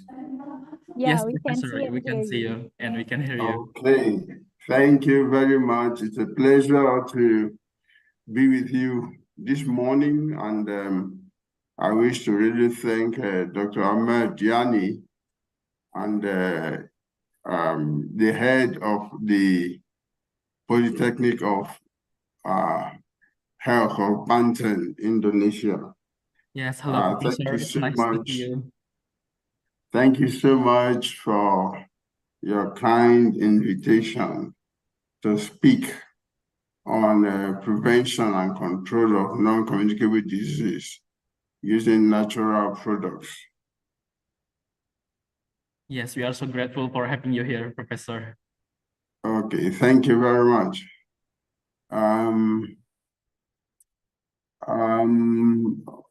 How do I move to the next slide?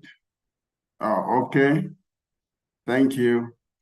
So we'll just be looking at definitions of what non-communicable diseases are and of natural products. We'll look at the control Then we look at prevention and then some evidence from our research. For non-communicable diseases are also known as chronic diseases. Of course, you know that previously, in previous centuries, the big problem was infectious diseases. But now, I think there is an epidemic, global epidemic of non-communicable diseases. Of course, they are not, non-communicable diseases are not due to infections, but usually occur in a slow and prolonged manner, resulting in dysfunction of the systems of the body. Now, amongst the non-communicable diseases are cardiovascular diseases. The cardiovascular diseases are the number one among the non-communicable diseases, in which about 17.9 million deaths occur yearly. And then another one is cancer, and then respiratory diseases, and then diabetes. I think this is well summarized here. These are the major cardiovascular diseases, sorry, these are the major non-communicable diseases: cardiovascular diseases, cancer, chronic respiratory disease, diabetes, and of course, well, we have hypertension, dyslipidemia, obesity, metabolic syndrome, rheumatoid arthritis, and so on and so forth. Okay. So, excuse me. One common feature of all non-communicable diseases is a form of inflammation known as metaflammation. Now, what is metaflammation? Metaflammation is a low-grade chronic and systemic inflammation. Of course, we will know that there is also acute inflammation. Usually when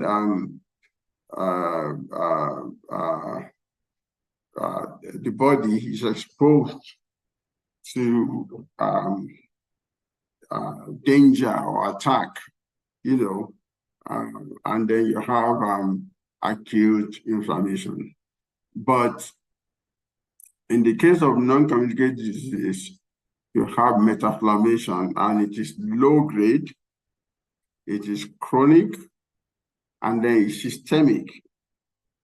Okay? Now, metaflammation is actually a part of a metabolic cascade. And that cascade includes oxidative stress, atherosclerotic process, and insulin resistance. So there is usually this metabolism, and then there is induced allostatic, or if you like, homeostatic overload. And ultimately, there is chronic impairment. Now, factors that induce metaflammation are called anthropogenes, and they may also be called environmental inducers. Now, anthropogenes, usually induce a low and subclinical and persistent immune response to a non-life-threatening situation. So basically,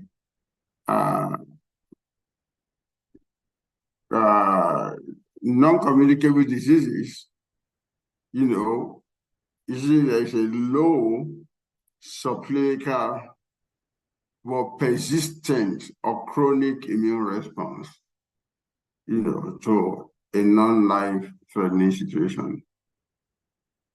Now, this could ultimately result in this could become dysmetabolic if exposure to the anthropogens is prolonged or sustained. Now, non-communicable diseases, involves progression, and a progression that is usually associated with nutritional anomalies. Really, following dietary risk factors, the following dietary risk factors have been linked with increased risk of non-communicable diseases, and this include excessive energy intake from high energy or low nutrient products. When we say high energy, that means, like involving a lot of carbohydrates, but with low nutrients, And in addition, there is a common consumption of products with high glycemic load and glycemic index. Then there's also low dietary fiber intake. There's low polyunsaturated fatty acid consumption. There's low dietary omega-3 acid consumption. There is high dietary trans fatty acid consumption.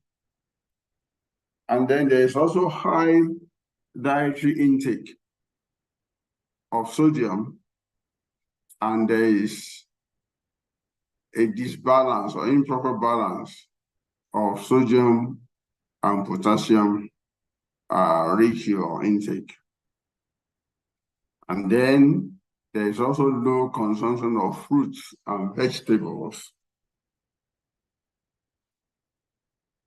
Well, non-communicable diseases are the major causes of death globally, and 71% of the total number of deaths annually is due to non-communicable diseases. Indeed, there is a global epidemic in low and middle income countries. So that means that non-communicable diseases are really a threat, or danger the world over, especially in low and middle income countries. Now, what are natural products? Natural products are, compounds that originate from living organisms such as plants, animals, fungi, and microbes. They are usually produced by these organisms through many metabolic pathways, and they serve a variety of functions. Natural products, of course, are important for drug discovery. And now, what are the classes of plant-derived natural products? The classes include alkaloids, terpenes, then phenolic compounds, flavonoids, and other bioactive compounds. Now, many natural products, for example, polyphenols, have anti-inflammatory and antioxidant properties. And in addition, they are able to counter, or prevent, if you like, atherosclerosis and insulin resistance. Consequently, they are quite useful in the treatment and prevention of non-communicable diseases. So let's quickly focus a little bit on cardiovascular diseases. Well, cardiovascular diseases are the leading cause of death, due to non-communicable disease. And they are responsible for most deaths globally each year. Now, the number of deaths from cardiovascular disease is actually equal to the number of deaths due to cancer and chronic respiratory diseases combined.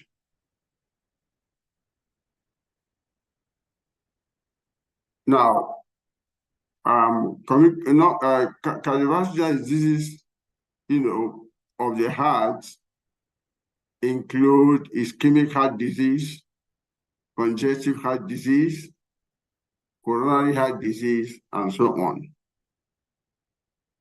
And then they also include diseases of blood vessels, such as hypertension and cardiovascular diseases.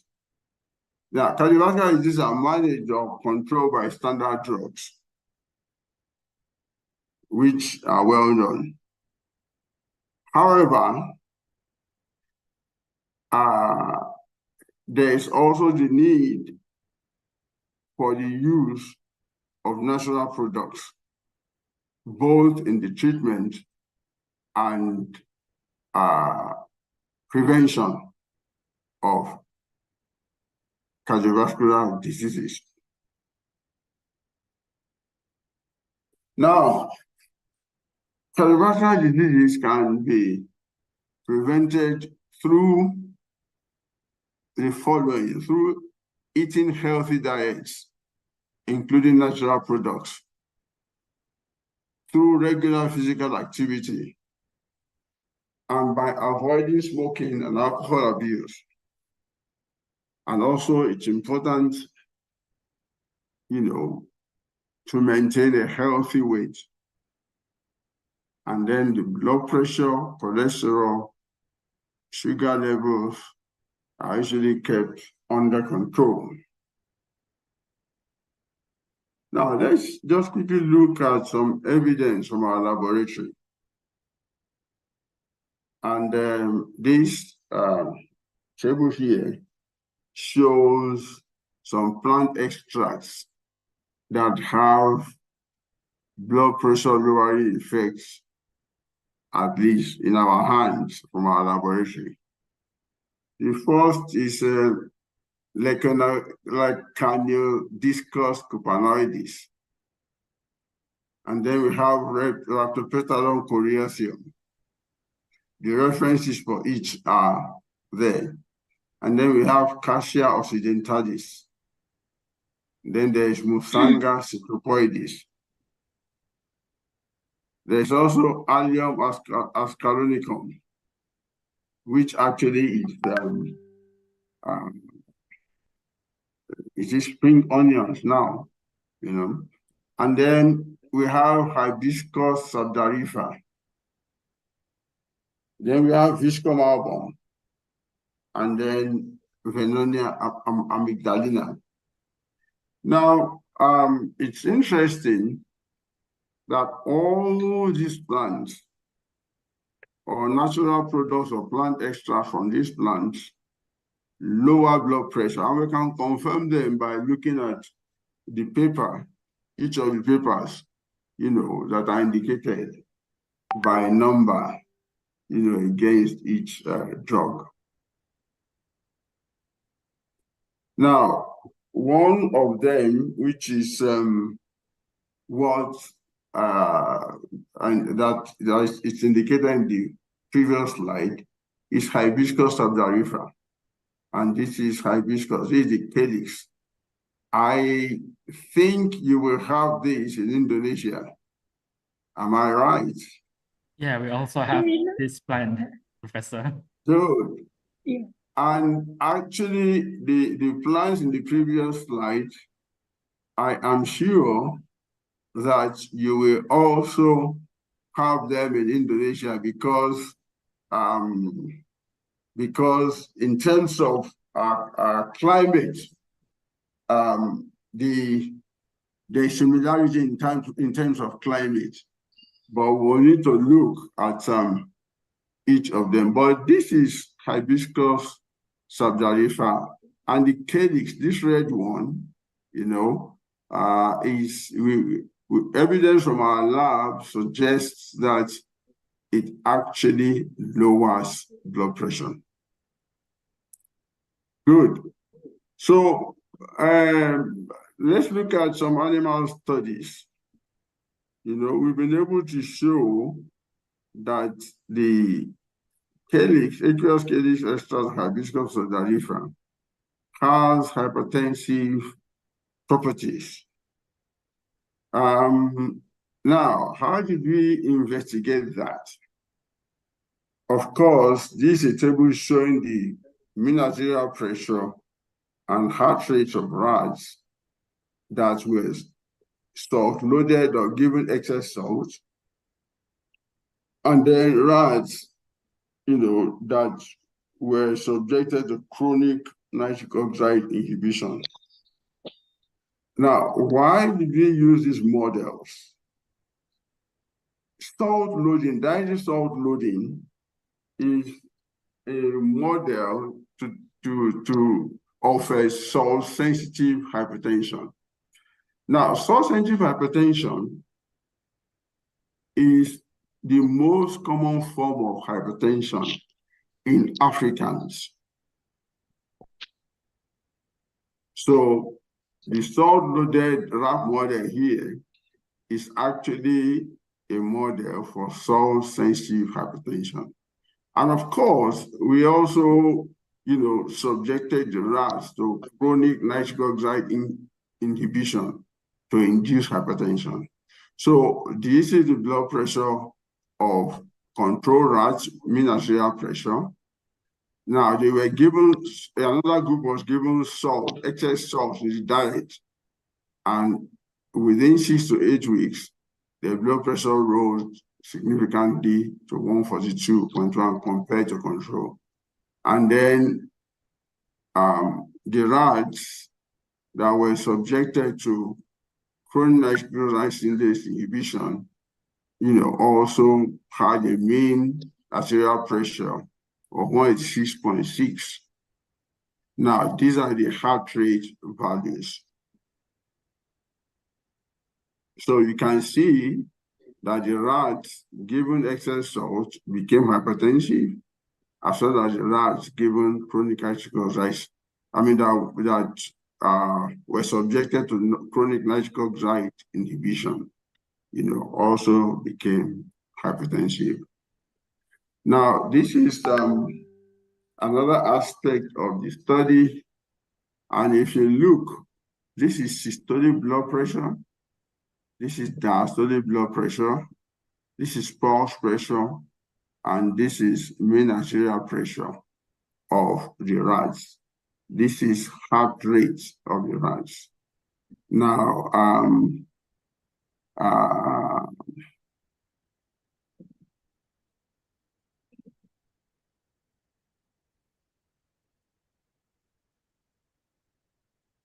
yeah, so this is the value found or obtained in control rats.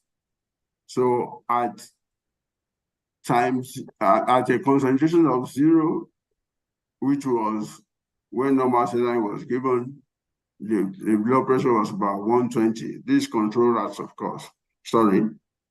And then, of course, as we increased the dose of Hibiscus subzarifa in a dose-dependent manner, the systolic blood pressure came down, the diastolic blood pressure came down, the pulse pressure reduced, and the mean arterial pressure also reduced in a dose-dependent manner.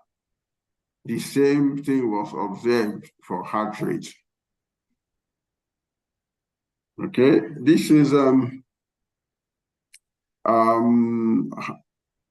same graph for salt-loaded rats. For rats that were given 8% salt diet for about 6 to 8 weeks.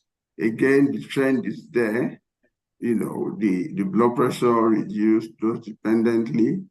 You know, dose dependently. You know, and you probably would observe that the drop in pressure was more in hypertensive rats compared to control rats. The same trend is seen here in hypertension due to chronic nitric oxide synthase inhibition.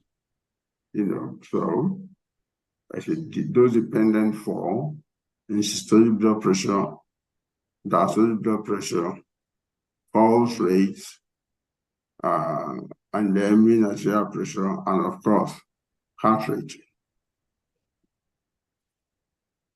Well, actually, because of our time, I just felt we should look at the major studies. But of course, you can, from the references, get other publications. So let's look at human studies.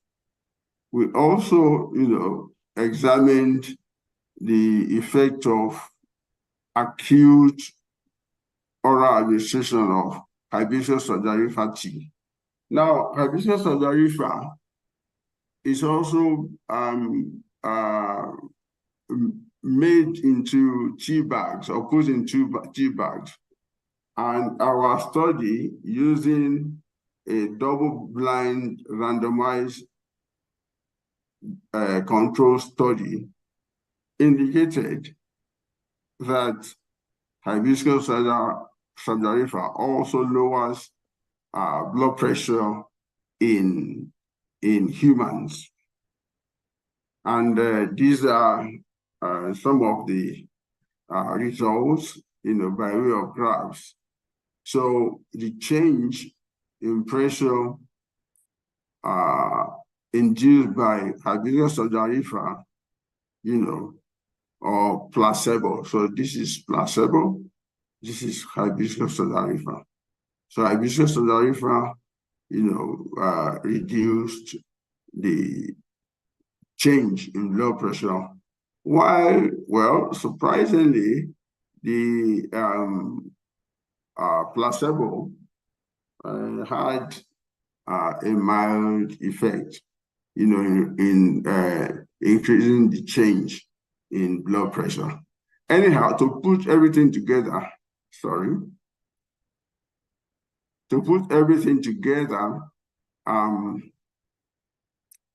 there was a consistent fall in change in blood pressure across the various groups.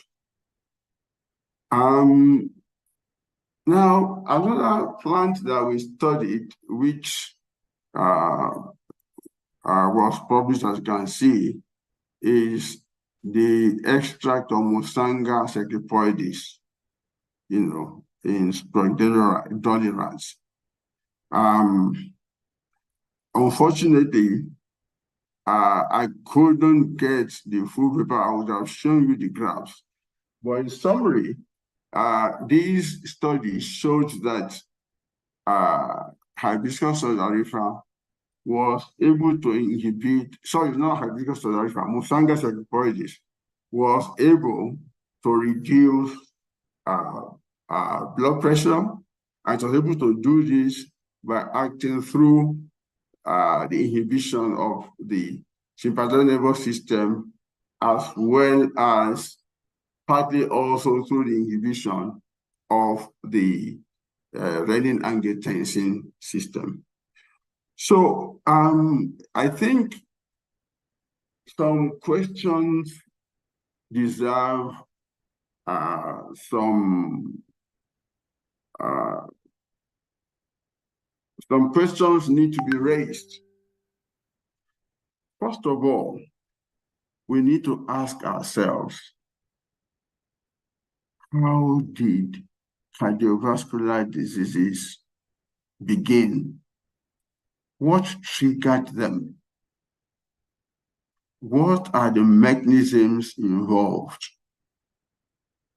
I think from what we've seen, a basic, common, fundamental problem associated with non-communicable diseases is what we call metaflammation, like we have said, earlier on.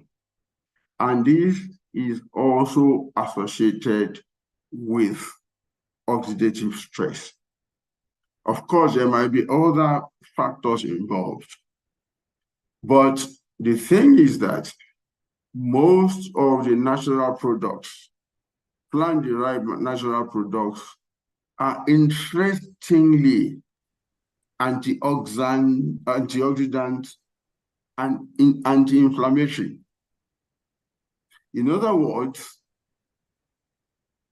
it suggests that most of the plant-derived natural products are able to prevent the oxidative stress as well as the inflammation that is associated with the development of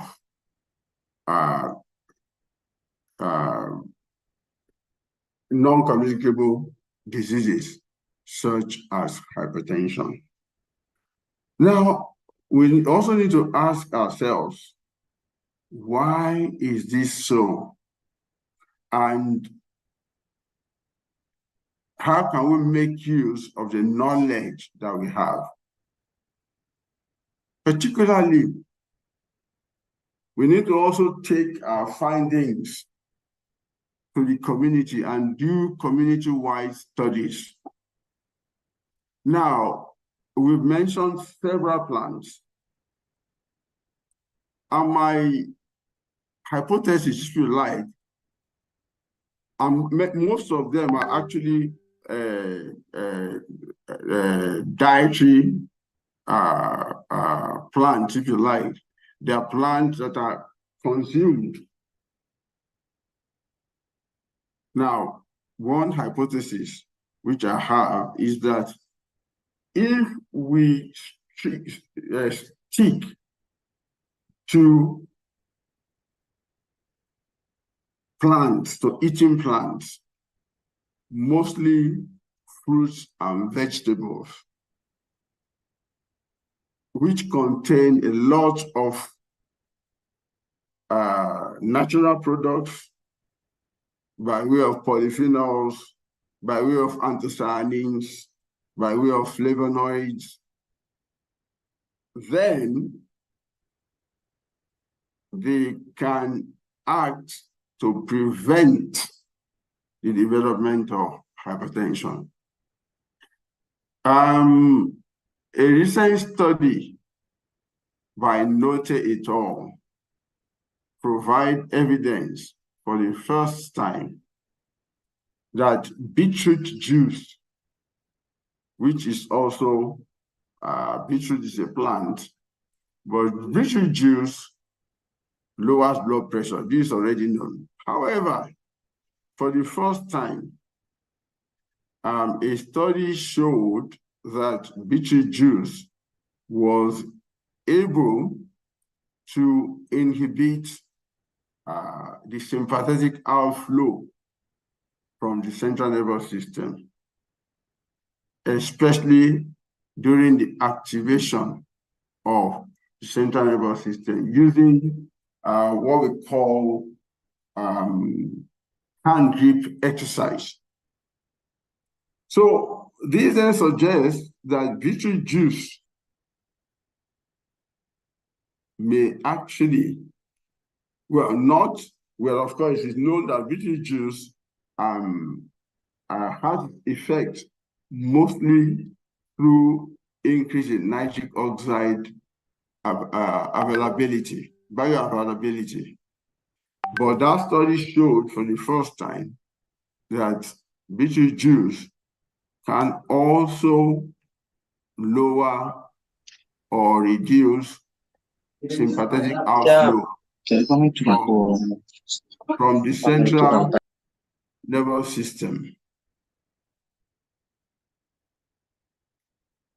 Now, one of the things that we are trying to do is also to provide further evidence of the ability of beetroot juice to act by lowering,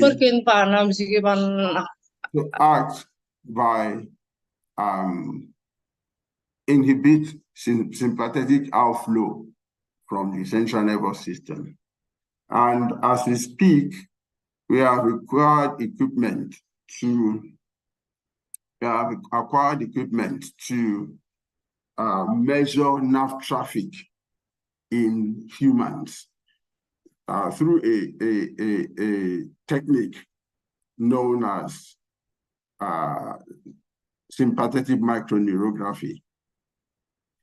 Now, the other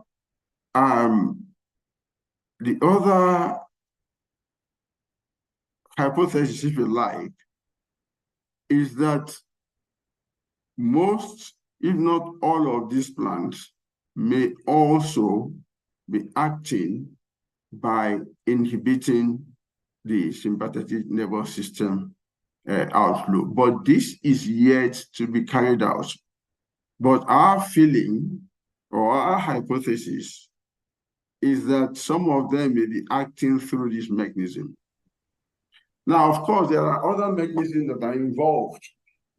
You know, for example, through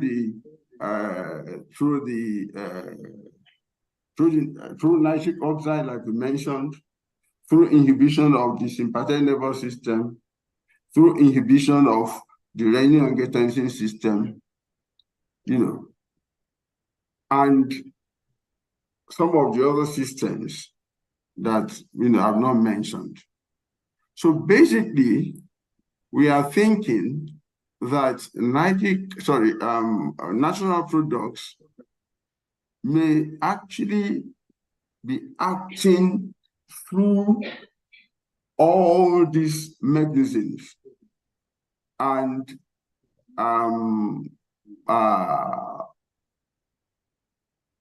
they may be acting, you know, through a golden thread that runs through these mechanisms. Now, as I round up, there is a picture that is emerging. For non-communicable diseases and cancer, obesity, and, you know, other aspects of non-communicable diseases, a plant, for example, like Hibiscus saldarifera, surprisingly seems to have a, should I say, global effect through, inhibiting several non-communicable diseases, cardiovascular diseases, cancer, obesity, you know, and other aspects such as atherosclerosis. So the question is, why is Hibiscus saldarifera and probably beetroot juice, and then the other plants, why are they able to, as it were, cut across the whole gamut of non-communicable diseases, and they are able to, as it were, inhibit, you know, or prevent them? Our thinking, or our hypothesis, is that there might actually be a common thread or common event taking place, in these diseases. And this common thread, like we mentioned earlier on, might actually be inflammation and oxidative stress. And most of the plant-derived natural products act through an antioxidant and an inflammatory mechanism. So it's been interesting indeed to further investigate this hypothesis. And our belief is that if you take a plant like Hibiscus stradalifera, it has anti-cancer properties, it has blood pressure lowering properties, it has anti-obesity properties, and cut right through all the I'm sorry, Professor Mujibini. Yeah. I'm sorry. Yes, please. We cannot see the PowerPoint presentation moving. We are still looking at. No, we are. I'm at the last one. Okay. Okay. Please go on. The last one is references. So I'm basically concluding. Basically what I'm saying, if you take a plant like Hibiscus stradalifera, for example, it seems to have a global effect. It has anti-cancer properties. It lowers blood pressure. It lowers atherosclerosis. And basically, acts to prevent most of the non-communicable diseases. Why is it able to do this? It's as if it's a panacea, if you like. Our hypothesis is that it may be able to do this by actually working through the antioxidants and anti-inflammatory pathways, which are actually a common thread that underlie non-communicable diseases. However, this hypothesis remains to be confirmed. So, finally, I leave us with a message.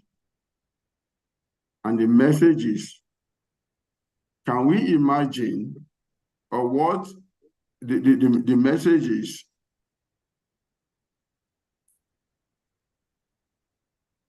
plant-derived natural products and other plants and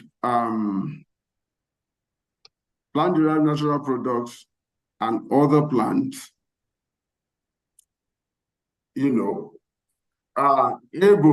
may be able to actually inhibit or prevent or treat non-communicable diseases because they are able to quench oxidative stress as well as the inflammation that is underlying the development of non-communicable diseases. So basically, then meaning that if we eat foods that are rich in plants, vegetables, and fruits, then we may be able to actually prevent the development of non-communicable diseases. But we need to provide evidence in support of this hard evidence. The literature, suggests this, but we need to actually gather the data and put the jigsaw fix the parts. We need to fix everything and present a clear picture. But I'm convinced that if we do a thorough look or search of the literature, we can put the pieces of the jigsaw together and we have a picture. And I believe the picture will arrive at is that consumption of plants, chiefly fruits and vegetables, can prevent the development of hypertension. Hypertension and other non-communicable diseases.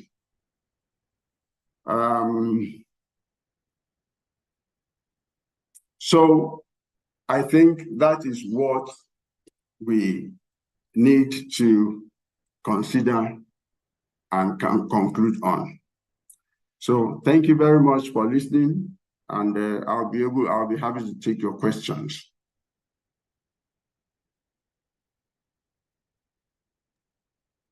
Okay, thank you so much, Professor Mujimini. We now come to the Q&A session. For all participants who wants to ask any question to Professor Mujimini, please raise your hand or type down your question at the Q&A section down below. While waiting, Professor Frank Mujimini, may I start our discussion by asking you a question maybe? So most of our participants here are lecturers, researchers from various departments in our country, in Indonesia here. And you already mentioned that plant herbs or medicinal plants have potential to be utilized to control non-communicable diseases. And but we still need to do something more, or we need to prove how it works, because in the past we only see the clinical effect, but we don't really know what's going on in the body. It should be one of our responsibility as lecturers or as researchers in our respective division in our offices. My question, in your country, in your experience, how do you conduct these researches to prove the mechanism of action of herbs or of plants that you already mentioned you did research on, like hibiscus, and then beetroot, and then you also mentioned musanga, Cecropoides.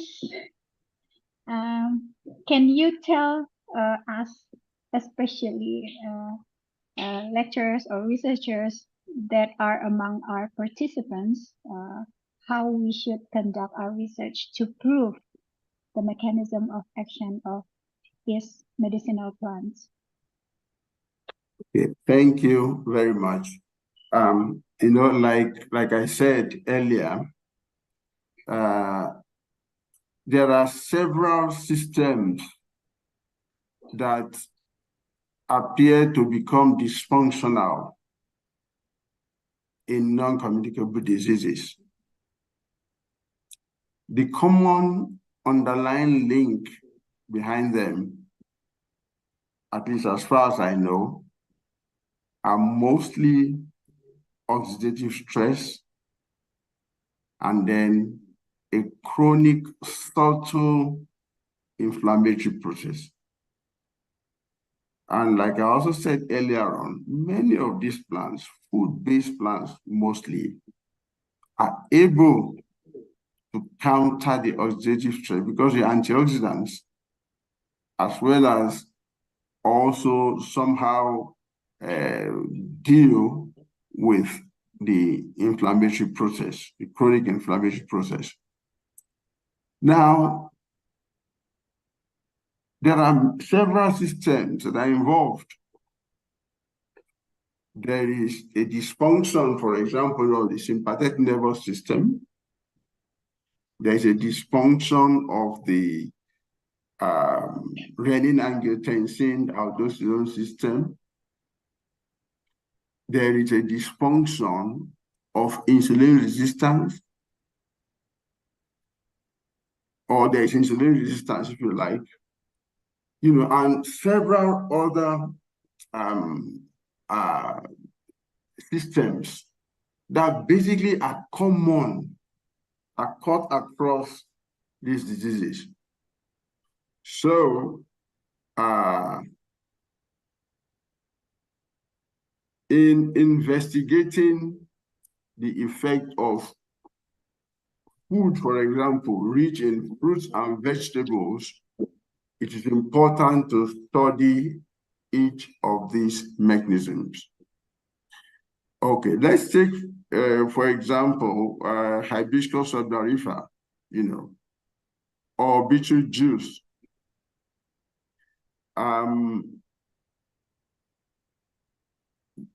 There is evidence in support of the effect of these plant foods on the sympathetic nervous system. But we need to also look at some of the other systems that are dysfunctional, across this disease. Now, specifically for hibiscus subdarifa, one way we can look at mechanistic studies is to use rats, like we've shown earlier on, and then induce hypertension, or maybe we can get spontaneously hypertensive rats, and then administer these food-based products to them, or food-derived products to them. And then at the end of the study, measure the blood pressure, measure atherosclerosis, measure blood pressure, atherosclerosis, measure the effect on the renin-angiotensin-aldosterone system, measure the effect on insulin sensitivity, or even also go ahead and look at epigenetic mechanisms that may be underlying these effects. So actually, there is a whole lot of things that we need to do, and the evidence is not much for now, implying that we need to do much more. I hope I've answered that question. Okay, thank you, Professor Mujimini. Do we have question here at the Q&A? Pak Made, maybe your eagle eye can detect any question from the chat and Q&A.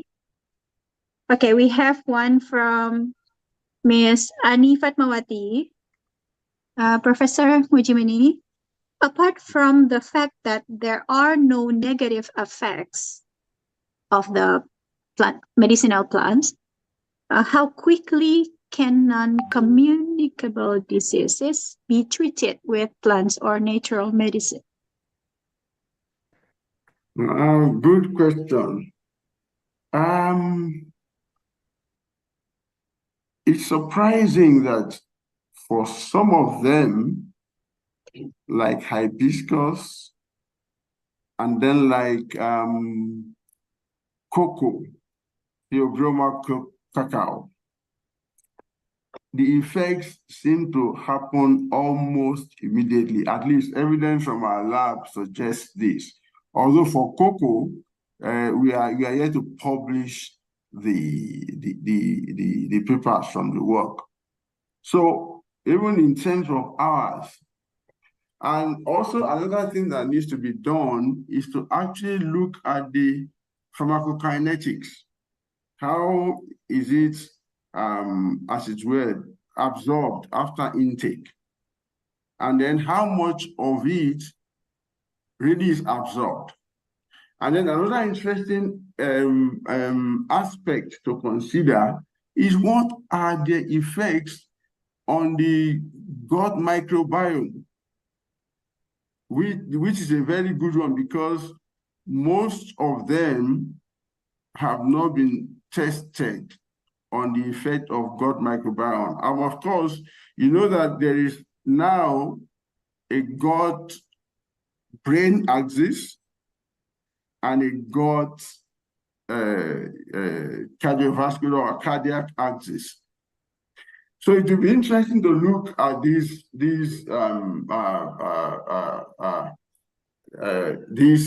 aspects, if you like. So, but again, my hypothesis is that taking, consumption of plants, plant foods or plant-based foods and fruits can prevent development of hypertension. This is a great hypothesis. And I think my gut feeling is that it's something that can happen, and we can actually test it in the community. That is, people can take hibiscus, drink a lot of cocoa. Now, in Indonesia, I presume that you have cocoa, Theobroma cacao.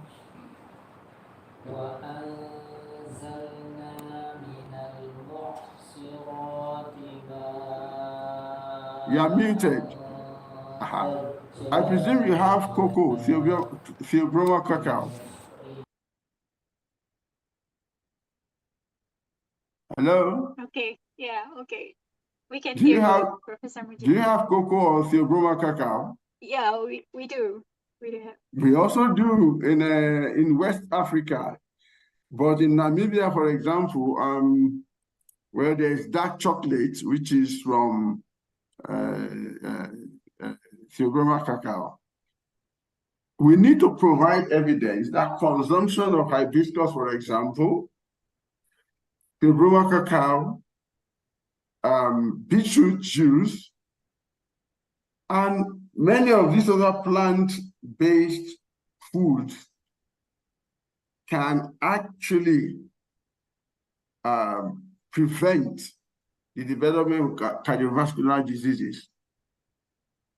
And in fact, the development of non-communicable diseases. So we need to really look at the dietary approach to stopping or curing non-communicable diseases. And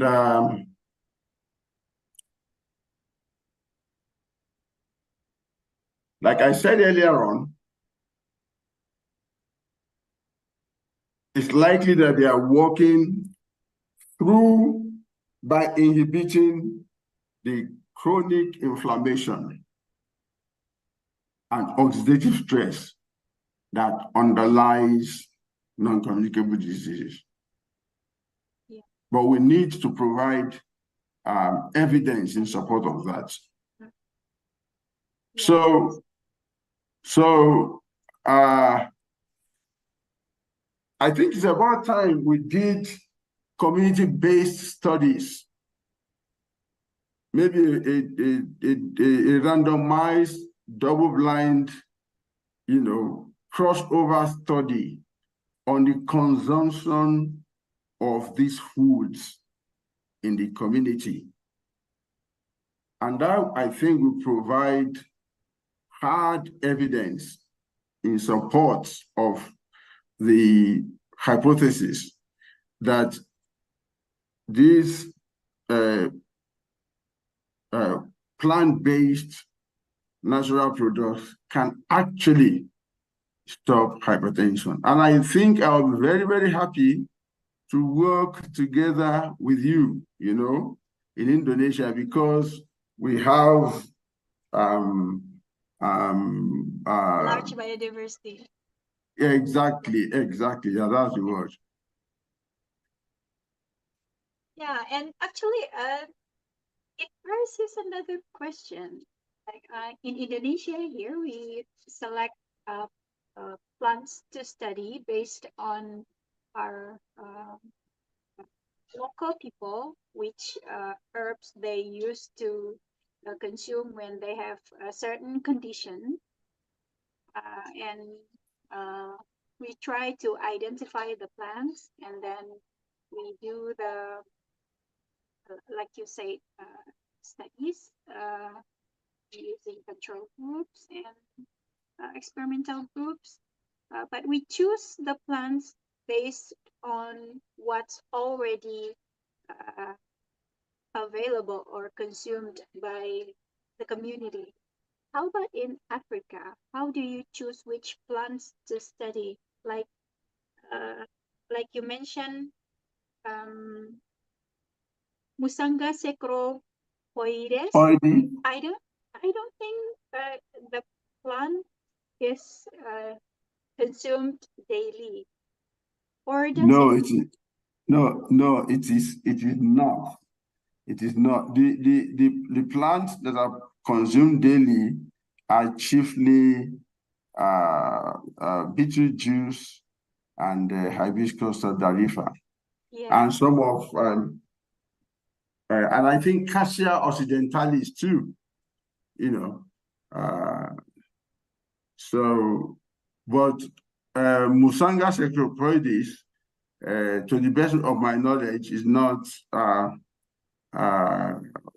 consumed as a food, but it's a plant-based, or rather, it's a plant that also has potential for the treatment of non-communicable diseases, especially hypertension. Yeah, okay. And I'm sure you have it in Indonesia, or let me say, I guess. So we can take it further. Maybe these studies through collaboration. Yeah, maybe we have it. It looks like daun tapak dewa in Indonesia, but I'm not sure. So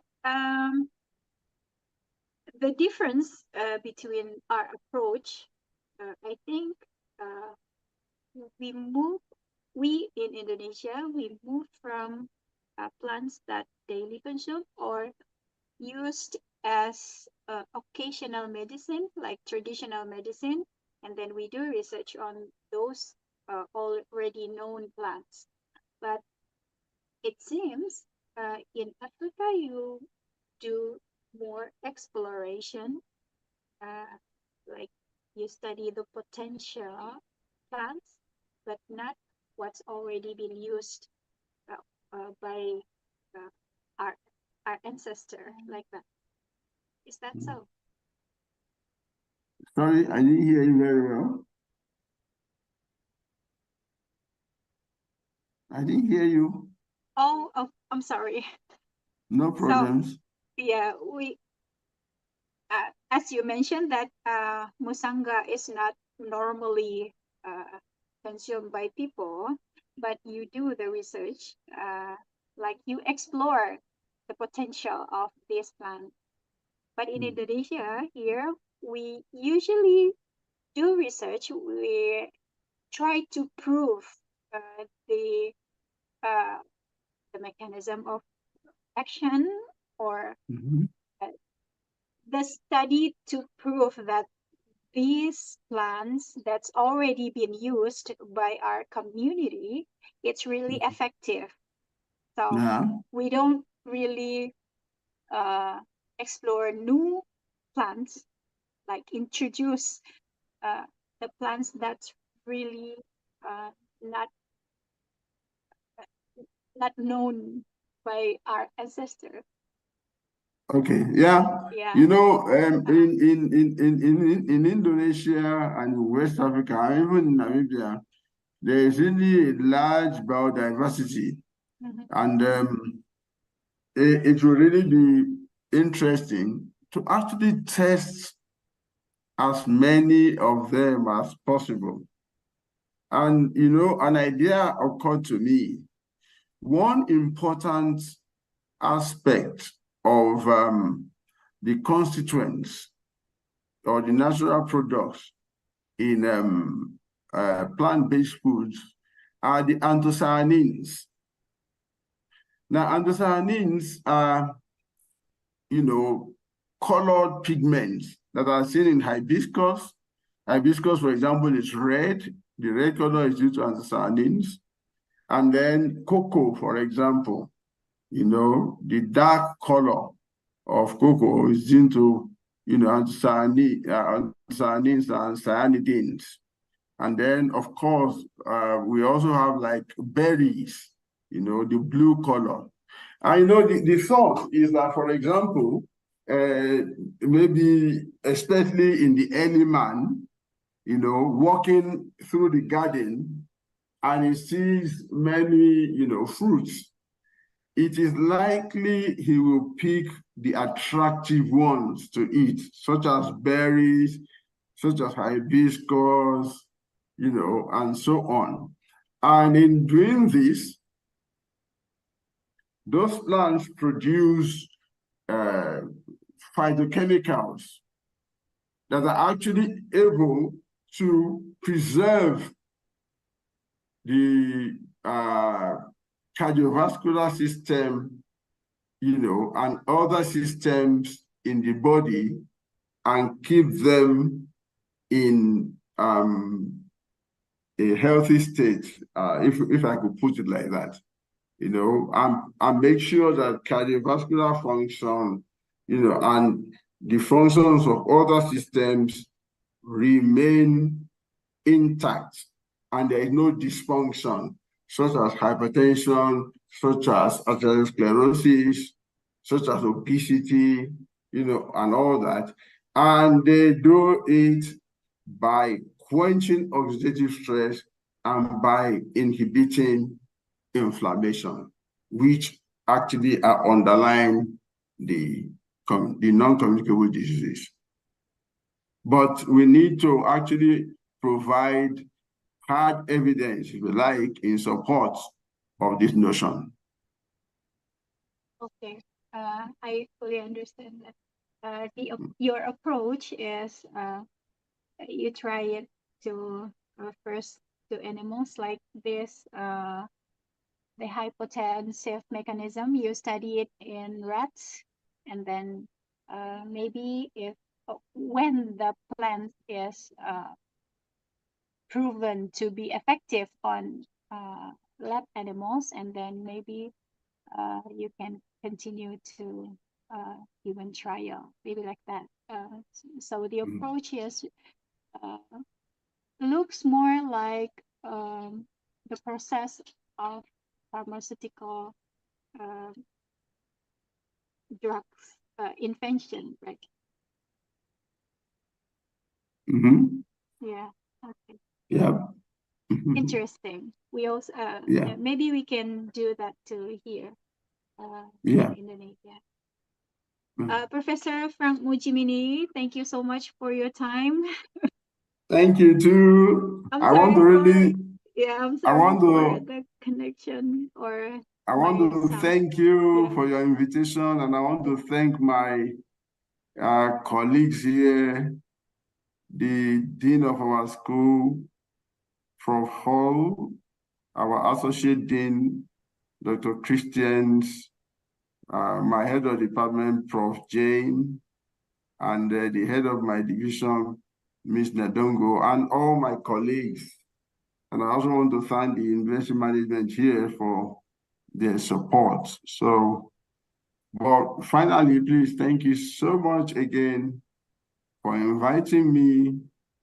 And I look forward to our collaboration, together, especially to provide hard evidence in support of the protective and preventive